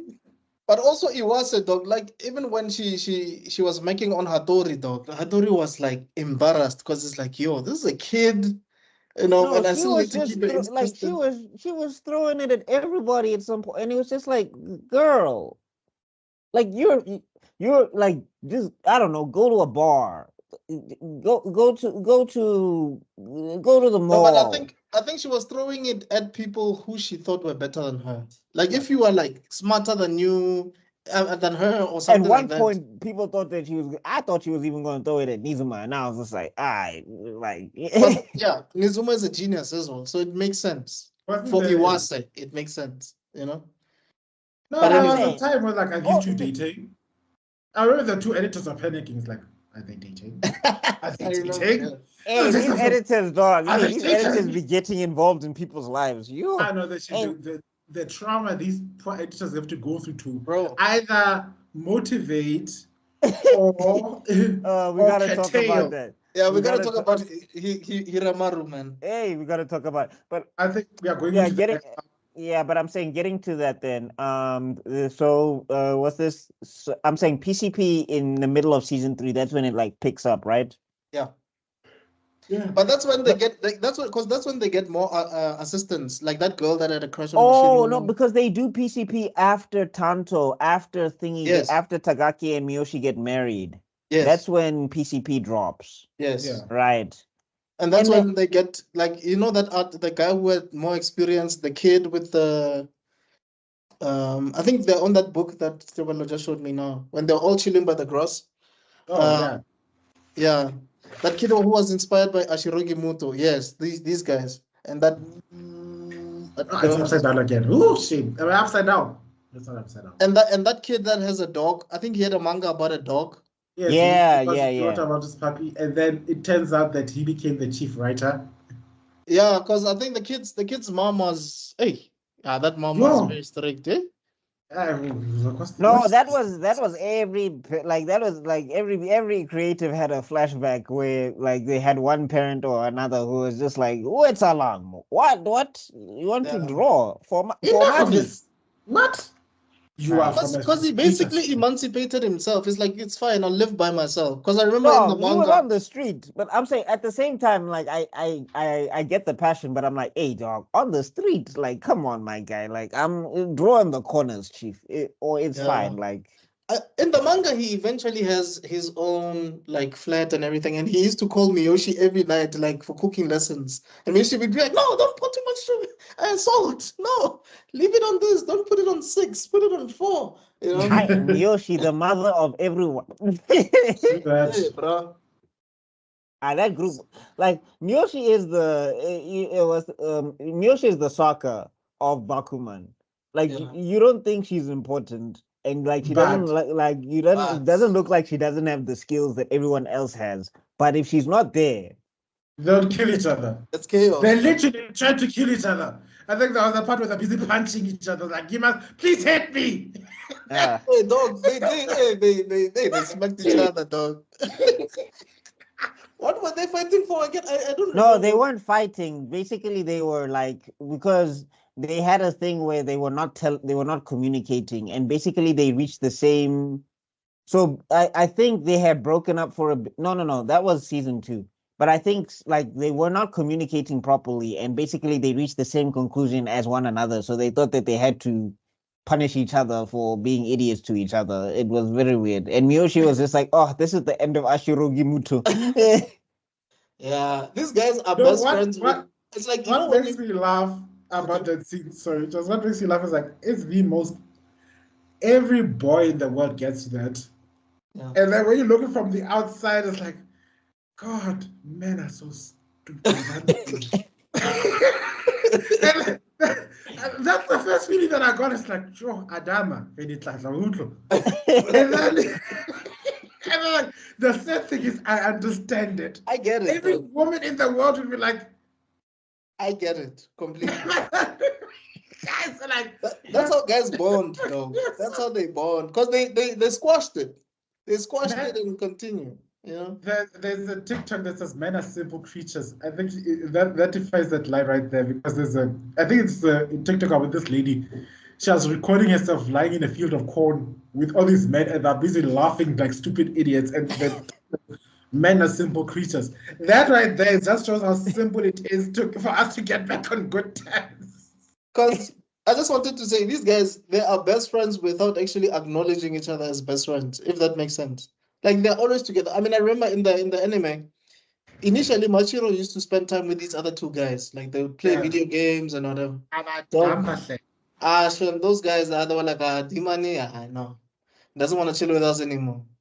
No, I mean, even you see it in season 3. I mean, the reunion. The reunion. Like Mashiro was just like, dog, I should probably be home and drawing. Like, what am I doing here? Yeah, you know how it is. You know this high school reunion when everybody's just being pretentious, like they've made it in life or whatever. Wait. No, but I'm saying, Mr. Strano, when did you matriculate? 2006. 2006. Oh, you got 2 years. You got 2 years. Wait, no, 2 years until you have your 20th reunion. Hey, dude, it's crazy. Somebody once messaged me, like, how does it feel like knowing that you've matriculated 20 years ago? And I was like, what? Lies. It's crazy. It's crazy, bro. Like, Yeah. are we But having I'm a saying, reunion? Someone should let me know. I need to find out. Are we having a 20th year reunion? but anyway, like I was saying, like like Mashiro goes home and he was just like, yeah, dog, I don't know why I was there. I mean, I get that. I'm not like Mashiro in that sense. Like, if I'm somewhere and I'm supposed to be having a good time, I can do that. Like, it's I like Find I'm a not. I think I'm like Mashiro dog. Nowadays, I no. No, I'm um, just saying because I think for me, I'm able to walk the line of obsession versus like when I'm somewhere, I'm somewhere. You can't be anywhere else. I get But you. like when I'm working, I'm working. Like I can't. no. We Yeah. appreciate your level of enlightenment, Mr. Buckmeister, because that is something that has clearly eluded us senior millennials because we have got no time. We are social anxiety and Yeah. I mean, I think I had that For me, stuff. it's not even social anxiety. It's just like Mashiro. Like I can't go back home to just finish this chapter. Like I would be having hands like that with ink and everything, even though I don't ink, but that's the kind of person I am. I would be somewhere and feel like, no, I should be editing a video. I should be recording a podcast. I should be finishing my manga and stuff like that. That's how I am. that would be me with my smile. Oh my guy. That's why even though I hate Eisen, I've learned the most from him because you can always just put up with that smile. My psychologist calls it masking, and Mm. apparently I've got a master's degree in that because with the way I can. Oh, you're a wizard. Right? Because I could want to be home at this point in time. I don't give a crap, and people are busy talking on and on. I'm thinking, crap. I just need to finish this page. Need to finish editing this. I could be doing this crap right now. Yeah. No, I mean, But like, then you I just just see think this for one me smile. personally, it's just like you can't be anywhere else. Like, physically, it's Mm. impossible anyway. So, what I you're get doing you. is you're torturing yourself that Enjoy you the need to be moment. doing something. It's Mm. not even like an enjoy the moment thing. It's just like, it's reality. It's like, dog, you can't clone yourself. If you could, go Oh ahead, no. but you can't. Takabashi? Takabashi no GT? But then if I realize that my hands are tied and I'm stuck, like I find a way to make it about the things I care about. Like, Yeah, I get you. I'm stuck in the middle of nowhere. I wonder how many people I can force to subscribe to my channel. You. Yeah. Anyway. Anyway, but like I'm saying, like I understand what Mashiro was like going through when he went to that reunion and everything. And I mean, also it can be a healthy mindset in the sense that you shouldn't need to feel the need to fit in with everybody. You don't have to. Because You'll be people were talking fine. about what they're going through, ne? Like their salary jobs and stuff. Yeah. And it's just like, oh, you're a mangaka still? And it's just like, yeah. Anyway.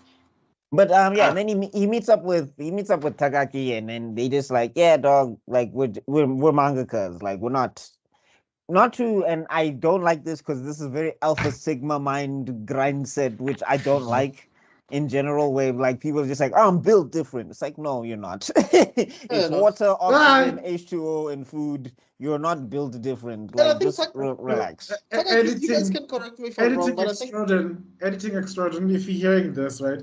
Find that video about that guy who put an egg in his bicep and crushed it, and he said he's built different, and everyone else in the world was doing the exact same thing. It's like, wait, is this a real video or is this in? Oh, I'll see if I can find it. That's why the term "built different" came from. He comes with an egg, built different, and then this woman just like puts an egg there. And then it becomes the trend of guys going like, why are that's you? crazy. What is so unique? That is crazy. No, But I think that you perfectly guys, encapsulates people who keep saying that they're built different, in my opinion, because I'm just like, relax, okay? yeah. Jesus. You guys can correct me if I'm wrong, but I think Takaki didn't want to go initially, right, to this thing. No, he wanted to go, but Miyoshi got sick. So he had to Oh, take care of her. right, So right. then Mashiro went solo dolo, and then, yeah. I would have left. Like, okay. I mean, that's the level of detail that this story has, Doc. And then that's what I appreciate. Like the writers, I mean, who would have thought that on a reunion the other one won't go because their wife is like? How do you even think of that when you're writing a story? Like that's so like random, Doc. No, but that's why when you tell me they didn't meet each other, it's like, what? This is No, like, Yeah, true. But I think let's talk about Hiramaru. Oh, Quickly. okay, yeah. Then there's another guy we need to talk about. What's his face? Thingy. The Yo, guy. this guy Toru. Toru Are we going to the arc where this Toru guy Nanamin. where the guy decided to have like 50 advisors? No, that's next. But let's go Hiramaru first. So Okay. this guy is hilarious to me. Dog does not want to work at all. He just wants to have tea with with what's that name? His name again? Aoki. Aoki. And like Steven was saying earlier on, like these editors need to motivate you. It's like, okay, you want to have tea with Aoki? Finish this chapter quickly, and then we shall have. Yes. It's so evil. Like Yoshida is so like yo. That is Wait, evil. Quick question. Yeah. Are the two Hattoris related? Is there another Hattori? Yujiro. The Who's guy who Yujiro? edited Nizuma. No, they're not related. I The guy don't with the think so. afro. No, not the afro. He has like brown. Yeah, he's like Yujiro Hattori. He edited Fukuda as well. He had the brown hair. Yeah, it's like an afro nyan. I get like Yeah, I curly guess so. hair. Yeah. No, they're not related. So they just have the same name. I I guess mean, that happens. there's a lot of Tebojos and Tepos in the same company, isn't there? Like Tabos and Karabos and. Well, No, I'm it's the saying same that's like a surname. first name, but like the same surname is. I mean, I was just thinking about it. Anyway, No, moving on. it's not. Remember, Guy. Nizuma Eiji. Nizuma is the surname, Eiji is the name. So with Japanese, they start with the surname. Yagami Yeah, Light. no, I'm saying like when they introduce him, they say Hattori Yujiro. So that's why I was just like, oh, is him and the other Hattori. But they're not. But they're not. As far as I know. I think maybe the writer just got lazy naming the characters. He was just like, you know what, it's fine. Anyway. Yeah, Getting okay. anyway, Yeah. skip that's just it's like it's a minor thing. I just wondered if they were related. Mm. ADHD. Anyway, getting back to what we were talking about with Hiramaru and Yoshida. Like Yoshida's not evil, but it's just like the way that they illustrate him and draw him. You're From just his like perspective, it's like from his perspective. From Hiramaru's perspective, this guy is evil, dog. no, but I'm saying he is low-key manipulative because he'll always be like, you need to finish 10 chapters and then I'll give you the secrets to woo women and whatever. And it's just like, yeah. He needed that. I remember at some point he walked into the office with a whole gas mask because of how smelly. And I kept to. He wasn't bathing or anything. He was just depressed. No? I'd be the first. Yeah, but no, that's another thing though. I'll say this: Yoshida believed in Hiramaru. Woof. Like that is some belief of note. Like Daman even said he's got a talent. For him not to write manga is a sin against nature or something. I was like, yeah, okay. I just want to show you guys this though. Like a super manga doesn't came from these otter slippers are fire, bro. Like I think these are the ones that Hiramaru wears, right? Yeah. These are fire, dog. Like I would want to get those. No, but like Hiramaru is like the thing is Yoshida is like the more negative he is, the better his stuff is basically or whatever. Yeah, he has to be depressed. It's like he's Adele. He's like the Adele of the manga eater. And that's why it's always a combination of insulting and then inspiring. Yeah. Like your work will never reach number 1. Oh no. But you know But you know what will happen if you make it to number 1? So and so might actually go on a date with you. Oh yeah, that's the worst part. He answered the phone. What? She said she's gonna do this and this and this. Yeah, that's the look.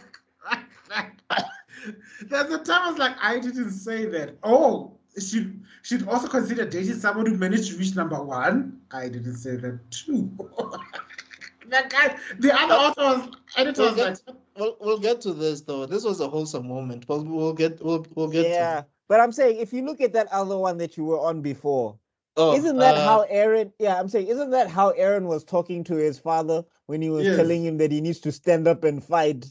Like, it's such a villainous, like, that's like Yoshida was this is What are you basically with? Palpatine and and Vader. Vader. But this is the guest mouse that Devil is talking about, It's right? like, hey, yo. There's another character that I did not like. Oof, Him. Nakai. Yo.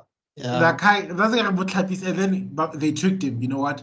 You need to become a super mangaka. No, like when Yoshida forgot about him, I was like, that's the appropriate response to Nakai. Yeah, because that's when they were trying to motivate him to get in shape and whatever. Yes, then you must stop. You must stop encouraging his paying for his habits of overeating. You need to run 10 kilometers day and night. That guy will die. And he did it, dog. He actually did it. It's crazy. Yeah, but anyway, Super. so yeah, with Hiroma, like I think he was built to be an assistant. Like if he ever like got really good, I think Hiromaru was just like he lived that assistant life because he doesn't want to Yeah. be a mangaka. Oh, his series was not meant to be long. Like he was just supposed to do like short series. No, that, but I think also in general, when he got to be an assistant for Aoki, he was like, yeah, I'm good. I don't need this anymore. Yeah. So then, But at least he made these monies, you know. Is it, you know those guys who have like three albums, three albums and they're done, but they're set for life. Yeah. He's that guy. I mean, like, yeah, I'm saying credit to Yoshida. That was some belief of no. He never gave up on this man. you I know, mean, He didn't. Eh? I mean, should we get to that whole? I mean, for me though, the pair like, should we talk about the pairing? Should we talk about the Or the author versus the author and the editor pairing. not the author and editor pairing, the Aoki and thingy Oh, when they go, Hiromaru. yeah, when they go on one of the weirdest dates possible that I've ever seen. Didn't they go to was it the carnivals or whatever? No, second weirdest. Sorry, they don't. They still beat Miho and Mashiro. Like that's the Yeah. other thing. That's the thing that's so frustrating about Miho and Mashiro. I'm like, guys, don't make this a goal because other couples are moving on. Luna, you are just. it's like that video where they show this couple that never got married. They never even kissed. The only first kiss they had was when they got married. It looked like the most awkward kiss I've ever seen in my entire life. You know, like two fishes. You know that picture of two fishes that like trying to bite each other. Oh, that's how it looks like. Which couple are you referring to? There was a couple that made it, but just years ago, where they basically spent their entire lives not without any physical contact True up story. until they got, up until they got married, and then they like, you may now kiss the bride. That kiss looked so awkward and bad. I was like, if from seeing that kiss alone, I was like, if I ever were to have kids, I'd sit my son down, like, kids, sex before marriage is a no-no. You hear me? But at least learn how to kiss. But you better make out like it's going out of fashion. Yeah. I don't want to. Hey, dog, there's this couple. There's another one of this couple that they kissed for like 10 minutes, dog, non-stop, because they've never done it. Oh please! There was a whole YouTube video where two gay guys were making out for an hour. Yeah, because even the pastors were like, yo, I know we say we must kiss the bride, but yalla, going in. Guy, you may not kiss. Okay, you can stop. Oh wow, so romantic.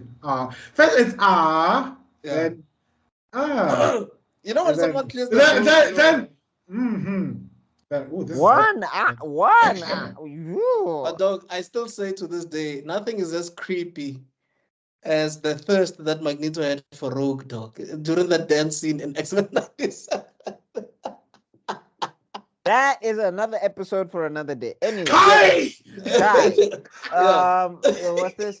Moving on. The night just gave me chakra at that moment. Oh hell no! But anyway, what's this? Yeah, with that thing, like he takes her on a ride or what? Like I always thought it was gonna be Fukuda and Aoki, simply because of like when they had that whole thing when he helped her save her manga. I thought because they were going to do a whole opposites attract type thing.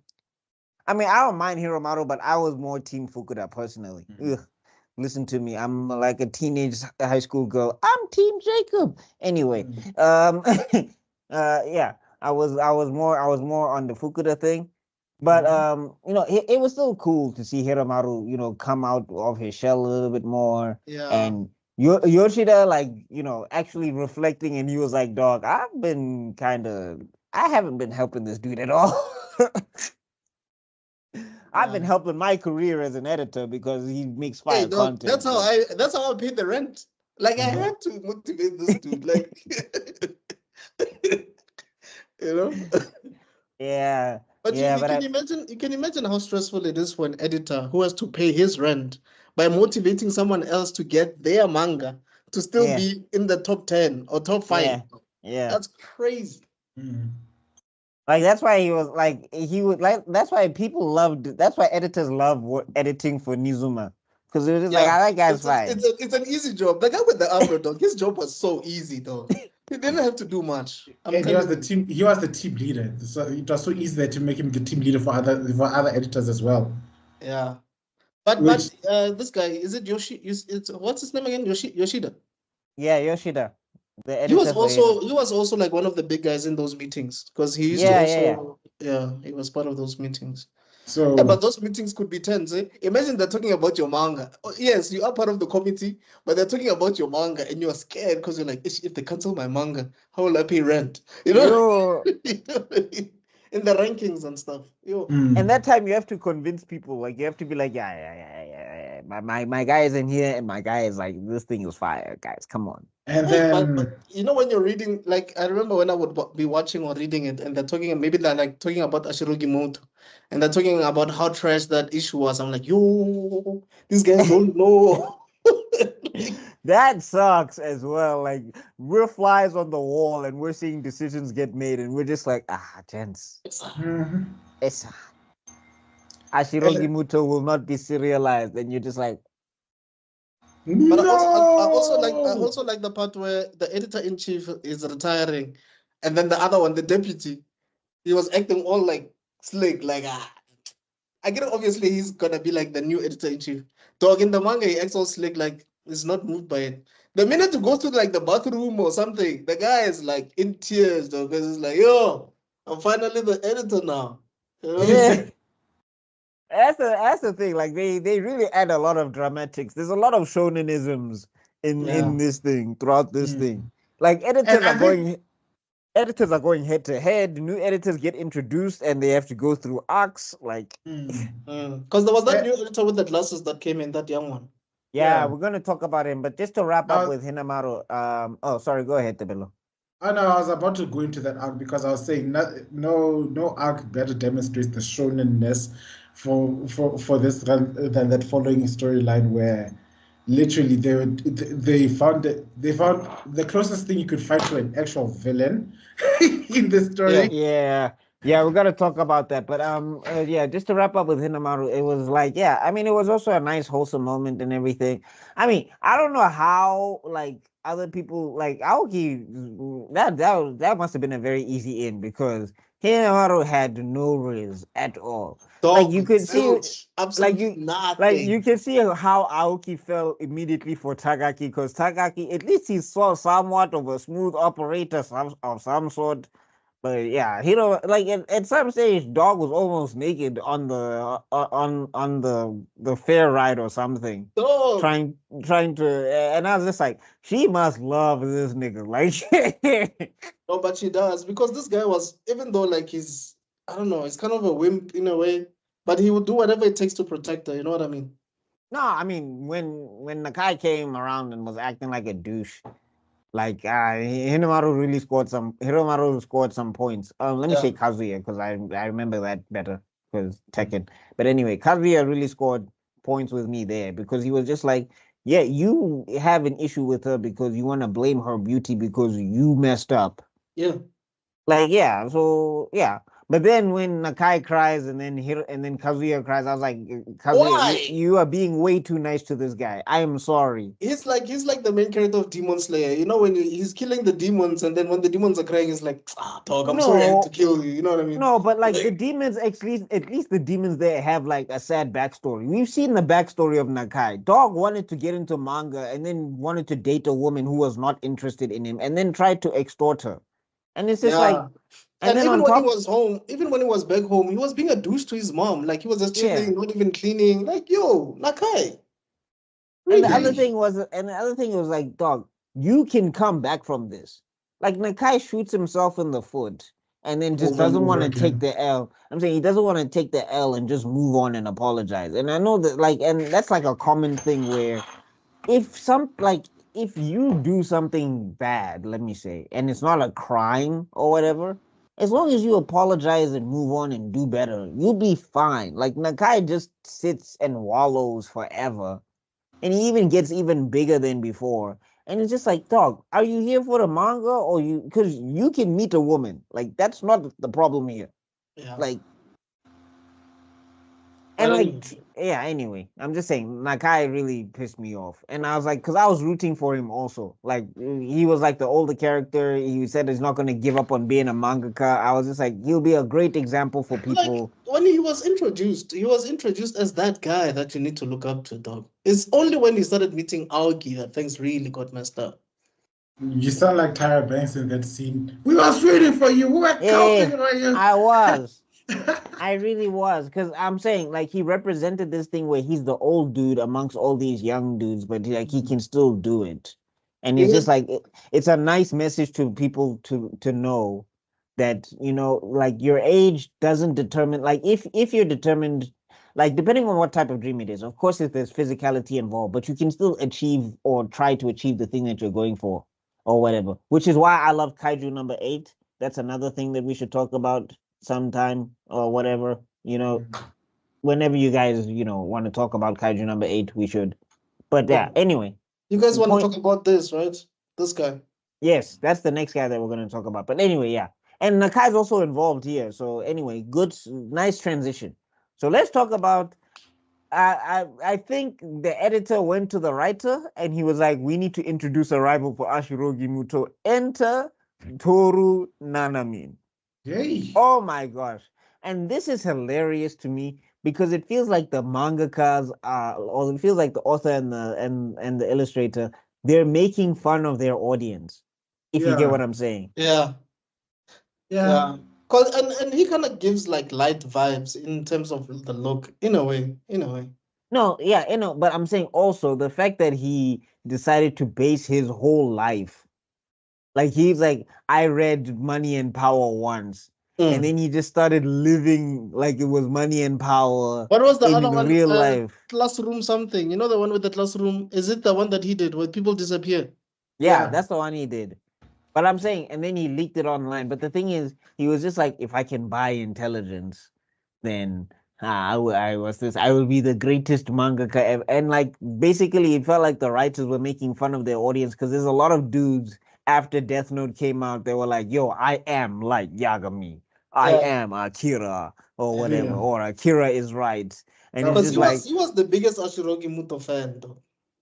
Yeah, but I'm saying it's just like when he meets Ashirogi Muto, they're just like, dog, you do understand that this is manga, right? It's like this is not real. This is not real. Like, and then he just shame. But also, it shows you. I think it's like for me, it's as if like it was foreshadowing of what's happening with Marvel and DC now, where you are doing everything that other people are telling you to do. Hey, we need John Krasinski in this thing as Mr. Fantastic. Okay, put John Krasinski in and make him Mr. Fantastic. Can you take Charles Xavier's disgustingly, horrifyingly looking older twin sister and make her look like a hot young lady? Okay, just cool. like just take the ancient one and just get a different actress. Can Deadpool and Wolverine team up now? Finally, let's do it. Let's make a movie about it. What are they teaming about? What are they teaming up about? Don't care. We'll fix it in post. Let's just Yeah. get. That's the one. There's the word. So Anyway. Can we kill T'Challa because we want to tie him to Chadwick Boseman? Yeah, let's do that. What? So Anyway. it's like this guy. It's like he's doing everything these people are telling him to do. No, and the thing is, you get to see that this thing was doomed from the start, because remember, they're not involved, they're not getting paid, they're literally just there to be there, and it's just like and something that you're not passionate about is something you will not go over and above for. When you got, I don't care how many people advising. Imagine, I just want you think about it, you viewers. Let's say you want to, you are a doctor or something, and you want to treat this patient, and then you have to treat this patient with 50 other doctors at the same time. But then the worst part is you are the one who has to sign off for the treatments and everything, but you need to wait for the advice of all these other 50 doctors to see the same patient and take care of them. It's going to be a mess. That kind of sounds like a coalition government. Just say. Foreshadowing. you see, when now with your politics, this is how in Ahsoka we started talking about politics. No, That's but how the Ahsoka why review. you guys acting like you've never spoken about politics before here? Come on. No, you start the domain expansion. In your own channel. In your own damn channel. I'm so glad. But okay, wait, am I lying? Nothing to do. It does sound like it though. It kind of does. Oh well. Anyway, I'm not gonna say anything. Yeah, we need a correct that. Like before we start sharing opinions, and then suddenly we all get cancelled. Guys, go vote for this party. I'm just there for the snacks. But anyway, that's worse. Yeah, I'm just here for the water, guys. Don't mind me. Is it anyway? Moving on. So yeah, like he's like, I felt like they said they needed a villain for Ashirogi Muto, like because Nizuma Eiji is a rival, but like this one was a full on villain. He was already likable, dog. Even the voting polls, like Eiji was like number 2, Hiramaru was number 1, Mashiro was number 3. There's no way you can make this guy a villain. It's over. Like you have to make him. You just have to make him something else now. You know? Yeah. Because like, I think one thing I don't like about Takeshi Obata though is he makes his villains. He makes it obvious that these people are villains. The way they look, like that, those sinister looks. You don't have to do that anymore, Tom. No, like, I mean, like the thing is though is that when Toru gets introduced, we think he's normal, and then after they close the door and everybody leaves and he's talking to Ashirogi Muto, then you're just like, "Hey, dog, what? What happened?" Yeah. No, so, it's like he almost wanted to say, "I am Kira," and I was like, "Bruh, this is manga. Let him relax." And I also like the fact that they called him out for that nonsense. Yeah. And then when he decided to double down, they both decided, "No, we're going to destroy him." Yeah. I like it was a personal thing. The editors just caught wind of it in the end. It's like, yeah, it's gonna be better than this show. Like so long as it's better, I'm fine. It's like, what the hell? And for a moment there, we all forgot the main plot about having to become a manga so that he can finally go and get his go get married. We stopped caring about that. It's not like he needs to be better than this thing. He needs to take him down. They need to take him down. Yeah, I mean, like it's like it was like when Vegeta and Goku thingy had to fight Majin Buu or something. It was like we must combine our forces for this guy specifically because we cannot. And it kind of reminded me of Kuji a little bit, like where Kuji came in and he thought that he can just outshine all these other mangakas because he's Kuji, only to find out that Chief, nobody knew what you were talking about. Go back to singing. Yeah, like this one as well, because I'm looking at it right now, by the way, because this is literally the first part of this book is about. That's my favorite. That's my favorite. That volume is one of my favorite volumes ever, because that's the reunion. That's the reunion volume, isn't it? Is it? Yeah. I haven't read the end. Anyway, what I liked about it, it shows that the first 2 chapters of this manga that they spliced together made it to number 2. Yeah. I mean, it was something fresh and new, and the suspense was really good. Then chapter 3, it's even written there. Chapter 3, 9th place. Imagine how bad a drop that is. But it makes sense, dog. You know how hard it is to follow up on the story that you like. Let's say you came up with like 2 chapters for like 3 years in your head. Now that you're done with them, like, oh flip, what's chapter 3 gonna be? Yeah. And that's why you have an editor, somebody who's in the field, who can do the research, who's gone through who's in the industry, not a panel of 50 people. It's another thing. It's just imagine having a podcast of 50. This feels personal because we don't have editors, but I hear you. Yeah, no, I'm just imagining having a podcast. I know. I'm just saying. Yeah. No, I wouldn't say it's like that because podcast of 50 people. Well, I mean that's still insane anyway. But I'm saying it's more. Imagine 50 people in a podcast. How am I gonna write it? Oh, John, you wanted to say something, John? Yeah, no, that's crazy. So what are your thoughts about? I was just talking about our own mangas and stuff, but I do hear what you're saying. No, but like at the same time, right? Like the whole problem with him is that also these people aren't invested in making this thing work. Yes, They are not. They're just commenting. In fact, the moment they realized just how truly bad it's actually performing, they started to turn against them. They started to create. It's like, this is too much pressure for me, guys. Yeah. I'm out. No, it wasn't even like pressure. It was just like this guy's even telling us to shut up. He's telling some of us to leave. Like I don't have to sit. I was helping you. Yeah, like you're not the boss of us, dog. Like I was helping you do your job, child. I don't need that. I don't know. Like that's why like I love it when like people on the internet are like, yo, I could write a better story than Masashi Kishimoto, or I could write a better story than Akira Toriyama, or I can do better than Oda. And it's like, try. Do it, please. Let me see. Do 500 chapters every week for 10 years. That's like I'm not saying that they should do a better job. People could do a better job than those guys. But right now, things are looking like many people could do a better job than what's happening in Marvel and DC right now. But that's a topic for another time. No, I'm saying like I hate this idea where people want to go in I mean, even with Kubo, where people want to go in retroactively and they'll just be like, "Yo, I could have added this to the story," and I'm like, "Yeah, that wouldn't have fly." First of all, you wouldn't have come up with a Bankai concept or Gotei 13 or Shikai, and even mention their names and the callings and their power sets, you wouldn't have come up with that stuff. So don't even think. No, like there's a bunch of people who do how Naruto should have ended, and I watched like 2 of those videos, and I'm like, dog, if they did that, you know how much backlash exactly the series would have gotten. Exactly. Like one guy was just like, yeah, no, Sasuke and Naruto should have still been injured, and then their blood comes together, and then Hagoromo like forms from the blood, and that's how he comes as the Sage of Six Paths. And I'm like, you know how much people would fight? Someone said, John Campia was saying something very interesting. I get it. Phantom Menace just came out. There was a re-release, the 25th year re-release. And he was just saying the backlash that this movie got. He was like, can you imagine if George Lucas actually started with Phantom Menace like back in the 70s, and then eventually this character grows up to be Darth Vader? Do you know how pissed off people would be eventually? Like, this kid became this guy that chopped off his kid's hand? That kid? You see, the backlash that he was going to get had he started with that.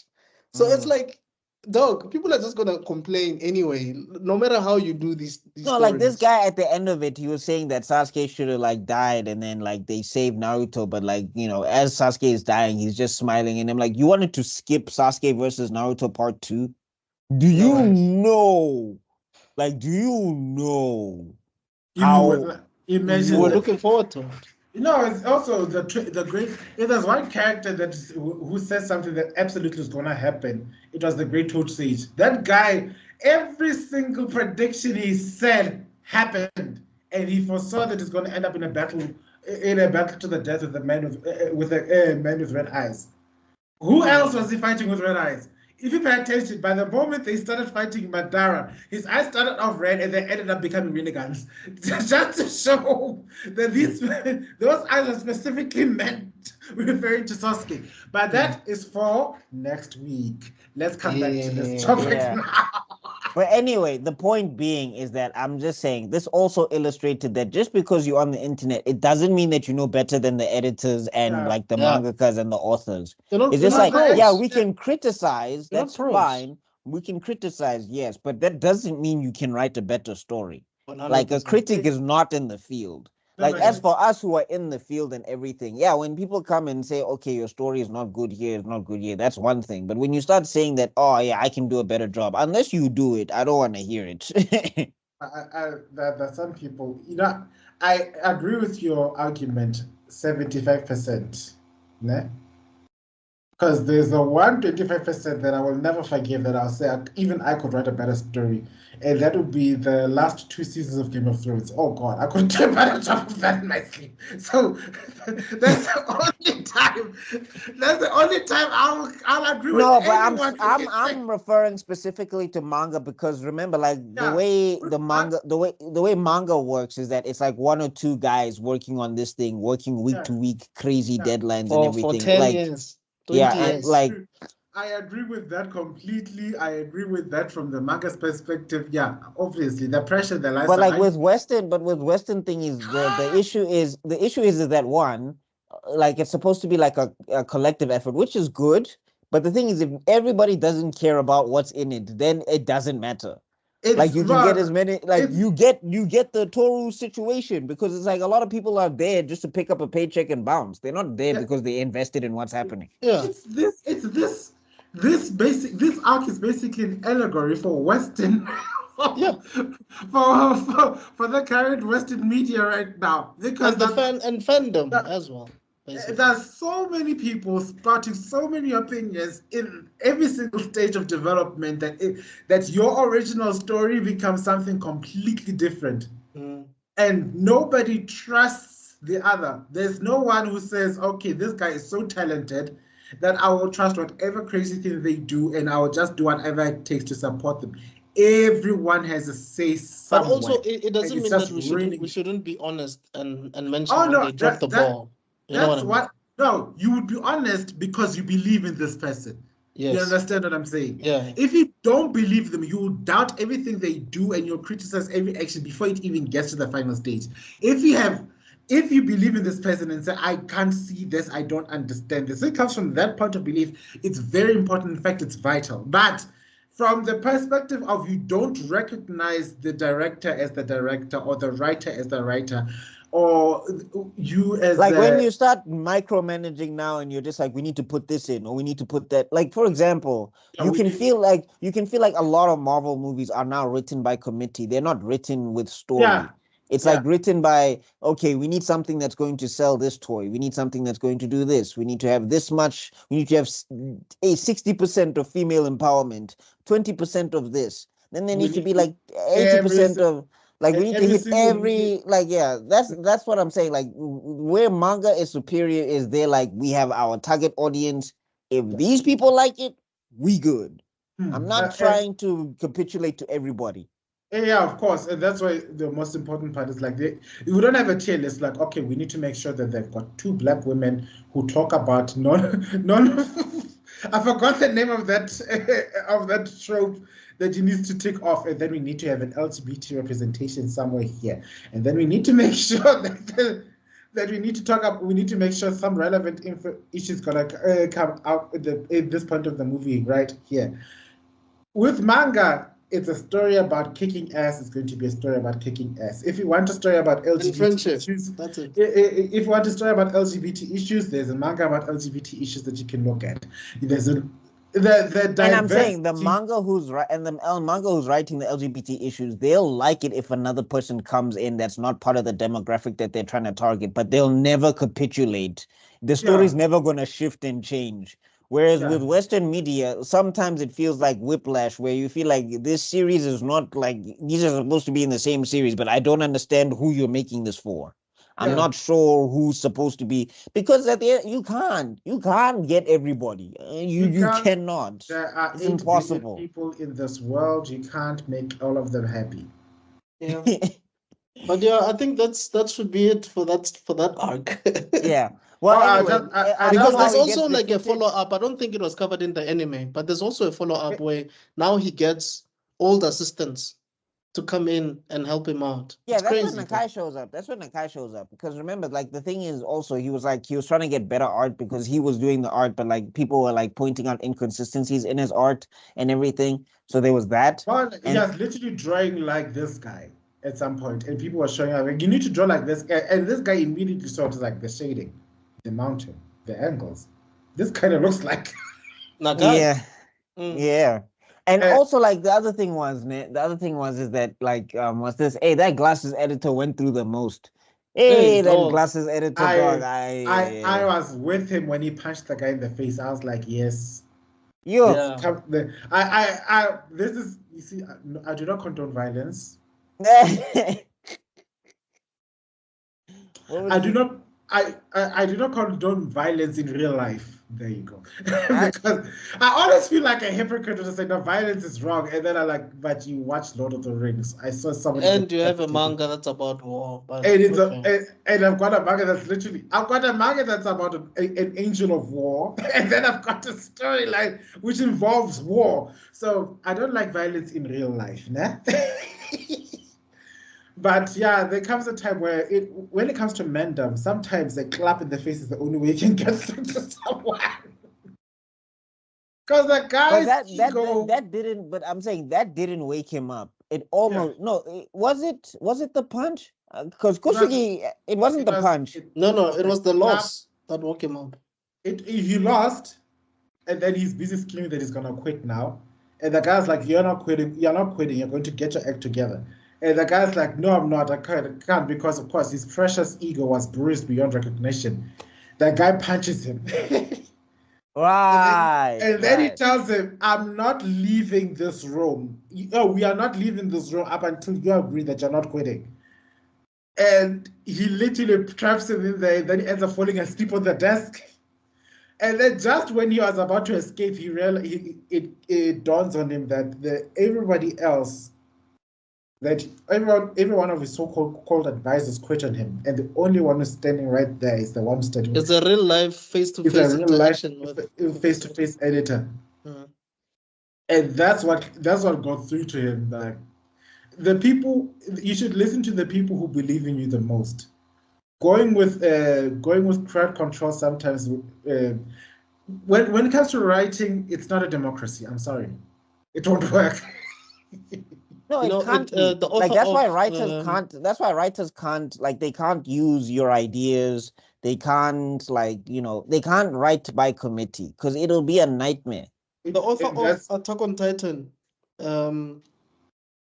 he used to like really, consider what people say about Attack on Titan.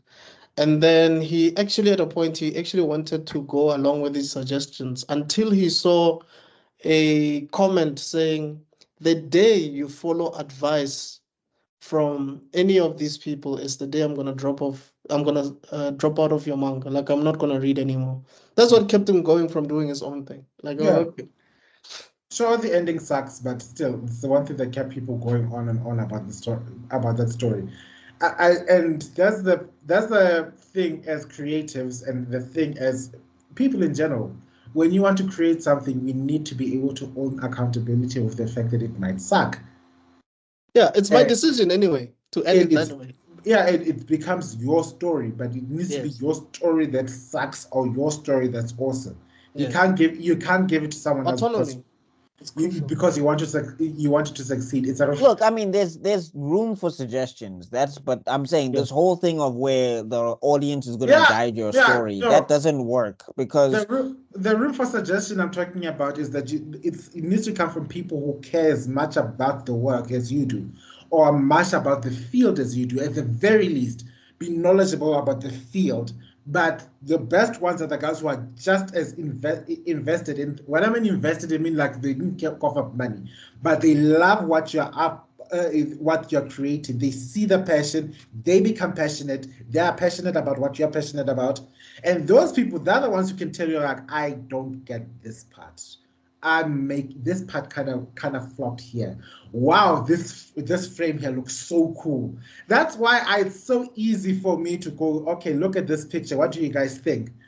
on our respective groups. It's because you are passionate and you are also part of the film. But if I were to take that picture and then go on Instagram and make a poll, what should I make the story about? Yeah. You're gonna get every suggestion under the sun about random things that you weren't even thinking about. Yeah, that's what I'm saying. Like there is a fine line, but I just think at the end of the day, like the whole thing is like there is a reason why there's an audience and a creator, and and a creator is like if you're trying to get a particular audience, you do have to meet those particular conditions to get that particular audience. It's just the way that it works. But at the end of the day, you must remember that they're the audience. Like you cannot make them the writers because they'll also be upset because they're just like, no, we're writing the manga, Moose. You're not writing the manga. So what are we doing here? The first question out of come up to my mind is like, what you want me to help you? And where's my money? Where's the check? Imagine taking time out of my day to stop doing my work. So that you can get paid. Yeah. Like, so, yeah. I'm so sorry. I mean, like, he was a great, like, yeah, Toru was a great, like, commentary on, like, multiple things. I just think one of the greatest things is he's a commentary on how audiences doesn't mean you're a writer. Like, just because you can pick out flaws in a story doesn't mean that you can write a story. And then also, you enjoy the content doesn't mean you can write a story. It's the same thing. It's like, I think there was also a mini arc of some kids that were trying to do the perfect crime party in real life in the story. Yeah, no, yeah. Actually, that's the arc that comes after this one. Yes, because that was also commentary of what actually happened in real life, where someone killed someone wrote someone's name in a death note, and the person died, only to find out that actually it was like the writers and the two Tsugumi Oba and Takeshi Obata actually felt guilty. Like they felt that it was because of them that this happened, only to find out that no, it was actually not the case. I think some kids actually got expelled at school because they wrote their teachers' names in a death note or something like that. So this was like a commentary of that real thing. That's why they had to include it in the story. Yeah. That is the very next arc. I also like how it affected his writing. Yeah. And it affected Tagaki big time. He was even yelling at Miyoshi, and Miyoshi's like, he's never yelled at me before. Like, this is new. Yeah. And then he finally snaps out of it, and the way they snap out of it is by making a parody of that whole thing in that. No, but the thing is, like, it was crazy because it was a whole bank heist, and somebody put perfect crime party. It's like, that's a dick move. Like you're a fan of mine, but you use my work to commit a crime. Come on. No, it's because it also highlights why the editor flat out told them that this PCP will never become an enemy, because as much as it's very interesting, people are already sending complaints because kids are emulating. They're doing perfect. They're performing perfect crime parties. It was a perfect foreshadowing to what was going to happen in this arc, and that's what I liked about it. It's like they did hint on it from the beginning, and then it culminated in this. But then I like how he got over that the quote unquote writer's block, and it became this big mini. It came to this very neat conclusion. Yeah, because he went and changed it in. I love that interaction with Miyoshi though. Like Miyoshi is so goated as a character. Oh my god. And I know awesome, when people say that's how you write a female. And I know when people say that it aged badly because they're just gonna be like, oh, Miyoshi is just there to prop up Tagaki. It's like, yeah, side characters do that. Like it's fine. Like she's not like it's not where she's just been like she's not written like she's part of the scenery. She has a voice. She does speak. Like she does things. Also, it implies she's got her own life by how little she actually appears in the story. But anyway, point being, you understood where I'm coming from, right? Yeah. Like it's not like she doesn't have to appear in every episode because she's like a doormat. She appears when it's important to the plot that she appears there, and then it implies that she's got her own life and her own friends and her own circle, and she comes there when things are going crazy, and then she's gone because she's part of the cast in the story. Yeah. And that's for me is a highlight of good writing. When you have to force yourself like, okay, what would this character be doing at this point in time? Oh, this character, she needs to appear. She hasn't appeared in 5 chapters. then that's why I think Toriyama also realized this, because it's like you can't always have Bulma everywhere when these guys are fighting. It makes no sense. Rather have her develop like a remote or something for a bomb or something. Hi, Sakura trying to crush Obito's eye. Hello. Also, I just wanted to say, like, I would never forgive Krillin. I'll be going at him for years. I didn't know how long it took to build this damn thing. Hi, 18. It's not about you right now. Yeah. I created this weapon so that Hi, Marin. How's school? How to shut down these goddamn androids for 24 hours, and my baby was busy crying down the crib at that time. Oh, by the way, did you see Trunks is doing so well in school today? Yeah. Anyway, and then you go ahead and you squash it instead of switching off that robot because because you couldn't get your idea of writing Android Futang. Hell, Android Futang. Don't mind me, Leslie. I'm busy talking to your husband right now. Yeah, I don't know about this conversation. Right. Go on. Say something. Say something, 18. I will make another remote right now. Say something. Say something to me right now. I want to see how powerful you are. Go on, talk. That's it. Vegeta's in the next room. ready to. Oh my gosh. Vegeta would be so turned on right then. Like the way he's busting out 18, that bitch broke my house.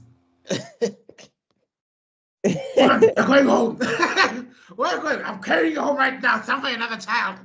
That's how they had a second born. Oh god. Wow. Tension. That's how Bra was made, guys. Yes.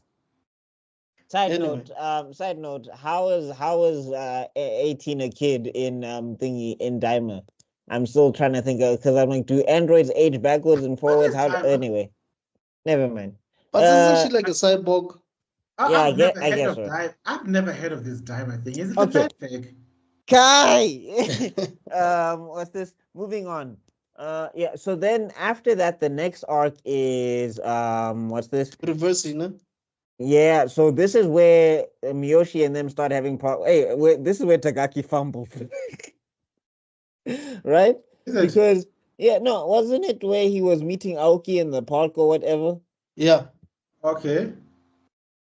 And basically now Miyoshi like rolls up on them, and like situations being situations. What's this? It looks like they're hugging. So Miyoshi thinks that Takaki is cheating. She also finds the letter from Iwase where Iwase was confessing, and I was just like, dog, like you didn't throw the book away, my guy. Why is it like it's not his fault, but also he handled it very poorly. Like you get to see that, Takaki's also just a dude because he's just making such dude bro mistakes where he's just like, if I don't talk about this will go away, right? Exactly. Put your head into the mountain and never speak of it. That's how it works. But I think he does let her down nicely, like Aoki. If I remember correctly. Oh no! We skipped this arc because this is where he proposes to Miyoshi. Remember, it was Tanto. Yeah, it was Tanto times. I think this season, from what I remember, because I was also after the whole studio nonsense, we've got. I think there's also a filler arc where he ends up apologizing to this woman. Who apologizes? The fat guy who gets kicked out into the streets. Yeah. He does apologize. You're right. Yeah, because that's the arc. Because then people think that he's going to assault her, and he'll never be respected as a man again. Only before he to burst into tears and apologize in front of her. Yeah. But we just want to get to like how Reversey was made, because basically, Reversey is basically Death Note, guys. If you think about it, with a good ending, I think. Before we get to Reversey, we need to get to the events that led to Reversey coming to first place, and that because That's because we find out that Nijima or what's his name? Eiji. Yeah, Eiji. We just call him Eiji. Eiji decides to call up the favor he did on your first sign up to Which this was wild because I think remember a manga he doesn't like. Yeah.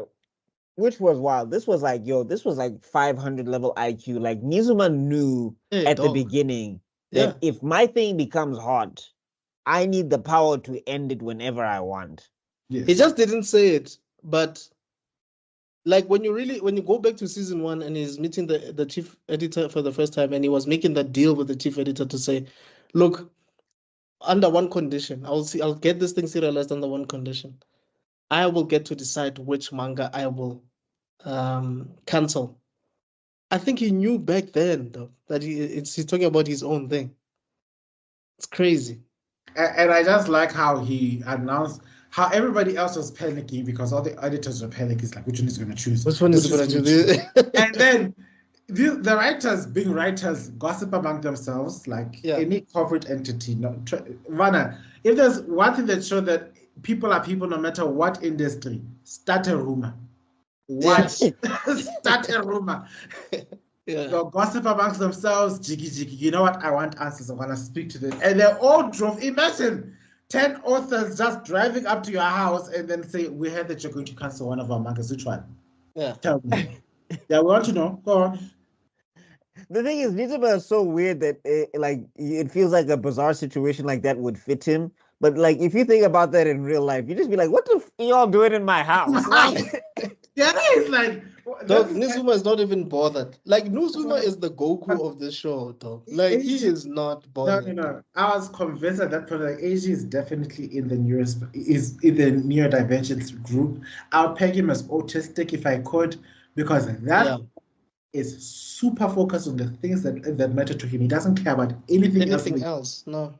And he is sitting there like, these guys are in the room. To the point where he has one uniform and it even has pens inside of it. That guy, like, wherever he goes, he never changes. No. It flops. It looks like he's wearing his PJs, though. Yeah, it's flops, it sweats, and then he has 2 pens with wings just poking out of his. I don't even think I've seen this guy eat before. He probably does eat. No, he does eat. No, I'm saying you see him eat at the parties. Like, you seen him eat when he's out and everything. You see him, like, I'm saying it, like, the thing that makes, like, if you want to slap the autistic label on him is that they're not writing him to be mentally impaired. Like, Nizuma Eiji is very aware of the things that are happening around him. No. You must please understand, when you're a neurospice, especially with autism doesn't come in the fact that you look mentally impaired. It's a whole I'm saying it's a whole spectrum, all of that stuff. But I'm saying, like, when they do it in a lot of movies, when they do it in a lot of movies, it's like these people, like, it's like you're saying they forget regular bodily functions or whatever, and it's like that's not what happens. Yeah, that's why I understand that some people were relatively pissed at this whole good doctor and representation about about its representation of him being neurodivergent or something like that. Right. I remember there was big issues about that because it's a spectrum. It doesn't all fall under the whole super I can't talk to people weird or something like that. Like Sheldon from The Big Bang. It's like Sheldon. That's another example. He's very abrasive, but he's also sociable. He can interact in day-to-day life, and that's what I find. That's the same thing I find with this character. Is like he's there, but look at to show just what I say. Like, he's focused on the thing he cares about. He don't care about any social cues. There are 10 people in your goddamn office. Yeah, your damn room, in your house. And they're talking to him, dog, and he's not even turning around. But he's listening. And he's listening. That's the best thing. That's again, it's such good representation, because trust me, even with me, they once said it's like, if I've got eye contact on you, you better bet your last dollar I'm not listening. The moment my eyes are not focused on you, I'm writing on a piece of paper, I'm doing something, just know that I've heard every single thing and I must probably remember it for the next 20 years. And I think also I like the fact that they were also not offended that he's not looking at them because they know him. They Like know they him. know him. They know what No, I'm saying, but they're also the same. Like the thing is, like everybody Yeah. there is, Yes. they're not He's a Nizuma. mangaka. They're not Nizuma, but they also know that like time is precious right now. Yeah. If I'm busy on a mangaka, I need to be drawing. Like And they're he was taking time doing out of two their at day. at the same time. Yeah. So I'm saying they're taking time out of their day because they're concerned about their manga. If it wasn't about their manga, they wouldn't be there. But Yeah, like they also know that the guy is working. So it's like, yeah, nobody's like, oh, he doesn't even want to look at us. It's like, yeah, dog. It's so rude. You know, in this one, like, but when I how. At this point in time, I was like, I am busy. But deadlines.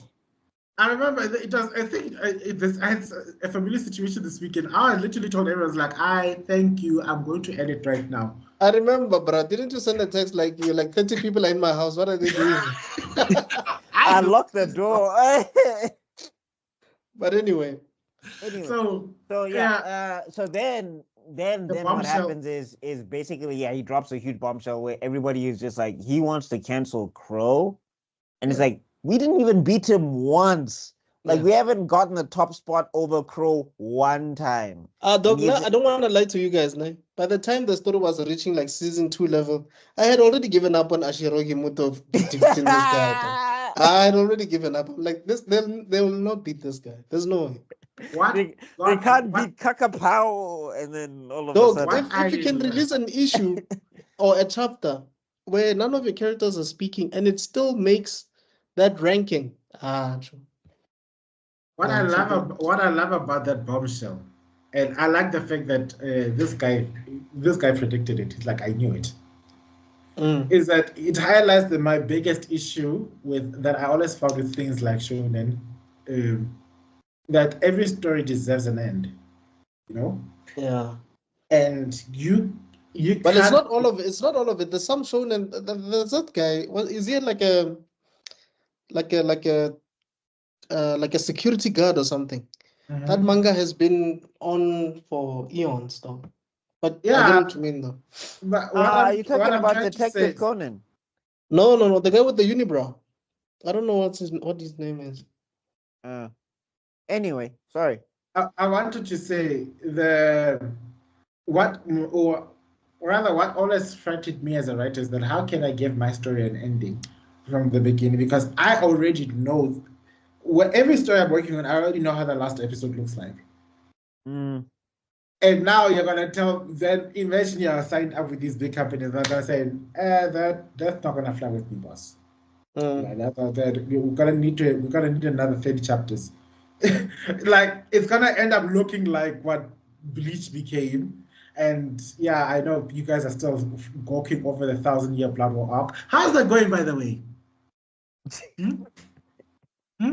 Just a quick one. I just want to show you the guy I'm talking about. It's this guy. Wow. It says he's the male protagonist anti-hero of the long-running Japanese manga and anime series. Like it's probably one of the longest. It's even longer than One Piece. It's one of the longest ever, dog. Because I think this thing started in, I could be wrong, but I think it started in the 80s. 1985 from what I saw. The Police Box. I'm sure it's the name of the. So this thing started in 1976 and ended in 2016, dog. 201 volumes. Damn. From 1976 to 2016. Well, I mean, to Tebelo's point, I guess the end came, but it took forever, young. You know, it's my argument is that you, as the content creator, you as the author, you know, you should be given the opportunity to say, this is how the story ends. And many of these mangas would never give a top performing product that leeway ever. And Eiji was playing 3-dimension chess when everyone was playing checkers. Like, I'm ready for you guys. And you know what I like is like it inspired everyone else because everybody who used to see it as a challenge, Crow as a challenge, was now inspired to say, no, I want to beat Crow so that he can stay alive. Yeah. And they still failed, didn't they? Yeah, they all went up and what kills me, and what I love about Asia is that he also leveled up. Yeah. That rivalry inspired his passions, and he made this story even more brilliant than before. Like, I'm gonna show you guys that I'm gonna end this. Like, bitch, this is Like, my yeah. story, and I'm gonna kill it when I want to. Everyone like Bankai. Did you think you're the only one with Bankai? Yeah. No, Nani, I mean, that was type. yeah. You That never was, even used a Bankai until now. yeah. No, he was the Kenpachi. He was basically just fighting Bankais with the Shika, and then when he found his Bankai, everybody was like, It's also it's the Renji fight. You know, when Renji finally achieved Bankai and he thought, I'm going to surpass you now, but I finally at your level, and like Kuchi was like, Sengon Zankura Kageuch. like, y'all know I'm a captain too, right? Yeah. No, I mean that was like I mean, I was bummed out that they didn't beat him, but it was also still same weirdly here. It was also weirdly satisfying in a sense, you know. It's It was just realistic, dog. Yes, it's realistic, shonen, but nah, fam. But also, I also like the way it brought the entire office together. You know, all these mini cliques and rivalries. They set their differences aside and decided, you know what, we're gonna motivate our people to reach number one. The guy came up with the most convoluted, evil plan to motivate his writers. Like you're gonna become a Super Saiyan. A super mangaka. It's like just like a Super Saiyan. You have all the looks and all the work ethic. You'll be irresistible to women. And then this guy was like, he fakes a phone call to the cast. Like, if I make it to number one, will you please call me Kuzi-chan? Kuzi-san. Yeah, sure, I'll remember that. Ah, done. like AJ is basically the glue, man. Because Fukuda met Mashiro because of that's how they met. Some of them, they met because they were assistants of AG. You know what I mean? No, I mean Ashirogi Muto became Ashirogi Muto because they saw AG in a manga magazine, in a Tezuka award thing competition. Yeah, right. He is the Goku of the group because Goku was the guy. If you pay attention, Goku is motivated all his cars to become better than they were before. And that's what you get to see with Crow. And shout out to Crow having its final episode and everything. And I think, and what I like about it is like the guys like give him a big small break so that he can come back. The editor comes back. What does he find? He's working on the next thing, dog. Not only while still working on Plus Natural, right? Because I think he was still pushing Plus Natural. Yes, Plus Natural. He had not only one but two other stories, which had almost chapters. When I mean, you're struggling with reverse there. Where did you find time for all this? Oh no, when I was busy between working for this and that. No, and then the other thing is like that. Then he changed his mind again and made the zombie gun, and I was like, yo, hey dog. And then these guys decided to make Yona Reversal. And when Neji released his one shot and he got 600 and how many votes? I forgot. I don't remember. Like 624 votes. Or something. Somewhere there. 624. The highest intro level they had ever seen. Reversal beat it. Yeah. That's the first time they beat him. That's the only way they could beat him. I just love the way they were all reacting. They see the phone of the crowd. Hello? Hi. Hello, can you hear me? So basically what it means is Crow, they were never going to beat Crow. And I also like the way News was like, no, I want to become the best manga creator in the world. Then you realized, wow, I've been conceded. I cannot be the best manga creator in the world. All I need to become is better than Reversal. Yeah. No, I mean, like that's what, like basically what happened is like, what's this? It's like how Goku starts training after the Saiyan saga, because if you look at it, he's just like, okay, Kaioken was not cutting it, so time to abuse these Zenkai boosts. You know. And that's when Reversal came in, and that's where I fall off actually, because I don't remember much after that. No, okay, so I mean, just to give you a basic summary, it's not a lot of things that really happened. So yeah, Reversi keeps doing well. Like basically, it's competing with Zombie Gun like crazy, and this is like the first time you can actually see AG is feeling the heat of Ashirogi Muto. Like this is where they have him. Like they didn't have him on Crow, and I guess it makes sense because when Crow was around, that's when Ashirogi Muto was still getting started. So AG already had his voice and his brand and his style. So already, and his fan base. So there was no way. But that when Zombie Gun came in, them and Reversi were now on equal footing. And also, Reversi is not deep. It's not like PCP. Because I remember PCP now had to become a monthly thing instead of a weekly thing, right?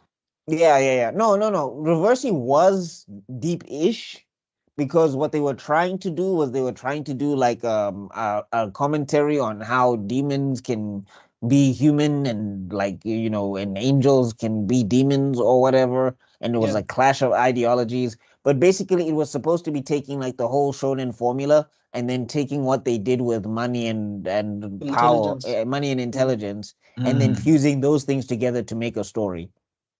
So apparently that non-conventional approach was working really well, but the problem was that Tagaki was running out of story.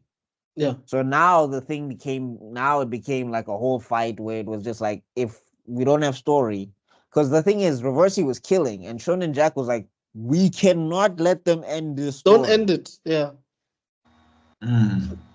So Hattori now was in. Oh, well, shout out to Hattori coming back because that was as I said in the beginning. It was dun dun dun dun. It's like someone should have stepped out of a portal. Dun, dun. Oh no, no, on your left is this different song. Na na na na na na na na. Na na na na na na na na. Basically, like because when I was like, oh, Hattori is back in the game, boy, let's go. And then and then Hattori hears their thing. I mean, again, he's very nice to Mashiro because when he hears about Mashiro's dream, he's like, yeah, let's go for it. Nobody's going. Dog, why don't you just like you guys are together, aren't you? Like what? Just No, it's not even just talk to her. She likes you. You like her. What are you doing? Yeah, and Obito, you already have Rin in the bag. Stop trying to doubt yourself. Come on. Kakashi was never the target. Yeah, actually, side note, I feel like if Obito actually took a shot, he would have gotten in. Like I feel like. Yeah, I think so. Everyone with eyes saw it. I was like, even my friend Boom was like, guy. Rin was all up in Obito's game. Come on, she could see that. What? Like it's not like Sakura where she was obviously against Obito in any sense. Like she was always visiting Daman. Like when Daman was alone, she was popping up. It was just like, dog. I don't know. What more hints do you need, my G? But for her to have such attention to detail to your injuries, to know that when you were injured in your arm and you're trying to hide it, and she's the one who saw it. No one else. Minato was there. He didn't see it. She's the one who saw it. Like, stop trying to act all tough around me. I know you're hurt. Like, guy, that's your wife right there. Come on. Humble. But yeah, getting back to Mashiro, it's just like, bro, like this dream of yours. Because the thing is, what I like about this series is they constantly kick this dream in the face until the end, which, But I'm saying, like, they didn't make it when he was 18. They didn't make it when it was supposed to be 20 or 21 or whatever. It kept going. And it was just like the more it kept going, and the more I was like, I just wish you guys understand how ridiculous this thing is. Like, Jesus. It's true love. Because what are you gonna say? What are you gonna say to your kids? Yeah. No, your mom and I were sort of like dating since we were in high school, but we only started never met. We went on 3 dates, basically. It's a weird conversation. I'm saying even her mama was like, girl, let this thing go. Like, just go see him. Like, I don't know what you're doing. Because I did this in high school, and there's a chance, like, I didn't get to see this guy, and like, there's a chance you won't see him. I don't want to lie, dog. Like, after seeing Tagaki and Miyoshi getting married, I would have woken up. Like, whoa, time is flying. Bruh. You Like know? when they got an apartment and a house, and it's like, this is Dog. my wife, and like I was, and even Mashiro was like, I wish Miho was here. Did you call her? Mom, Dad, how did you guys meet? Oh, child, let me tell you.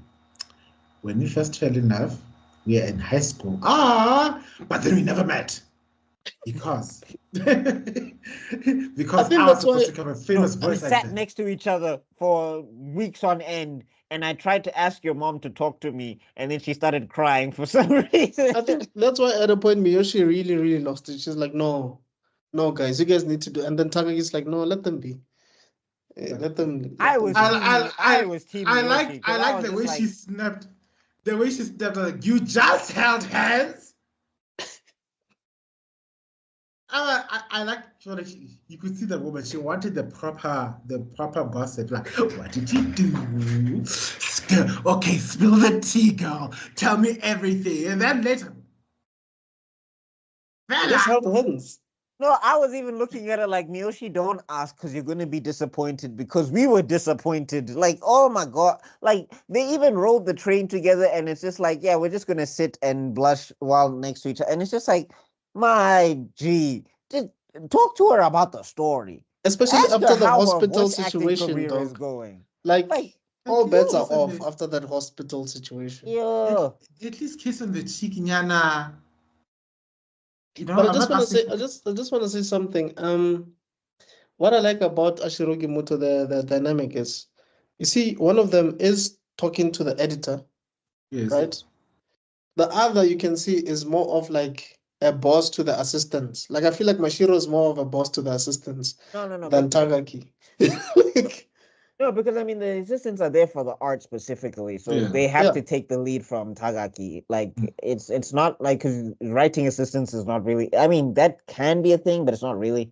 But like, yeah, that is. I mean, like, he is the co-boss as well, but you can tell that he's barely like he's just. No. I'm saying Tagaki respects, because he's just like, that's why he punched Ishizawa in the, what was his name? Yeah, the girl draws faces. Yeah. Yeah. I'm trying to remember now. Yeah, I think it is Ishizawa. I think you're right. Is it not Ishizawa? Might be Ishizawa or something like that. Okay, I'm not finding him here, but anyway, yeah, Ishizawa. I think it's Ishizawa. Yeah, that's why he punched him in the face when he was making fun of Mashiro, when Mashiro was drawing for him in high school and things were not working out, and he was like, "Yeah, it's not manga or whatever." Like Tagaki was like, "Dog, you don't know." Have you ever drawn a whole chapter? Have you ever drawn a whole chapter? No, you haven't. So what are you talking about? Yeah. Yeah, and then he turned into Saitama for like 2 seconds. One punch. But anyway, let's wrap it up, guys. Okay, so quick. Then we have Miho's whole arc or whatever, which I don't know. Was it necessary? I just think it annoyed me that, I mean, people turned on her for some reason, I guess, because everybody thought they had a shot with Miho, and I'm like, dog, you don't want to date her, bro. You're just gonna be holding hands. Like maybe you'll see her once a month, and you'll just hold hands with her, and then she'll go home. Like, you don't want none of that life. Are you talking about when she was auditioning for Reversey? Yeah. Reversey. And she was competing against like one of the seiyuu, like one of the biggest seiyus in that universe. Like this lady has so much experience voicing characters, and she felt like she doesn't have a chance. And someone then leaked information that Miho is dating the creator of Reverse. I'm just like, bro, like if I was like leaking and whatever, it's like, just tell everybody how it goes in your relationship. Yeah. I'm pretty sure everybody would be like, we good. We in there. Nah, he's only holding her hands. But it was a big deal, hey. Like that leak caused controversy, man. Because it seemed like nepotism and all of that. And, but yeah, she won. But I'm just saying, at the end of the day, like I didn't like the tension, just because it was hinging on the part of the show that bothered me the most, Mashiro and Miho's relationship. So I was just like, yeah, I can, because to me, when they beat AG, That was like the climax for me. I was like, yeah, Bakuman. Yeah, same here. But I guess Yes. that part also had to be there so that it felt deserved.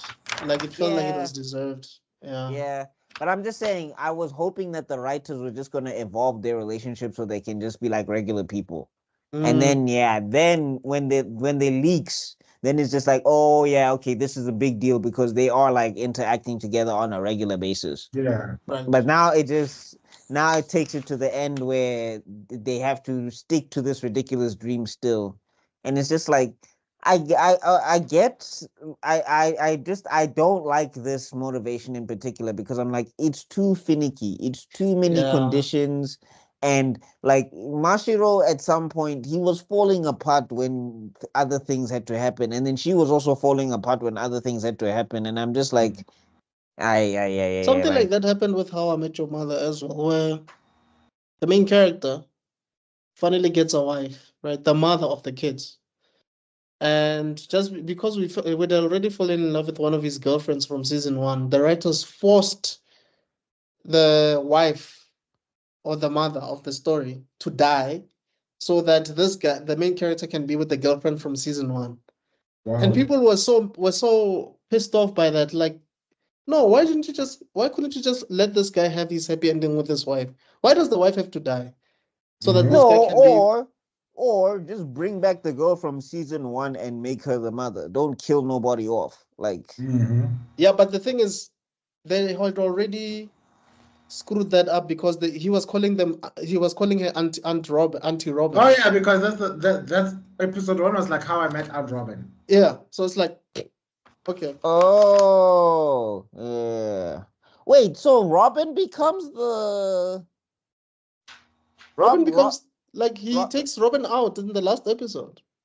he takes Robin? Yeah, You he didn't takes her know? out. Like he takes her out on a I date. kind of fell off on How I Met You. I thought So she was with Barney. basically Bonnie and Robin get a divorce. Yeah, because they split up. And then he goes out with the ex of his best friend's wife. Yes. Dog. Like that's why a lot of fans were like, nah, guys, yeah, you guys fumbled big time here. Yes. Barney and Robin were supposed to just stay married, and Ted and his wife was just supposed to stay married. Period. That's it. That's the end of the story. But Okay, I mean, because they were stuck to their idea that they had in season one, I think. I But guess. But anyway, after all that much time and all that much happening, sometimes character it's just growth and everything. It's crazy. Well, now I know I'm not finishing How I Met Your Mother. Cool. Anyway, neither did I. Okay. yeah, just to wrap it up, like, yeah, that's why I'm saying, like, with this Miho situation, like, when it came to the end, I was just like, yeah, all right, let's just get this over with. I mean, Yeah. I was like more invested in Aoki and Hiramaru at this Hiramaru, yeah, point same here. because I was just like, because the thing is, Miho's relationship with Mashiro, it's annoying because it's just like one, it's just not realistic, and this is supposed to be a realistic setting. Like, for example, with Naruto, I can kind of buy how Naruto and Hinata's relationship went because they're in a crazy mystical ninja world where there's wars happening every like 5 minutes. Like the gaps between these wars are not big, and like then there's Konoha Crush, and like these are very He's always traumatized. training. He's always getting better, training something, doing Yeah, I'm something. saying like this, like these are very traumatized teenagers. So maybe if they're stunted emotionally, it's not that like when people be like, "Oh, Obito started a war over Rin or whatever," he's emotionally stunted. It's like, yeah, he's crushed by a boulder, groomed by Madara, and then walked the world and saw everybody was constantly fighting all the time, and that nobody could figure out this plan or whatever. The closest was the Akatsuki. And then he went and talked to the Akatsuki and then saw the Akatsuki got manipulated. So he's just like, yeah, I guess everybody ends up like me. It's like, Yeah. yeah, of course he's emotionally stunted. That makes sense. So Yes.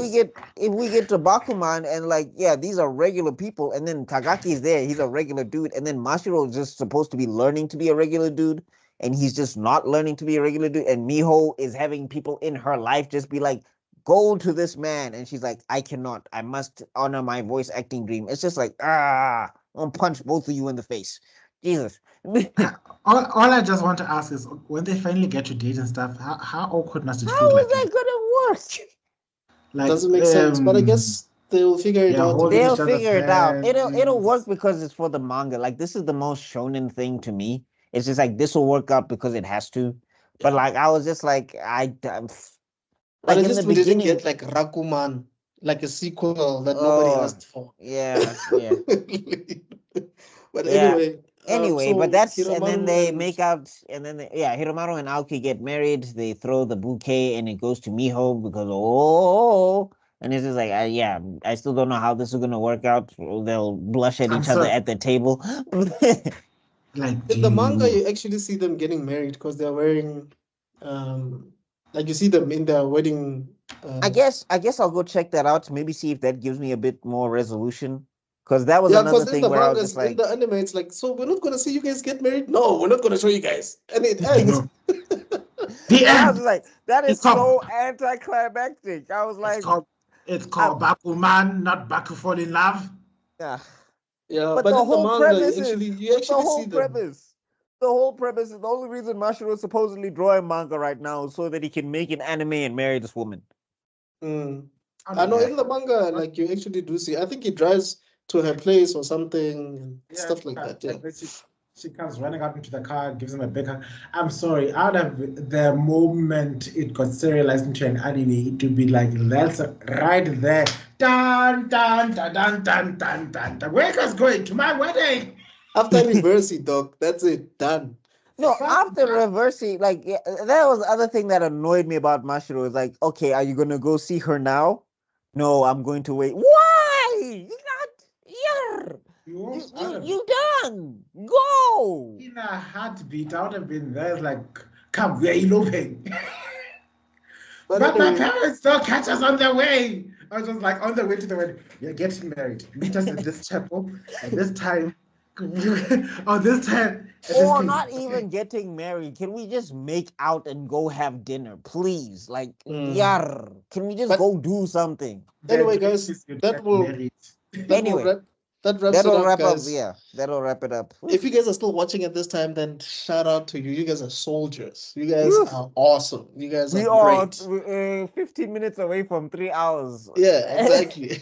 So, guys, thank you so much for checking it out. Let us know your thoughts. What do you think of Bakuman Season 3? Have you watched the series yet? If you haven't, do please check it out. And then go back to our first season, second season, and third season. Let us know your thoughts. I will be doing an ultimate series on this entire series so that you can watch it in one setting if you are into that kind of thing.